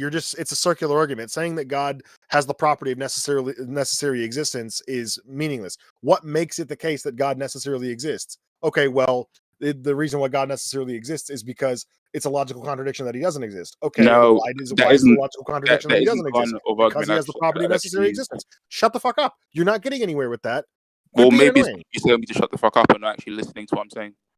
You're not saying anything. This is the problem. Words are coming out of your mouth, but they don't amount to much. You're not listening Can I ask the question I asked the other contingent person? Hang on. Just given this, the conversation with Mister has been going on for well over 40 minutes now, and we've identified the problem. Xerxes identified a problem. Amy as well identified the problem in your second premise. And we've taken it. I think we've taken it to it, and we've come full circle. I feel like point. that villain in the SpongeBob TV show where he's trying to give the wallet back to the starfish. And Hoven? It's not my wallet. So I think that's just how this argument is going so far. Mister, this is just going in circles. So essentially, you have a syllogism. I understand that. We identified a major problem in your second one, and and we would recommend that you take your syllogism back to the drawing board and reassess it, and probably look into. I would strongly recommend the Stanford Encyclopedia of Philosophy as a big resource for you, because these things will be well defined in this. I mean, I know it reads like legal text, but those things are well defined there, and that can help you to kind of structure your syllogism in a better way so that you can avoid these. And we can be like, okay, premise, and then get to your conclusion. So, but at this point, I don't think we're going to get anywhere as far as productivity goes. Dancing around the semantics of your proprietary definition of existence. So I think we're good to go on this one. Yeah, okay. Thank you for coming up. Apparently, Why You Little was arguing with Peter in chat, so I'll pull him up because they were wanting to talk. Oh. Hello, Why You Little. Welcome. Thank you for joining us. What have you got for us today? Before you start, Why You Little, I'm posting the link that you gave me to the PDF in the chat. I have another one too. Let's discuss this one because that's the one that you pitched me. All right. So you're saying that the Quran is wrong because it says that there is a liquid that spurts in the backbone, right? No, I'll read from your PDF. Is that okay? Sure. So I'm going to the bottom part of the PDF where an alternate translation is put forth, and it says this translation is not tenable because the Quran refers to it's not tenable because the Quran refers to and medical psychology physiology confirms that the gushing fluid is male seminal fluid. So just wanted to specify that is what we're talking about. Male seminal fluid. All right. Well, have you heard of the it's called bulbourethral gland? Because even if I had, the audience wouldn't. So look, 70% of ejaculatory fluid that contains sperm comes from the seminal vessels, which are parallel to the backbone, and around 20% of it comes from the prostate, and 5% from it. Hey, do you guys have a different verse y'all can discuss? Now the location of it. I'm familiar with that apologetic, but what you're saying just amounts to semen. Basically, the way that that's translated is that this ejaculating fluid, or is emitting fluid or spurting fluid or whatever, comes from the body. Basically, is all it's saying. Does it not? It does. That okay? Yeah, right. But that's all it amounts to. It's not giving you a local description of when it says emitting from between the backbone and the ribs. Okay, that could mean the testicles if all you're doing is like taking a pole and sticking it down the middle of somebody's body and saying everything in between the backbone and the ribs down this pole qualifies as between the backbone and the ribs. Oh, yeah. So it could come from the pancreas, the spleen, the stomach, the liver, the kidneys, the heart, the lungs. Every organ in the body is now a candidate for what produces semen, and you're picking the one that happens to be the only one not actually in between the ribs and the backbone. From my understanding, just to clarify, just for clarification, hold on. Just to get a clarification on this, from my understanding, Why a Little, the problem with it is that the Quran is made essentially what's written in the book in this particular surah is an anatomical claim, is a claim via anatomy, and then there's the claim that the Quran was divinely inspired by directly from Allah. So Allah gave it to Muhammad. Muhammad wrote it down. and then no, we no, look. No, it's not Muhammad that wrote it down. No. It says followers. Muhammad could not read or write.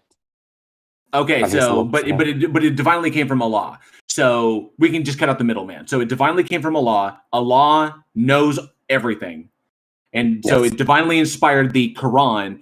But then we look at the claim, the anatomical claim in the Quran, and it's not a good representation of reality.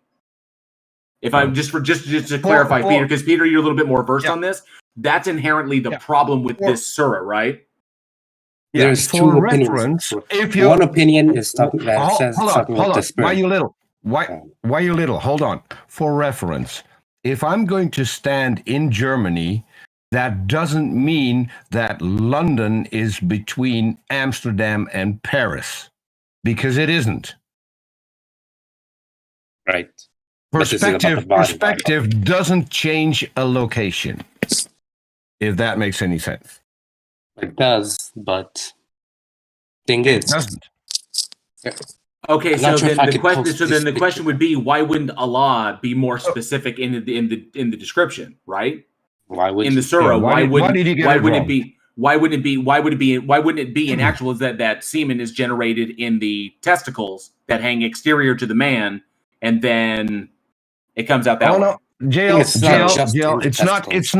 not about the semen. The Quran doesn't talk about the semen. It talks about seminal fluid.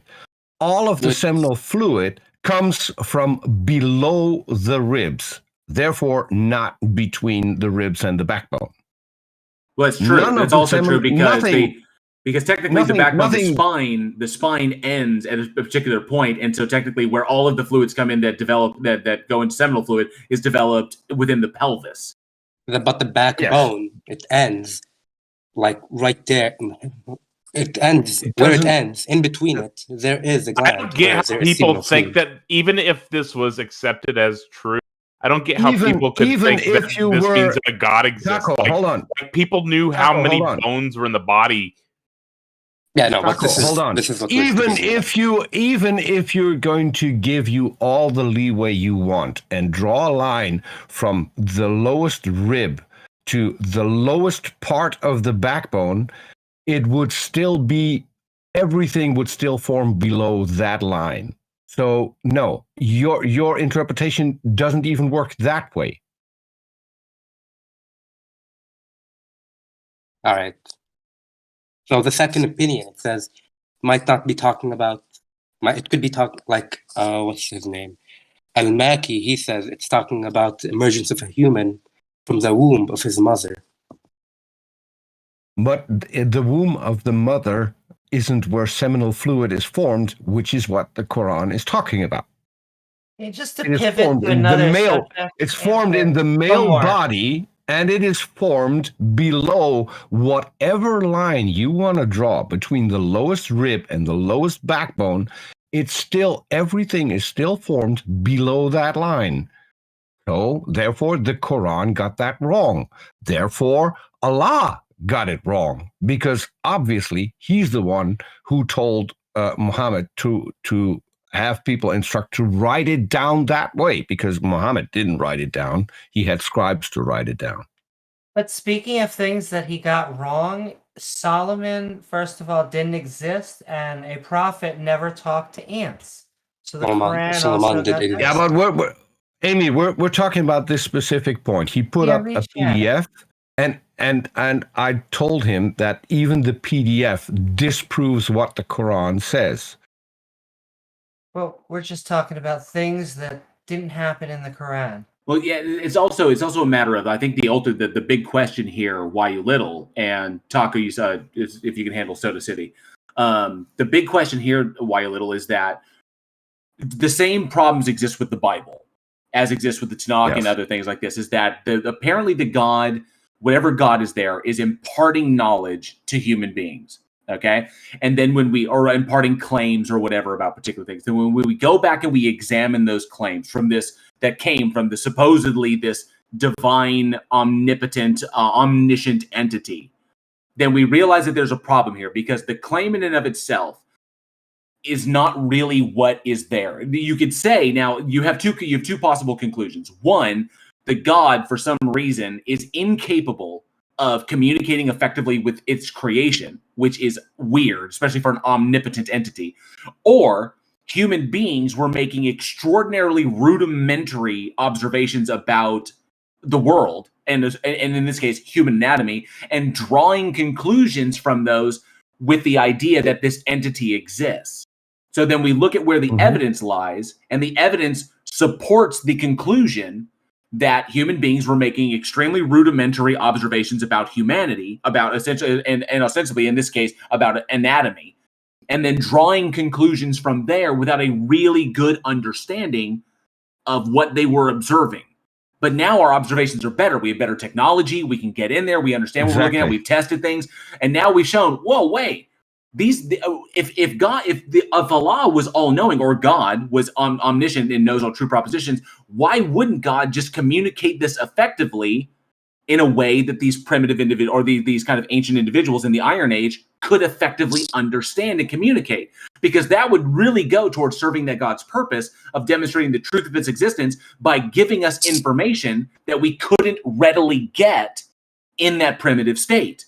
If like God were to come down and if we went to the Bible, if we went to the Bible and we found an explanation of like the germ theory of disease so that people stopped dying of cholera and diphtheria, then that would be amazing, because then people would be washing their hands and making sure they were drinking clean water and have water filtration, and we wouldn't have lost millions of people. We wouldn't have lost millions of people due to drinking feces contaminated water. But God didn't do that.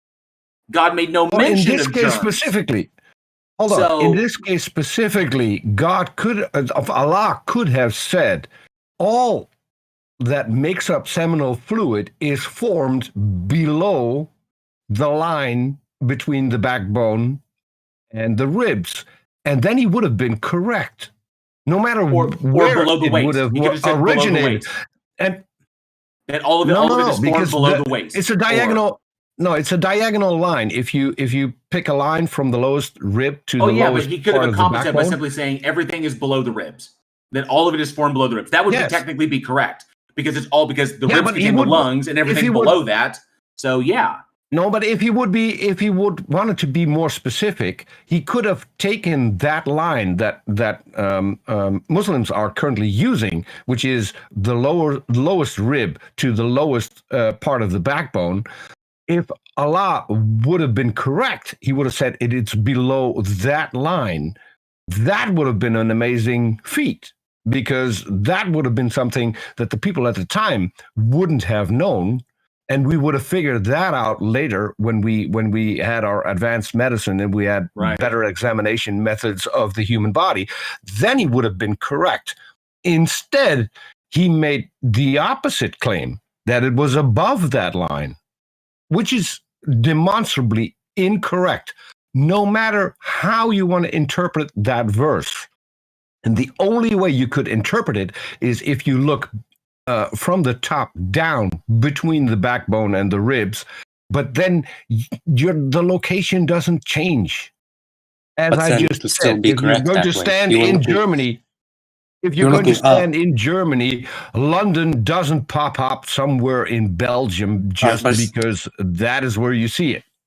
All right, but it's different, because if you're looking up, it's still in between the rib and the backbone. It's not.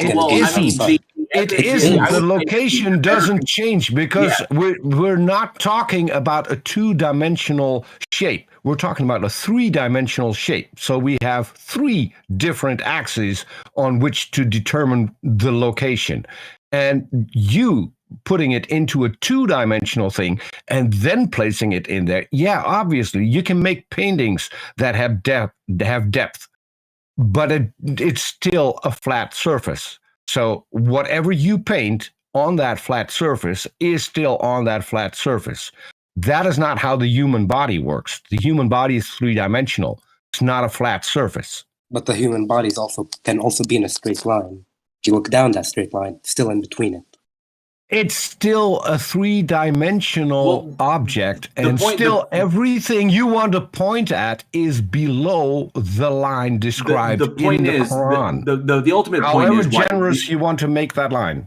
The ultimate point is, why you little, is that this could have been communicated more effectively to make the Quran a more reliable source for information, but it was not. And we're trying to understand why this why this problem exists. Why wasn't Allah able to communicate this? If Allah is omnipotent and omniscient, why wasn't Allah capable of, or I would say, why was Allah incapable or unwilling to communicate this in an effective way that would make the Quran a better source for information? So Maybe why did that occur? Because I'm pretty sure, because it says here that the Arabic word for backbone includes tailbone or the coccyx. And that is what I said. Even if you take the line from the lowest rib to the lowest part of the backbone, even if we were to be that generous to you and not put a straight line between ribs and the backbone, but we would cheat and take the lowest part of the backbone, even then, everything that forms the seminal fluid is below that line. That is your problem. Yeah, it could have been communicated a lot more effectively. It could have been communicated better. Apparently, there's an issue. Yeah. That's what I want to get to the heart at, because that's where this question is going. It's not a matter of what Allah could have said.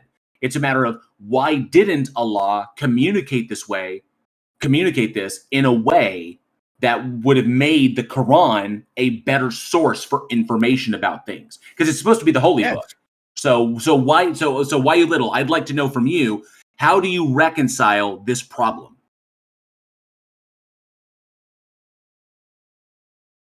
Again, it might be a translation error into English. That maybe the English translation. Hang on, Peter, hang on. Peter, hang on. Let him answer. Let him answer. Go ahead, while you little. I'm using the translation he gave me and the location he gave me. That's great. He just said it may be a translation error. I want to hear the rest of that thought. Go ahead, while you little. It may be a translation error because... Go ahead. But there are some words in Arabic that don't exist in English, and words that in English that don't exist in Arabic. I agree. And so on.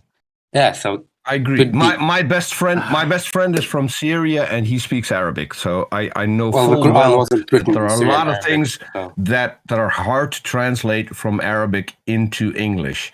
But even if you talk to someone, and my co-host speaks Arabic. I have hosted the Quran lesson shows on Ross channel, where we had several people who speak Arabic. And all of these people have addressed this particular problem. It's not a translation error, because in Arabic, it says what we just said it says. That is how it is translated. And you can ask people from several countries, all of which who speak Arabic, they all come to the same conclusion. And the only way to make it fit is what you suggested, is that you look from the top down. That does not change the location, because we're talking about the three-dimensional object. And so when it comes to, even though I know you cited, I know you cited the possibility of translation problems or something of that nature, right? So which is a valid possibility, but the big problem, then it's still the problem goes back to Allah, because Allah, being all knowing, would know that would be an issue. So Allah would have the power to tell or inspire, or basically it told it to tell Muhammad, so Muhammad could describe it, to tell him what the words for these were. And then we would actually see the Quran as a source of new terminology for things that they didn't already have terminology. Just like human beings, as we discover new things, we name them, and we give names to them depending upon various whatevers. But when it comes to it, Allah could have done the exact same thing. And Allah could have said to Muhammad, there is a place within the body that is called this, and this is the word for it. And then Muhammad would be like, okay, so Allah has told me that there is a place in the body that is located in this location, and its name is this. We didn't know that this existed before. This is amazing. So we have new information about the body that was imparted by a deity. But that's not what happened. But Allah knew, hang on a second. Allah knew and had the power to do that. and knew that by doing that would solve this problem. So then the question goes back to you: how do you reconcile that? Even in the most basic form of Arabic, he could have pinpointed the location better. Don't you agree? I agree. But again, if he did it better, everyone would be a Muslim, and that's not a test. There wouldn't be a test. No, that's not the point. No, because not everyone would be a Muslim, because this is not the only problem in the Quran. I still would like to hear if this was solved today here on this stage, I would not convert to Islam because there are more problems with the Quran, which is highlighting one of the problems. We understand there's problems there, but why you little? But hang on a sec. Well, hold on. Peter, he hasn't answered the question. Peter, he hasn't answered the question yet. I'm almost finished. No, he hasn't answered the question yet. Stop interrupting him. So why you little? I just pose it back to you. How do you reconcile this additional issue with essentially Allah has these properties have logical entailments. But the evidence that we have, the Quran, what was written, what we observed, the conclusions we've come to, how do you reconcile that dichotomy again? Because I think you were trying to get to it and you almost said it, but I would like to hear what you say. Okay. It's probably, again, like I'm looking at multiple translations here. One says issuing between the loins and the breastbones. One is saying proceeding from the backbone to the rib. And one comes out of the loins and the ribs. Like there's many translations that point at different parts of the body. Right, but Allah could have solved that problem, right? But Allah wrote a book. Okay. Why you little? Do you speak Arabic? No. This is important. Do you speak Arabic? A little. Is that your native language? Kind of. Like I was born in an Arabic country, but I didn't get to learn the chanting. But why you little? But Allah could have solved this problem, correct? Correct. By being more precise and giving new words to describe new things, the same as humans do. Humans do this act all the time. We name new things we discovered. Allah could have known about it and given us the Arabic word for it, and then that would have translated to what we are describing. So then how do you reconcile that Allah did not do? How do you reconcile that Allah did not? I just pointed out it's not a translation. I'm not. That's not what I'm going to, Peter. It's not what I'm talking about. I'm talking about Allah in its omniscience would know that this would be a stumbling block in the future, because that's a true proposition that it is a stumbling block. So if Allah knows this, why did Allah allow that to happen? Or test faith. Test it to see who will leave, who won't. Okay, and how did you determine that it's a test of faith? Well, the truth of that claim. How did you determine that? Well, for one, a lot of people would, if the book was perfect, a lot of people would read it and be like, "Oh, it's perfect. I'm not gonna leave." Well, it is perfect, but like that, once they stumble on something, they start thinking, maybe I'll leave, maybe I won't. And those who stay, Peter, let him finish. Peter, let him finish.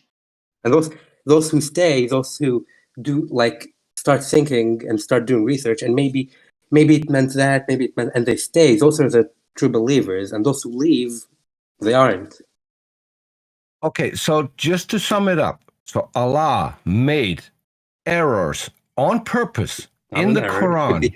Could be something they stumbled on. It is a demonstrable error, and you just said, and we can rule out translation problems because every single person that I've talked to who speaks and reads Arabic comes to the exact same conclusion. So it's not a translation error. I've ruled that out. So it is 100% an error in the Quran. You just said this is Peter, we're JL, past hold on. Peter, JL, hold on. No, Peter, we are past that. We are past this point. In the side, Peter, we are past this point. This is a conversation in the private chat. Peter, we are past this point. This is a conversation for you to have somewhere else. Chat, if I Peter, asked in the private chat, if I could talk, this point. We are past it. This point. We are past the translation issue. We are now going to the heart. I said we're past the translation error. And I also said that I wanted to address him because we were talking in the chat. So that's please great. That's great. let I me am talk currently to having him. a conversation with him. We are on Yes, a line. We are on a line which of is inquiry. opposite of what I requested in the private chat. Go back Talk and to him read. in the private Okay, chat, Peter. Why you little? Yeah. Why you little? We can rule out the translation. That is not an issue anymore. It is a demonstrable error. And you just said, and correct me if I'm wrong, this is a test of faith to see who would leave. That means that Allah would make an error in the Quran, a contradiction with real life. Doesn't technically have to be an error. Hold on. I'm not finished. A contradiction that we would figure out over time. And that is a test of faith to see whether or not people would still believe in Allah when he got it wrong in the Quran. Are you done? Yes. So it doesn't have to be necessarily an error. Just because people don't understand it doesn't mean it's wrong. No, we do understand it, and it is an error, and it is wrong. But still, just for it to be a test of faith doesn't mean it's necessarily. According to everything we know about human anatomy, it is 100% wrong. And you said that is a test of faith. How is that a test of faith? There is a fluid in the backbone of the body. The backbone of the body has fluids in it. Mm-hmm. Which have nothing to do with seminal fluids. Correct. Yeah, the spinal column contains cerebrospinal fluid. Yes, that has nothing to do with the seminal fluid. So I don't know why you bring this up, because there are fluids in the brain, which is also not between the backbone and the ribs. So you could bring that up. It has nothing to do with the seminal fluid. We're talking about something specific here. And I checked this, as I told you, with several people whose native language is Arabic. Right. And they all tell me the exact same thing. Then I go to someone who knows something about human anatomy, and they tell me that what it says in the Quran is incorrect, demonstrably incorrect. And you wave that away as it being a test of faith. Why would Allah be demonstrably wrong in order to put that forward in the Quran, which is supposed to be the perfect word of God, as a test of faith? Would Allah need to make errors to test people who believe in him? To see whether or not they still keep believing in him? Again, I am not Allah, so I have no idea. But there's still the fact that you can flip the body, look at it from down, and you can still see that it's in between. Yes, it doesn't. It is still in the same location, which is not between the back, which is not between the backbone and the ribs. I don't care what you do, how you flip the body. If you turn it upside down, it doesn't work. It's still the location stays the same. But why, little, is this why you believe in a God? Is this like the most powerful reason for why you? The main reason the main reason is the Quran and the biographies of the people, of the prophets and the messengers. Biographies? That is you have to read. You have to understand who his messenger is first of all. Then you have to understand. There's a lot more to Islam than just the Quran. You have to take in consideration all the hadiths and the people that they come from. Hadith. I don't really view hadiths as that important. Like, hadiths are important. Yeah, they explain a lot of things, but at the same time, a lot of them can be proven wrong. That is what I meant. But the only word you have directly from Allah is the Quran. Yes, exactly. So this is why we're addressing this point. So if the Quran is demonstrably wrong, how do you square that with a God who was trying to give us his perfect word and gave us an explanation about the human body? I can't. I'm not a medical expert, so I'm not gonna. Maybe that's something you might want to have a better think about. I mean, there are a lot of as I said, Muslim it's not. doctors out there, and they haven't left their faith, and they know a lot about the body.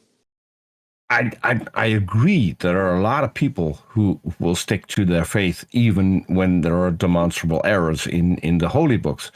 But I'm not talking to a doctor. I'm talking to you. I'm curious about you, not why a doctor would stay in the Islamic faith. Why do you stay in the Islamic faith knowing that there's a demonstrable error, and probably more than one, in the Quran? Because I want to enter heaven. I didn't catch that. Can you say that again? Because I want to enter heaven and stay a good person. Okay, let's be honest. That is really honest. That is really honest, and I'm really happy that you said that. So, if you want to enter heaven, does that make Allah real? It doesn't make him any less fake, any less real, or any more fake. Still, doesn't really. Exactly. So why do you put that up as a reason for your belief? Again, because you want to enter lose heaven. nothing by following the Islamic belief. What it tells you isn't really that bad. It tells you be a good person, be clean, give charity. I don't feel sorry for that. And now I'll pitch you another idea. What if the Islamic heaven isn't real, but the Christian one is? Then you obviously made a choice that you're never going to enter the Christian heaven because you believe in the wrong God. Thing is, all right. The thing about Christianity is that Jesus himself. No. It's just an hypothesis. Peter, let him finish a thought. Let him finish his thought. No. I'm not. What I'm saying is, I'm not criticizing Christianity. I'm not criticizing Islam in this point. I'm just taking the point that you want to enter heaven. What if the heaven that you believe in isn't the actual one, but there's another one, and you now believe in the wrong God? Peter, it's Pascal's wager. We understand that. He hadn't finished his thought yet. Let him address it.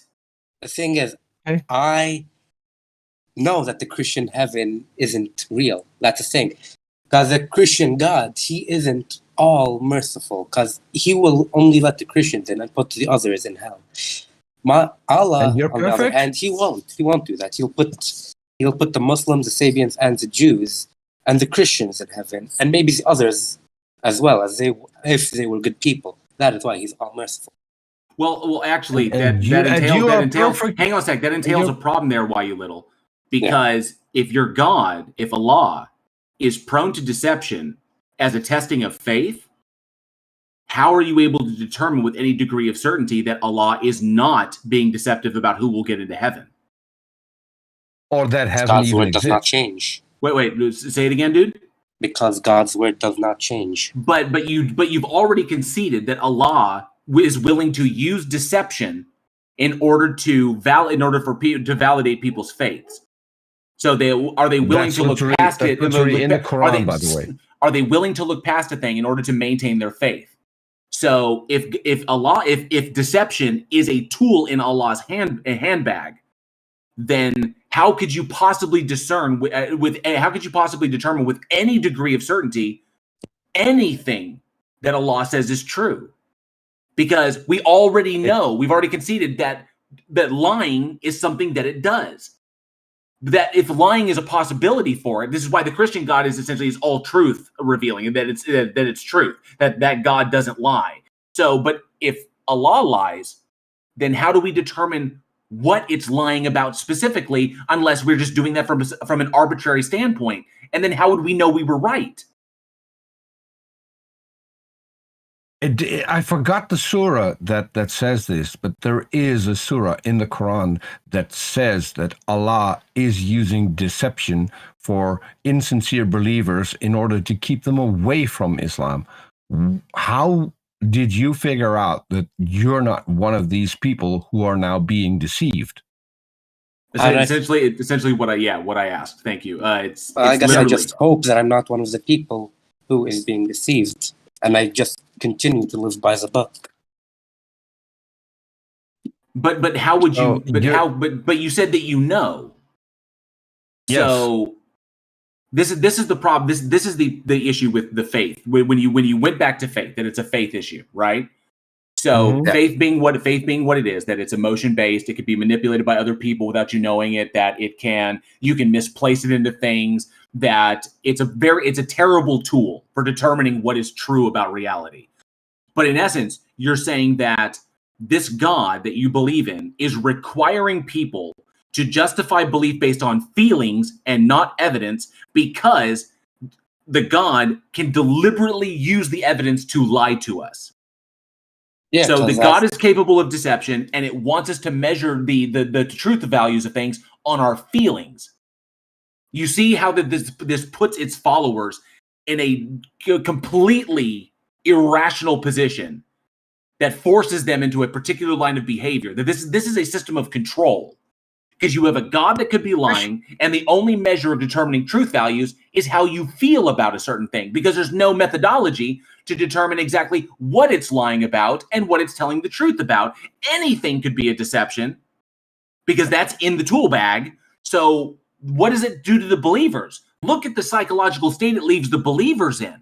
How do you know what you're feeling is correct? Well,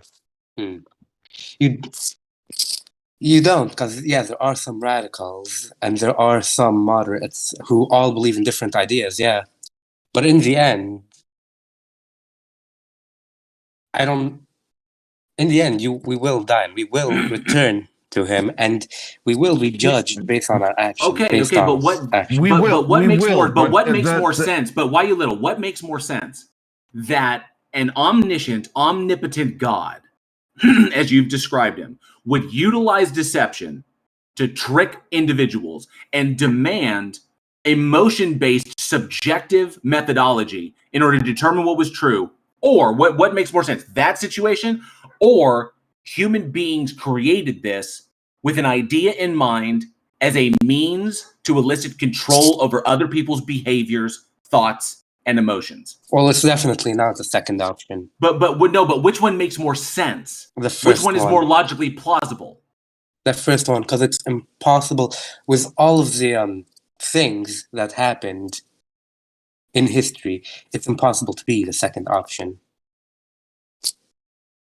How is it? No, it's entirely possible for it. In fact, it makes more sense if it's given in line with human beings. Who is in control right now? But given who is in control, that would be the people who are generating the narrative.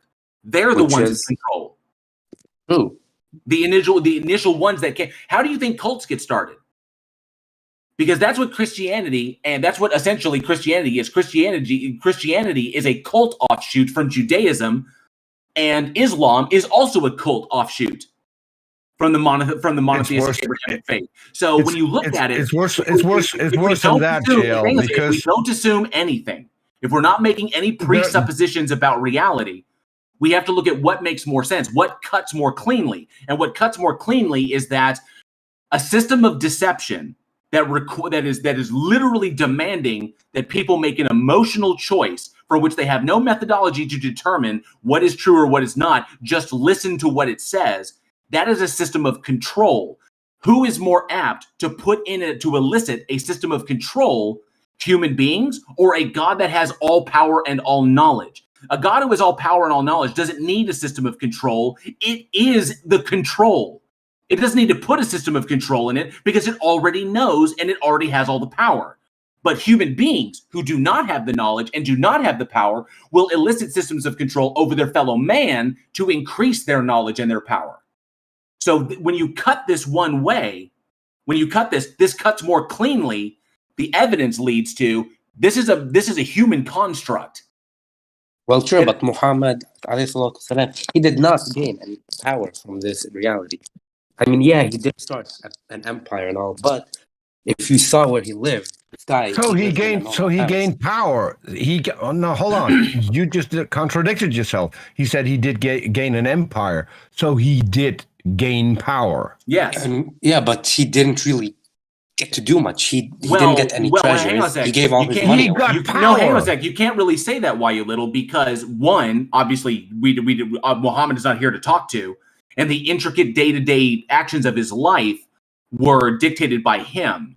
So there's already a bias there, that whatever's coming out of Muhammad's mouth, there's no methodology to determine whether it's coming from Muhammad or it's coming from Allah through Muhammad. We can't determine that with any. Why Muhammad right here? Okay. Yeah, we can't determine that with any kind of veracity, with any kind of certainty. So we have to go with what we have. But that could also be just another grand deception. So this is the system of psychological kind of dread, this kind of like persistent state of existential dread that Islam keeps its followers in. Because you never know which path is the right one. You just got to have hope and pray and be super, super devout, and maybe you'll fall on the right side. And then this is the problem with this, because this is literally a system of control for a control of people's behaviors, a control of people's thoughts, a control of people's information intake, and a control of their emotions. That's what this is. And when you have an ironclad system of control that you then that through your proselytization, that basically you spread through the tip of a sword, which Muhammad did. That's how you build empires, is by killing all the naysayers and bringing in all those who are willing to bend the knee. No one was that's killed. How empires are built. Who raised the sword first was killed. But that's how Islam spread by the tip of the sword. That is irrefutable. That is why against those who would. That is why Muslims are, according to the Quran, are they have to be the ones picking up the sword first.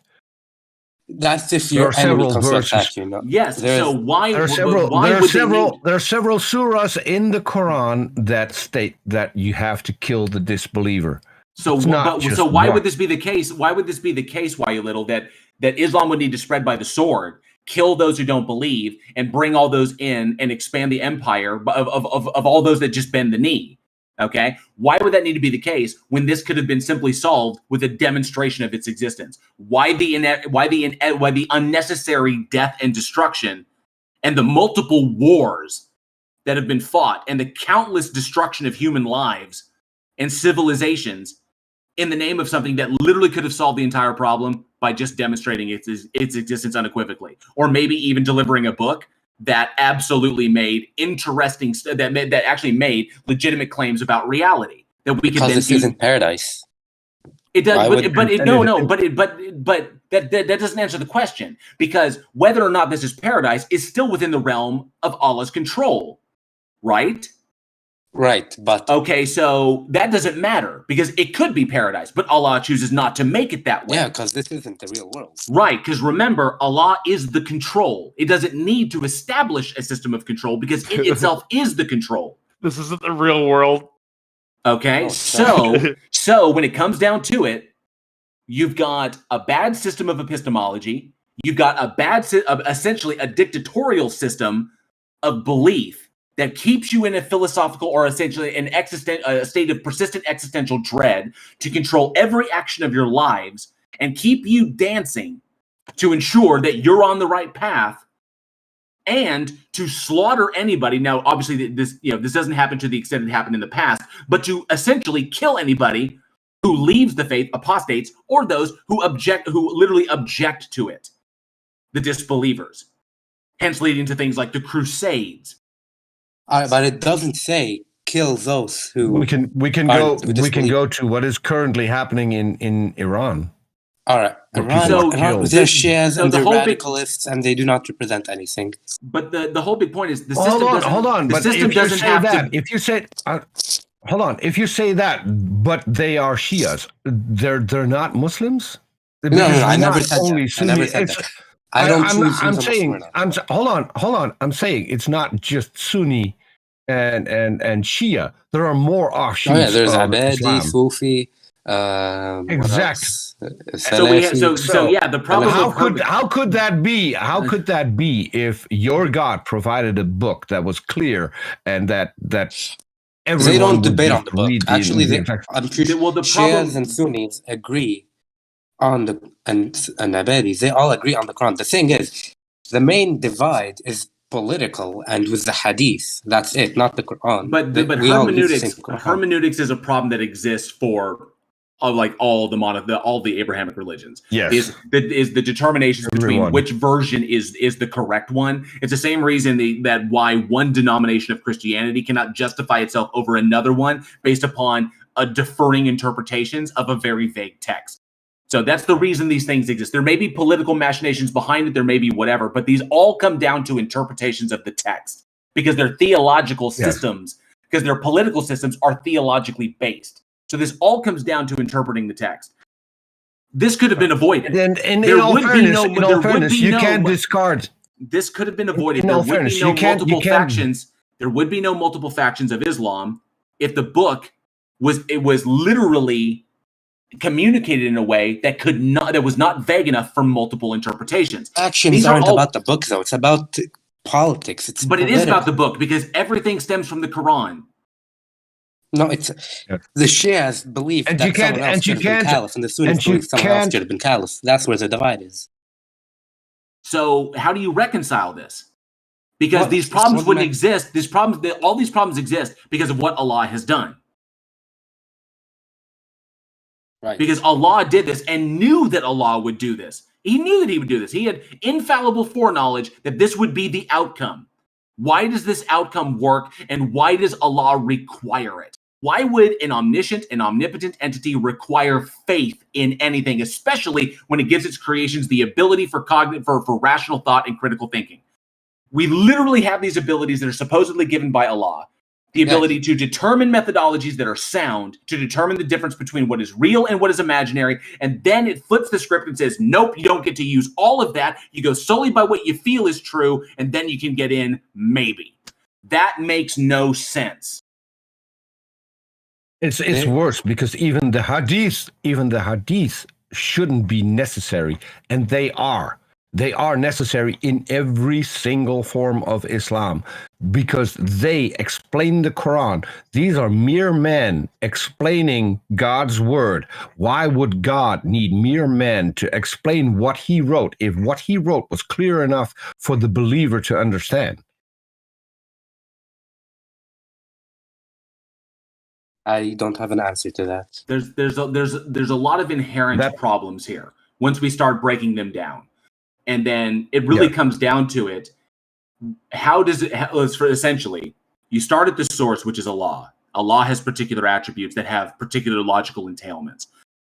Ignoring the contradictions that are brought about by those entailments.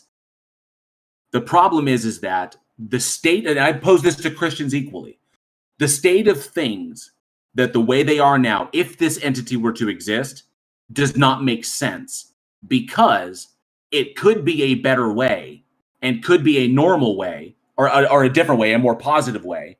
But for some reason, it is not. An entity that has all the power to accomplish any task that is logically consistent, and an entity that has all knowledge, that possesses all knowledge of all true propositions, does not need to test anything because testing people is arbitrary because the God doesn't learn anything new from it. It's not a test for them, for the God. The God already knows the outcome. The humans don't know the outcome. But that's literally just like a totalitarian issue. We're literally ants under a magnifying glass. The God already knows what's going to happen. It already knows the outcome of all things. It knows all true propositions. The outcomes of all human choices are true propositions. So it already knows them. It knows the outcome, and it knows where everybody's going to end up in the end.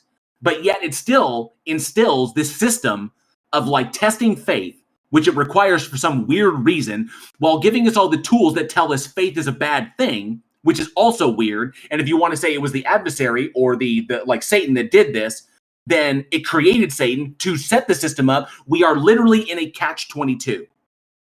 And that doesn't make sense because the God would know that we would identify the catch-22 and that would push us further away. When it knows it could have solved this issue and not made and it wouldn't have been a problem at all.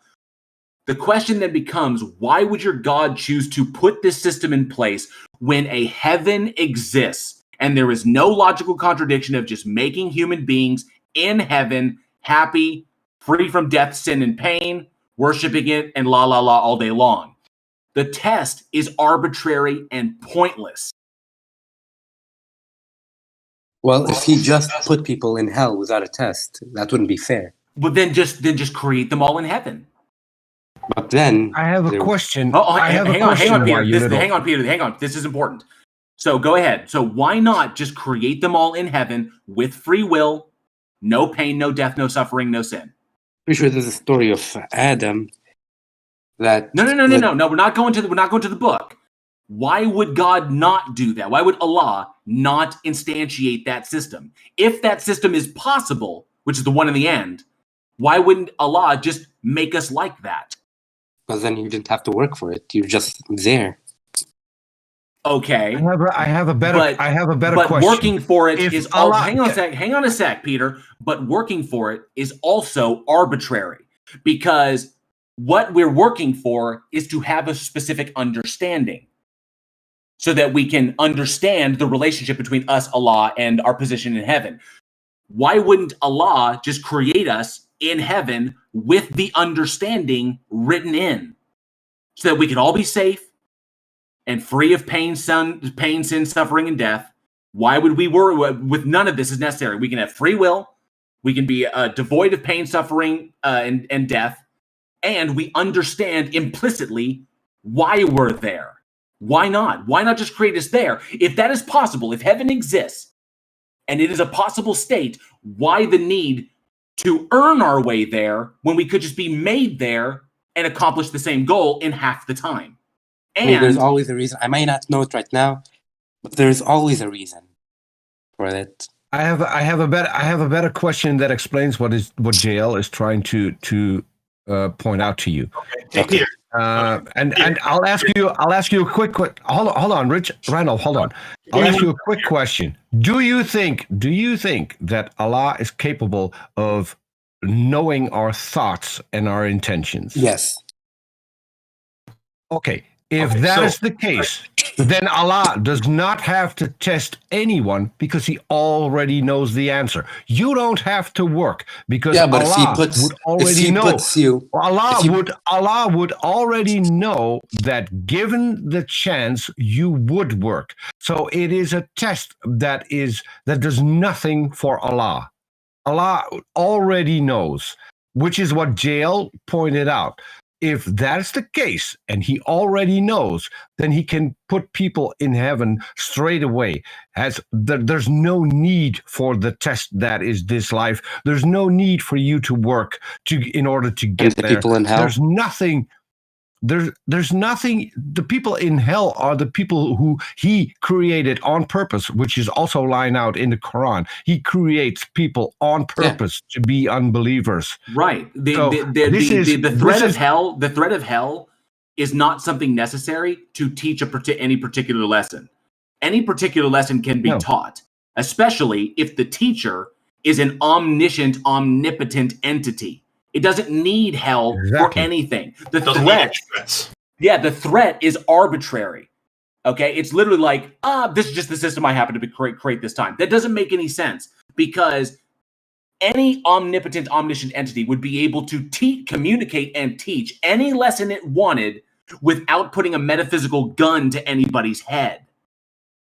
Those things don't line up. The system doesn't match when the system could be better, more efficient, and makes more sense logically with what the God proposes.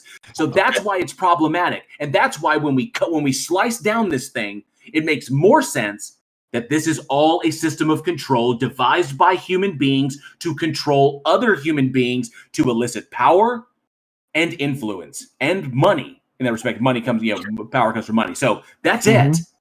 So I just want to introduce quickly here Pat Lowinger. He's a friend of Amy and Peter and mine. Hi, Pat. From other communities, and he's got a quick response to make to Why You Little's argument here. Go ahead, Pat. Welcome. Hey, thanks for having me. Just Why You Little, I'm going to take a different approach than Peter. Hi, everybody. And I'll only take a minute, but this is actually an important historical question. Like, historians have looked at this particular text, and I never thought I'd be talking about ancient spermagenesis on Discord, but there was a big controversy at the time the Quran was written. And it's probably good that you know about it. The Quran, at the time the Quran was written, it was which ancient Greek physicians were going to be influential in societies. And you're probably familiar with Aristotle. Aristotle had a view that sperm was solely produced by a man, and that it was a primal essence, right, that flowed into the body, settled into the testicles, and then was ejaculated forth. What most people don't know is about a 5th century Greek philosopher and early medical examiner or physician his name was Aclamaion. Aclamaion was known as, Aclamaion of Croton. You may want to look this up, but he actually wrote nearly word for word what later ends up as the definition and the description given in the Quran as generating in the brain, settling in the abdomen, where it matures before becoming a vital fluid. It becomes semen in the intestinal tract before it's issued forth during the process of sex as a sexual emission. And the reason it's in the Quran was to settle an argument that was already existing in numerous philosophical schools throughout the region. But they chose to accept, at least the writer of the Quran, chose to accept Aclamaion's argument because it was very anti-Christian, by the way. The Christians went with Aristotle. At the time, the opposite or the detractor of Aristotle was Aclamaion. So there's a historical basis for this, and if you actually want to learn more about it, there's some really good scholarship. A really well-known is Dr. Jacqueline Koenig. She wrote several articles. You can find them in Brill. But and you can look up Aclamaion in the Stanford Encyclopedia of Philosophy. These aren't hidden. These aren't hidden bits of information. What this is shows the Quran was copying out of 5th century BC pagan texts. That's not possible, though. It is. It's lifted out. But Muhammad, والسلام, he wasn't able to read or write. Well, Muhammad didn't write the Quran because you can read it in a 5th century BC text. This is the issue. Whoever wrote the Quran had access to some of these Greek traditions that have been translated into other languages as well by this time in history. And it's probably really worth your while when an issue like this comes up, say, hey, is this unique to the Quran? This description of vital fluids, because they've been floating around the Mediterranean and ancient Near East for at least 1,000 years. So this wasn't new. This was an argument that was continually being debated in philosophical schools, but within the Quran, that argument was settled by dictate, by we're going with Aclamaion's view of spermagenesis. And that's what ended up being recorded in the Quran in Arabic. And then no one questions it from that point forward. But there is a historical reason why this is in there, because it settled a very important philosophical argument of the day. And maybe if you got more familiar with the literature of the period, engaged in some scholarship outside of the Quran itself, you'd get a better understanding of how it ended up there. And that's all I wanted to say, is there is a very good historical reason for this being in there. And hey, Pat, the connections that are drawn in that, looking at the literary text, so we can determine that a thing was lifted from another thing and then transposed over to deal.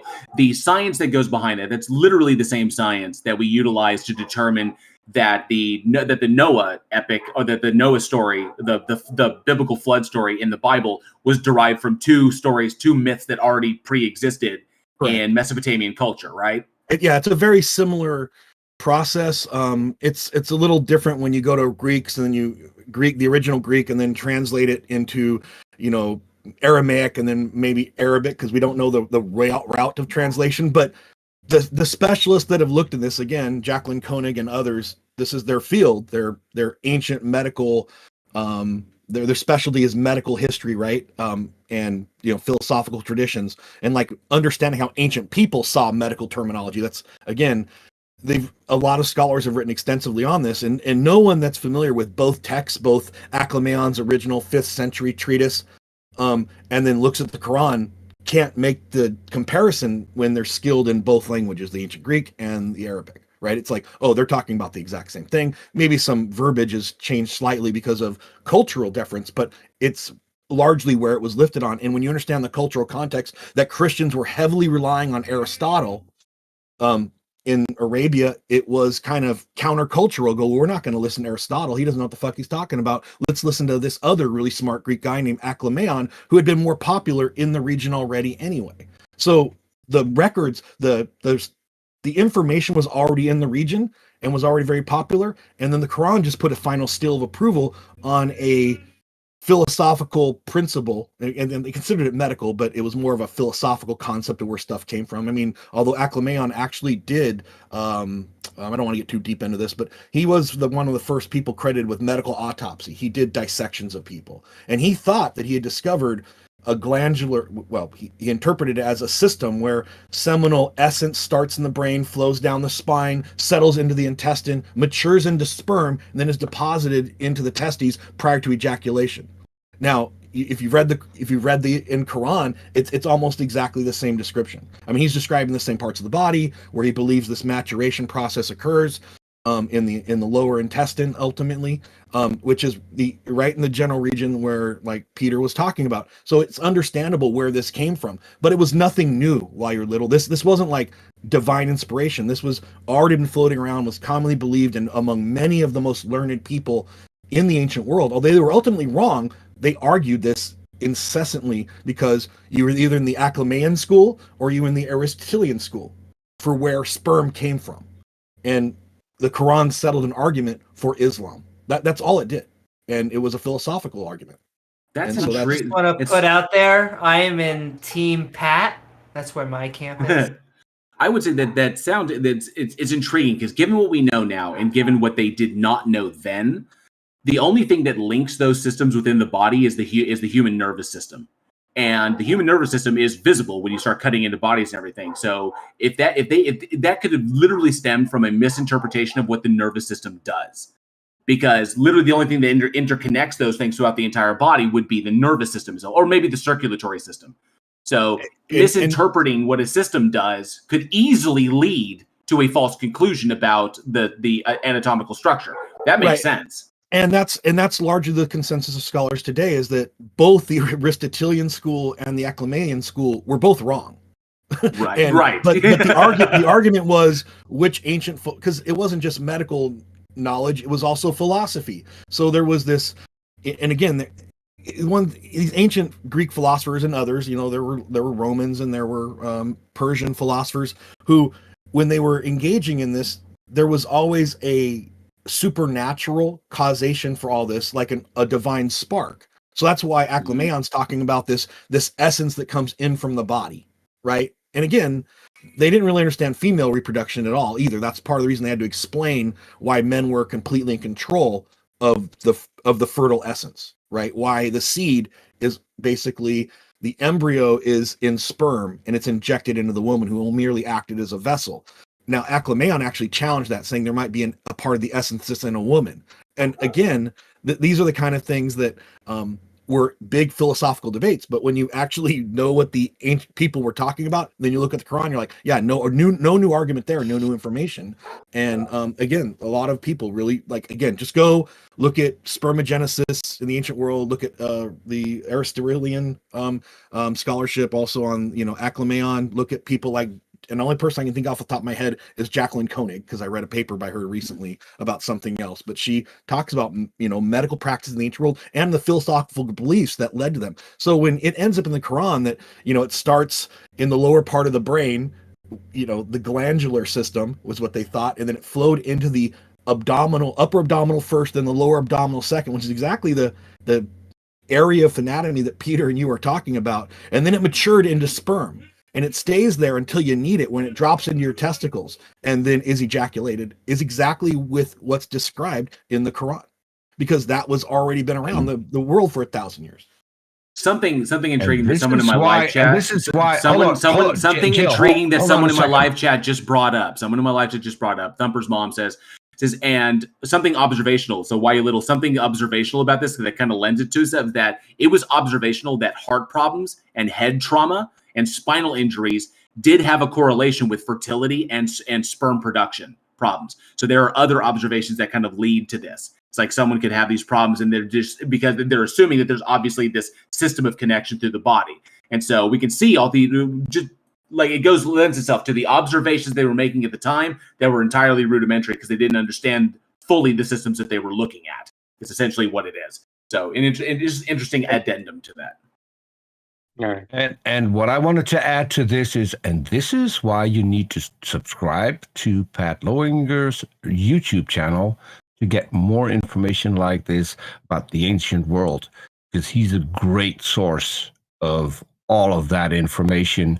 And he, unlike the gods that wrote the several holy books, he's quite clear in his explanations, and he can back them up with evidence. It's Discovering what was the Ancient guy's name? History with Melech? Pat Lowinger on YouTube, right? Yeah, it is. You guys take care. I'm going to drop back into the stage. It's just, you can look me up. I do a show with Josh Bowen on Tang 2 every couple weeks. So you guys. Hey, Pat, what was Jacqueline's name again? Jacqueline Koenig.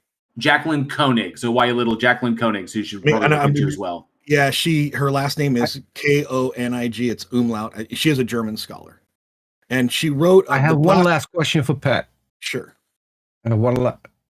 So the all-seeing eye that you have as your logo, does it work?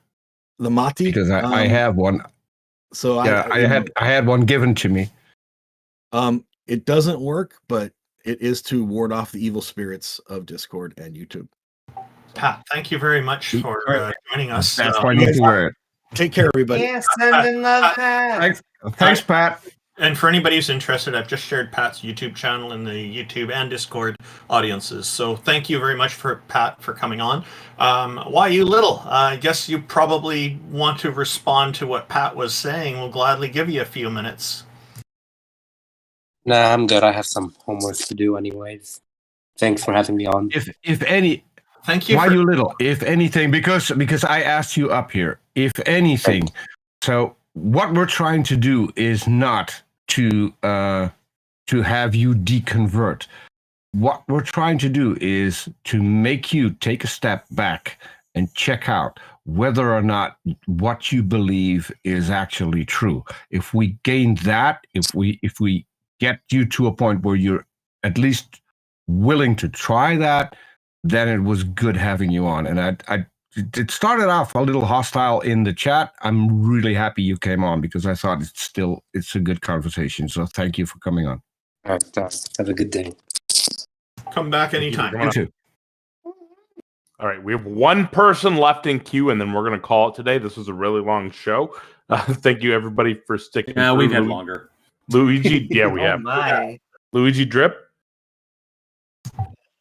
Welcome. Thank you for joining us. What have you got for us today, sir?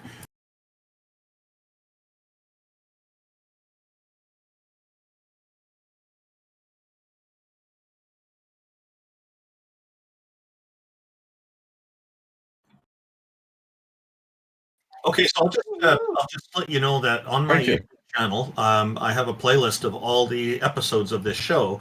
So I'm going to post that into the Discord chat for you, so you can look that up if you want to hear the other episodes as well.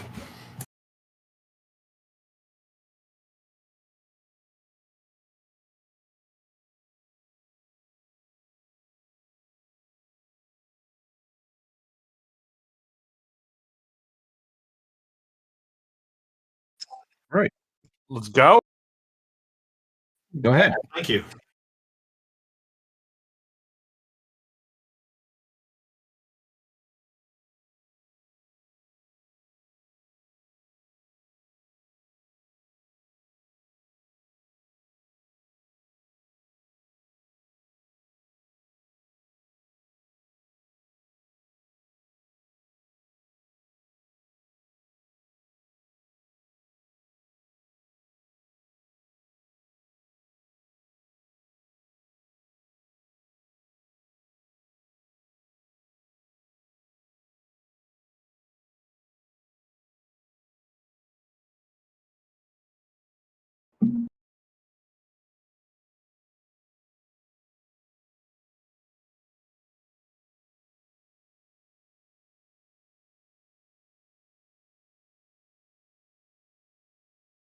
Could it just to ask? Could it also be possible that the intention there was because inspiration comes through communication, and that a person can inspire another person through communication? So essentially, they've breathed the inspiration into them, and they've heard it, and they've internalized it.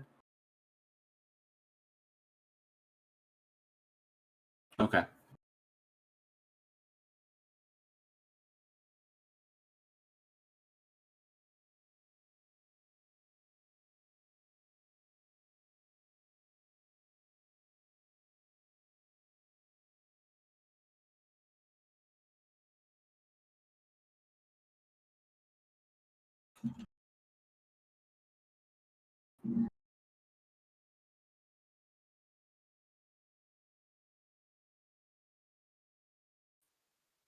Why not just call it inspiration? These are the people that are inspiring me. Why try and make it theological?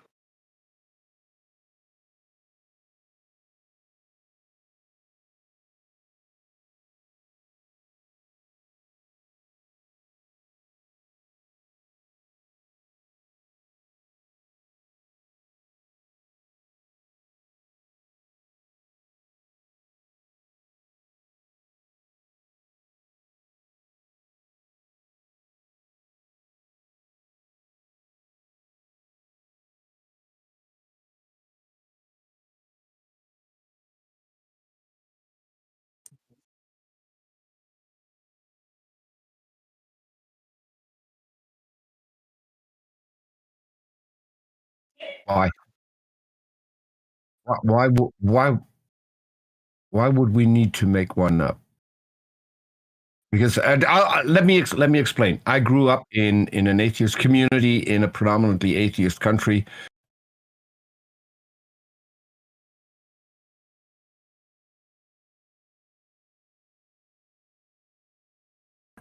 I never felt the need to make up a god.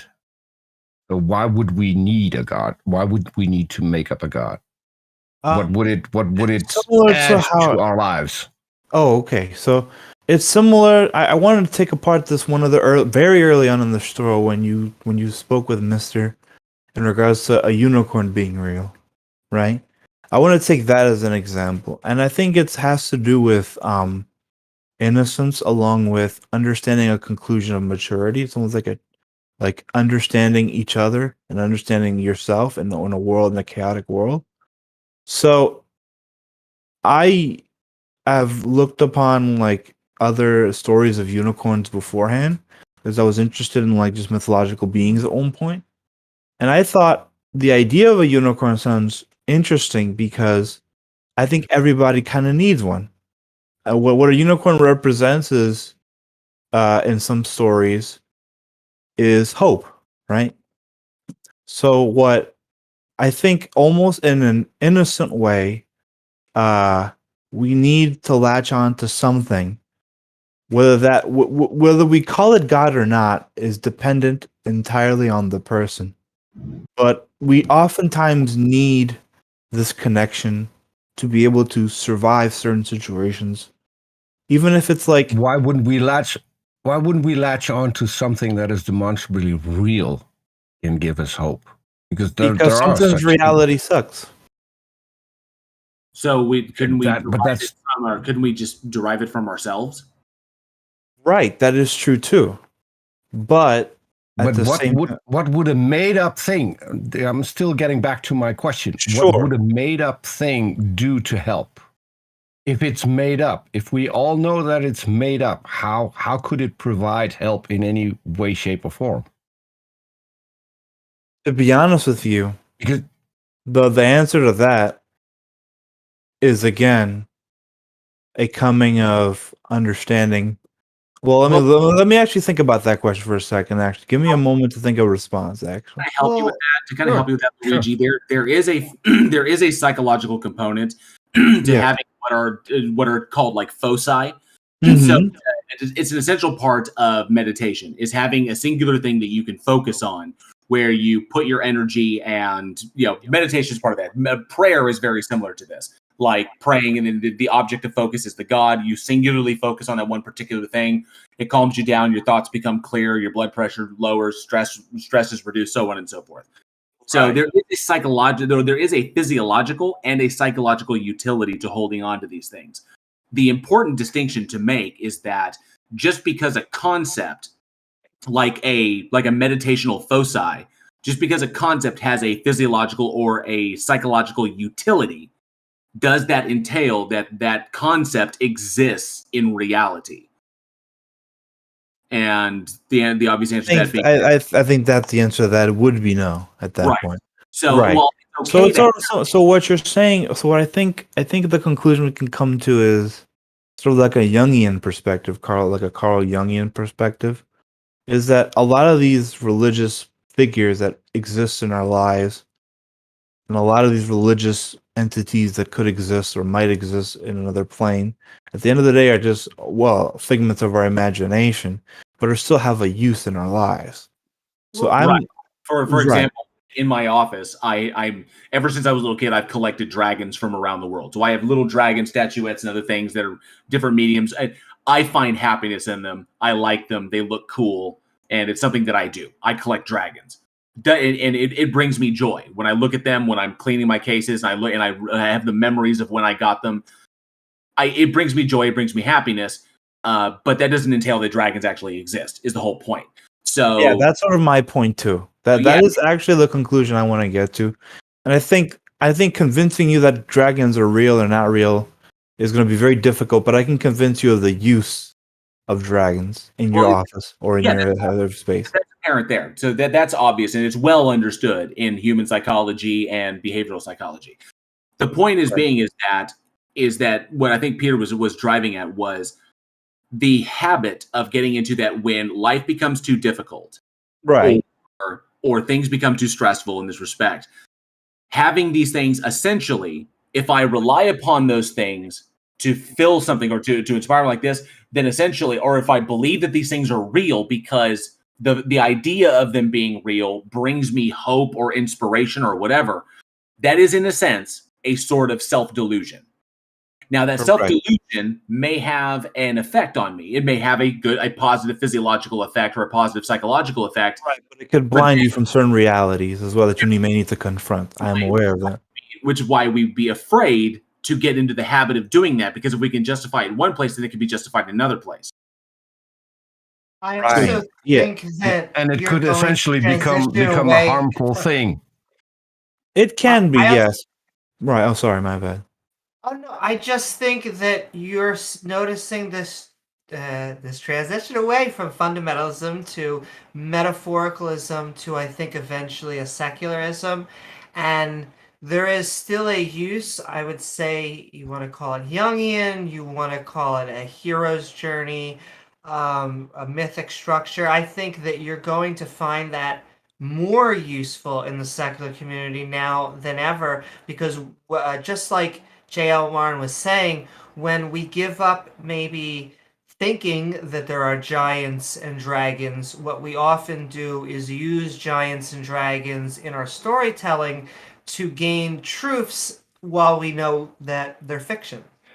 They are in a fiction, but there are truths within these stories that we create. Right, and I think that's what scares me sometimes with religion in general, is that people find truth, absolute truth, in these fictional entities, right? And so, like, at the end of the day, that's why when I was reviewing Greek mythology back in college, I definitely enjoyed one thing about it, which is the practicality of fearing the ocean, for example, right? I'll take the ocean as a simple example. If you don't protect yourself, Poseidon could kick your ass, you know? So, like, and if you don't respect nature or the space around you, things can come back and bite you, and things that can come back to haunt you. And the ocean can be a dangerous place if you don't manage. If you their only form of transportation was like horses and boats and stuff like that. So you had to respect, just like how we would respect wheels on a car, or like we respect another vehicle when we're crossing a street or I'm a New Yorker, so I'm used to jaywalking, so I can't speak on that regard. But you get what the point. Luigi, that brings me back to one thing you said earlier, and I really want to get that out, because you said you were an agnostic and your family is made up of different religions, Christianity, Judaism, and Islam, you mentioned. Yes. And you said at some point you said something, if I don't do this, then the other thing is to become an atheist and walk away from my family. That's something that I wanted to respond to. If you ever become an atheist, the last thing you should do is walk away from your family. My best friend is a Christian, and I love him as my brother. We disagree on certain points. It is not that when you become an atheist that automatically everyone who is religious becomes your enemy and you have to walk away from them. That's not how this works. That's not how it should work. You should still interact with them, still bring your thoughts forward in order to have a conversation about religion. In whatever you do in future, don't turn your back on the people that surround you if they're decent people, if you can get along with them in another way. What's crazy? You say that God doesn't divide you. That's a very nice thing to say. I also want to say that I also just enjoy religious music of all kinds. It's kind of weird. I'll listen to choir. I designed a Christian altar that is currently in a Christian church in Germany. I designed that. I did get the opportunity to have my name on the altar. It's made out of sandstone, and I could have had my name in stone in a church. I thought it was a little inappropriate for an atheist to have his name in a church, so I opted out of that. But I mean, you can live with other people. In my case, I made quite a good amount of money designing that particular thing, and it's not the only thing. I've designed an entire interior for a church with murals and everything. So I don't see that as a problem. To me, that is purely business. Yeah. Well, I'm a composer myself, so I write music. So like, oftentimes I'll find myself like thinking about these kind of topics because all these composers were heavily Christian or heavily religiously inspired, right? There would be it's where you take your it's just where you take your inspiration from. For instance, when I designed the altar, I took my inspiration from early Syrian, because it was a Syrian Orthodox church. I took my inspiration from there. I took the symbolism that they have in their churches. One of the things is grapevines and airs of wheat. Those are strong symbolisms in that particular church. So I get my inspiration from that. I do not get my inspiration from a god, if that makes any sense. I wanted to point out is that you don't have to become enemies. You can still have a decent conversation. So never walk away if it's not necessary, if the people are not harmful towards you. That's the only thing that I wanted to point out. So, Luigi, there are plenty of musicians who are religious who create music, compose music, and that is not in any religious category. And there's also many people who created religious music for the religious category who are not religious. So I just caution you not to just assume that the people who make religious music are religious. Yeah, that is true too. That is also true. Even though I have that impression sometimes, they really get into it. But yeah, you are correct. You are correct. But it's crazy to me that like just how much religion has done for the world, both positive and negatively. I would say I would give it a 60-40 balance on the negative side, because if you look at the amount of like conflicts that the world has gone through, it's mostly due to religious institutions. And I would say that like even if God was real, and if God is truly like a being, I think he did this by accident, or maybe like if I was in God's thoughts, I would probably not have thoughts. I don't believe God has thoughts. Because imagine being omnipotent, like just yourself, imagine being omnipotent. Would you care what your creation does? Would you care that much about what your creation, what lives they would take? And would you abuse your power? I would, and I would do everything in my power to give them the most well-being, the best health, a happy life. That's what I would do.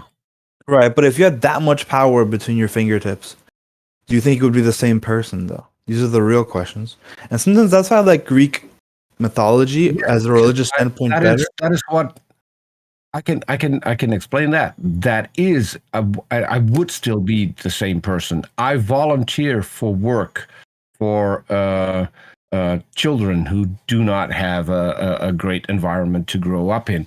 I volunteer for work there. I pretty much do exactly what I'll use the word what I preach. because I do help other people. I create artwork for people on YouTube entirely for free because I want to help them with the work that they do. I host entire shows on YouTube for free because I think it's a good thing to spread knowledge, to spread good science. I do all of those things already. If I had more power, I just would be able to do a lot more. Right. But let me shift it in this away. It wouldn't make me a god. It would just make me someone who could do just a little bit more than I can do now. What if you were? What if I didn't say you? What if I said one typical person, like a person that doesn't have as much of a moral standing as you do? What if that person became God? How would the world become? And I think that's part of the. If God was truly real, I believe that this is the product of a not so nice person being God. Basically, what you're saying is that the gods. Let's take the three major religions: Judaism, Islam, and Christianity. Those gods aren't good gods. You can go through every holy book. You can find things. I mean. The Christian God, for instance, killed off the entire world, told his followers to kill off entire countries. Yep. So those are the gods that we're currently facing. Yeah, in a way, right? Yeah. When it comes down to going back to the whole original point with the idea of gods and goddesses. The way the way the evidence kind of susses out is that the gods and goddesses of ancient polytheism, whether it was the Egyptian pantheon or the Greeks or the Romans or ancient Mesopotamia, or even if you want to go to the Aboriginals or of course Japanese, Chinese, India, or even Native American, Indigenous Americans, all of these systems essentially each god is a function. Each god possesses a function that correlates with something observed in nature.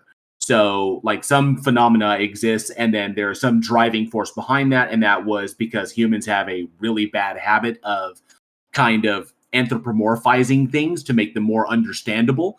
So, wait, so you're telling me the ancient religious people are just furries, but just designed on different ways? Well, that's scary. Oh my god! Well, depending upon actually no, it's interesting. It's a funny joke, but when you look at South American religions, absolutely, because there were animal versions of these gods, like the jaguar and the snake and the eagle, who were extremely important to Mesoamerican religions and their pantheons, because those were the animals they directly competed with for survival. So you look at the areas around them, like what they saw, what was available to them. You look at the nature of the gods, and the nature of the gods are a direct reflection of the environments that they came up in. So if you look at the gods of of like Eastern, you look at like Europe, like the European gods. You look at like the Slavic gods, and you look at the Nordic gods, and all of those gods are typically, they're big on glory, they're big on conquest, they're generally really temperamental. They kind of do their own thing, and they'll only help you when they arbitrarily see fit to do so. And the only way to win their grace is through like glory, conquest, and honor. Well, these are the things that were necessary for survival in scraping an existence out of the harsh landscape that is Europe.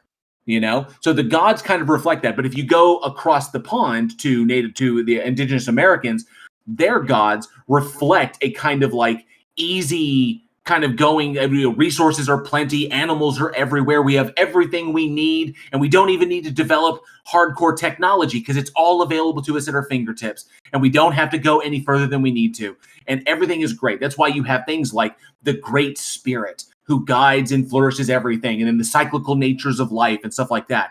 Look at where those gods come up, and they are direct reflections of our environments, because the environments are harsh, or they're very forgiving, or they're very harsh and unforgiving, depending upon where you are in the world. And the gods that direct those phenomena directly reflect the environments that they evolved in. So that's one of the more interesting aspects of how we develop these. The same thing goes for Greece and for Rome. We look at the nature of Zeus. We look at the nature of of the other gods like Poseidon and Hades and so on and so forth. They reflect ideas that we had, that ancient humans had about the world. Then you look like there's the goddess of love and the goddess of metallurgy and the goddess of partying, like Dionysus and stuff. And all of these just reflect these are things that exist, phenomena that are there. What is the god of those things? And then of course that gets even once you start making determinations, like narrowing it down, then you need little demigods that run around. And then you have the stories of the great heroes like Beowulf in one, or Gilgamesh in the Middle East, or Beowulf in Europe.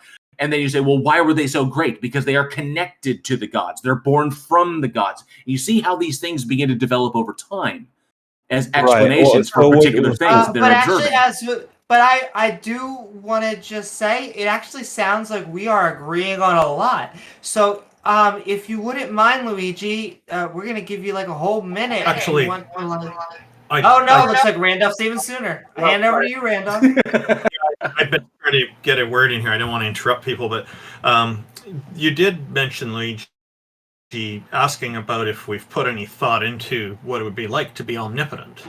And I've put plenty of thought into this over the years because I find the concept quite interesting. And I've come to. Don't tell me you'll become Kratos and like kill all the Christian gods and the Jewish gods and the. Well, and then take over and become yourself the god? Oh no, that sounds terrible. I'm just kidding. It's a joke. Well, I've come to the realization that omnipotence would not be sufficient. It would have to be paired with so omnipotence would have to be paired with omniscience. So being all powerful without being all knowing could be extremely dangerous, because somebody could use those who's omnipotent could use those powers and cause unintended side effects elsewhere as a result of misusing them. So omniscience would be necessary to, or at least for the most part, most of omniscience would be necessary to make sure that the omnipotence is being used responsibly and not going to cause unintended consequences. And that's a very important thing. And that's why I think you'll see these deities are often having multiple omni properties, because they need to pair. I can balance themselves. Yeah, I feel the same. Balance is not what I'm after here. I don't, and I do think that's a wrong way to look at it, because just because something's balanced, it doesn't mean that it's working optimally. There's a big difference there. So, but I mean, having these different things to kind of make sure that it's more like having checks and balances in place. And if you don't have omniscience, you can't check your work if you're all powerful but you don't know everything. I guess that is true, but like at the same time, I feel like our world is the product of. If I could just say these all religions were true to some extent, right? Just say in this example. This is for example. It's like a hypothesis, or not like an example, right?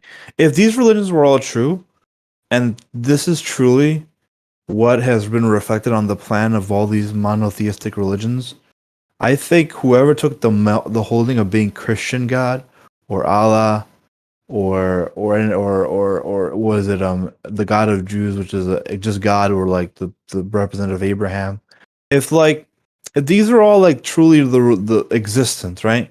I think they're all like a bunch of Zeuses or a bunch of dicks.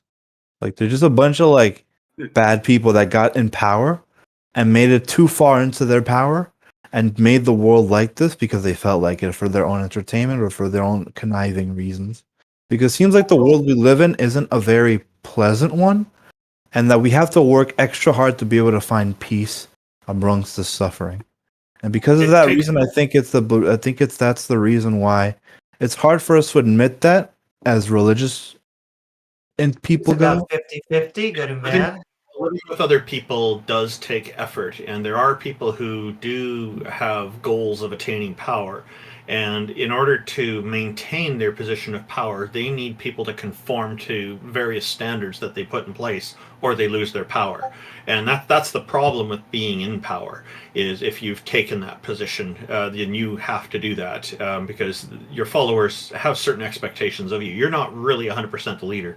The people who you're leading are also very influential and very important to you, because... Argument earlier in the chat, it was someone saying, God doesn't need you to pray to people. Like one guy was just kind of trolling. And like, wait a minute, what do you mean, bro? God, if whatever God you believe in, whether it be the Christian God or the Islam God, whatever God needs prayers.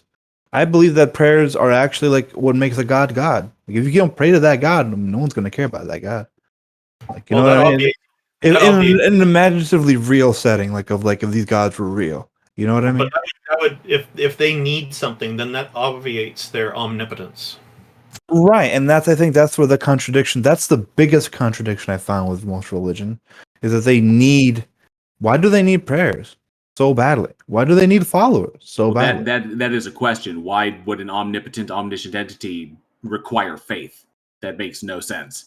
It's Why like would it God would need a Right, spaceship? but in a way, it does. Why exactly? What does God need with a spaceship? Why does God need a starship? Yeah, that's the whole point. But I'm curious, Luigi, where because I know we're getting long. So where do you fall? What do you believe in specifically? Do you believe in like a pantheon? I'm an agnostic. I'm an agnostic, but I believe something is out there.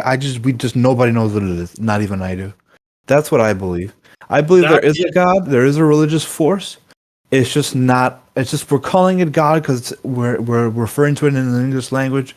Maybe he speaks alien. Maybe he speaks I don't know, Spanish or I don't know. There are many things that we haven't discovered as people who study, especially people studying science and trying to understand better various aspects of reality. There's still a lot to discover. And there's no indication so far that any of it is necessarily religious. But, of course, not being able to rule it out, I think, is a reasonable thing to say when we don't know everything about reality. But so far, the way things work, it doesn't look like there's any need for some kind of religious mind behind our universe and behind the cosmos and all this kind of thing. And what am I saying behind the cosmos? How can we be behind it? The cosmos is absolutely everything. So, but I think you know what I mean. Yeah, I get what you mean though, but I lie in that confused mind state, in that like almost Socratic or like Socrates, like I'm gonna question everything. I'm gonna keep questioning until I find the truth. And if I don't find the truth in this lifetime, I'm not even gonna be mad. I think a good rule of thumb, Luigi, is that when examining any particular God claim, like take a look at the God itself, how the God is defined, what attributes it has. And a good way of investigating that God is looking at the logical entailments of its attributes. So if its attributes entail a logical contradiction, then you can eliminate that God from contention. And of course, the Christian God falls into that exact same category. It can be eliminated from contention by the logical contradictions entailed by its attributes. I think the most logical God at that point might just be like, literally, I shit you not. So my mother actually had a figure of the Virgin Mary, right? The Virgin Mary actually, and that figure is very important in my life for many reasons. I was actually born premature 6 months, so I was only in her womb for 6 months, and I know it sounds a little nutty. I don't know how I was born. That doesn't sound nutty at all. That's something that does happen to some people, and yeah, and then also she had a heart attack when she had a heart attack when I was getting born. I think it's called I forget what the word is. I know preeclampsia. Yeah, preeclampsia. Yeah, thanks, man. I actually never knew that word in English. Anyways, but so there was this. So my mother had this figure of that one of the nurses told her to pray to every day, and I ended up being born because of that, because like there was abortions beforehand, and there were other things that were against her health, and she decided to accept me as the challenge to see if I can be born. And somehow I think what connects me the most to I think if God was real, if God was truly real, if there was a truly close thing I could believe in the goddess of the Virgin Mary or something related to the Virgin Mary. I think if God was real, probably be a woman, because it makes more sense. She creates things, I guess. And I guess it would make more sense for Native Americans too, because Native Americans also had goddesses that were similar. If you go back to like what they were trying to do with Christianity, like in Christian belief, I know in my family's from the small Caribbean island nations, and they believe very heavily in the Virgin Mary, like Virgen Maria. Also hence the triple goddess of Wicca. Yes, exactly. So I think goddess makes a lot of sense. If it would be the closest to being a logical religious figure that was real. A mothering, nurturing, mother nature like being that is the person that is responsible for everyone's birth, one way or another. If I were to rule it to be close, it's still illogical. It's still like a fallacy in my opinion.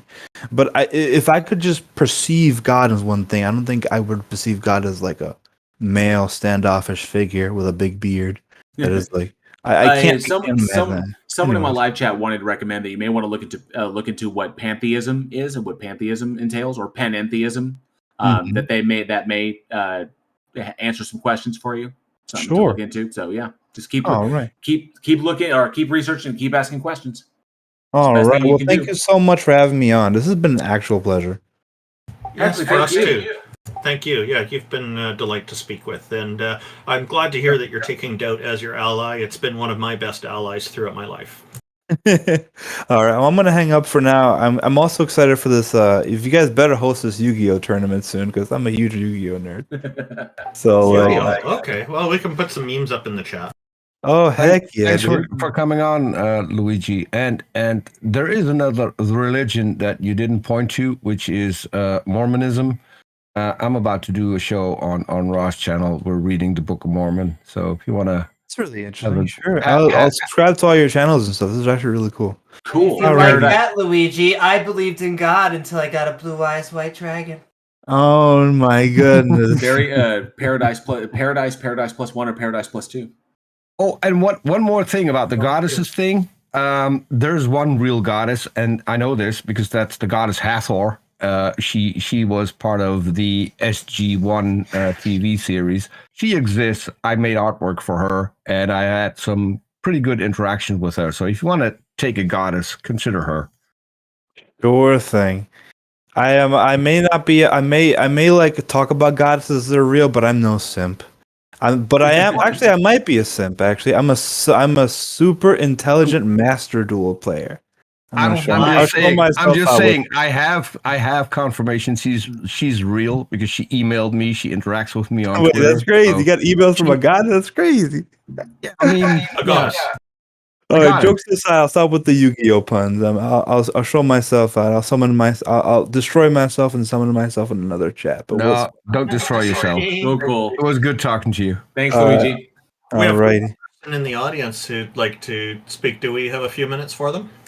I gotta get going. To drop off. Yeah, I have to drop off. I have to set things up for our show, and so.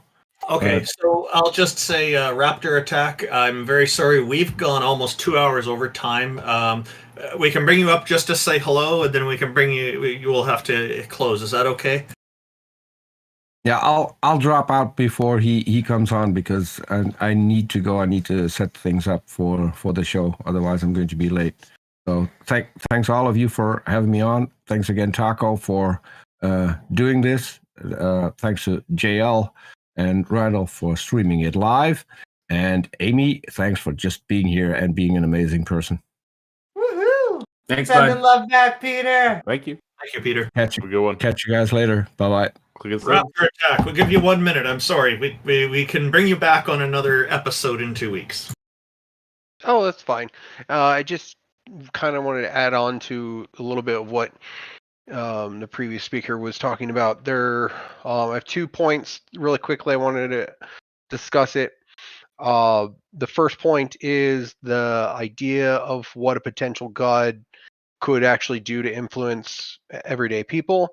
And then the second point is if you've ever heard of the podcast Hidden Brain, I highly recommend listening to this podcast. They have a speaker on there, Azim Sharid, where he talks about the structural importance of religion and the idea of having a god in society and how it can structure society as a whole.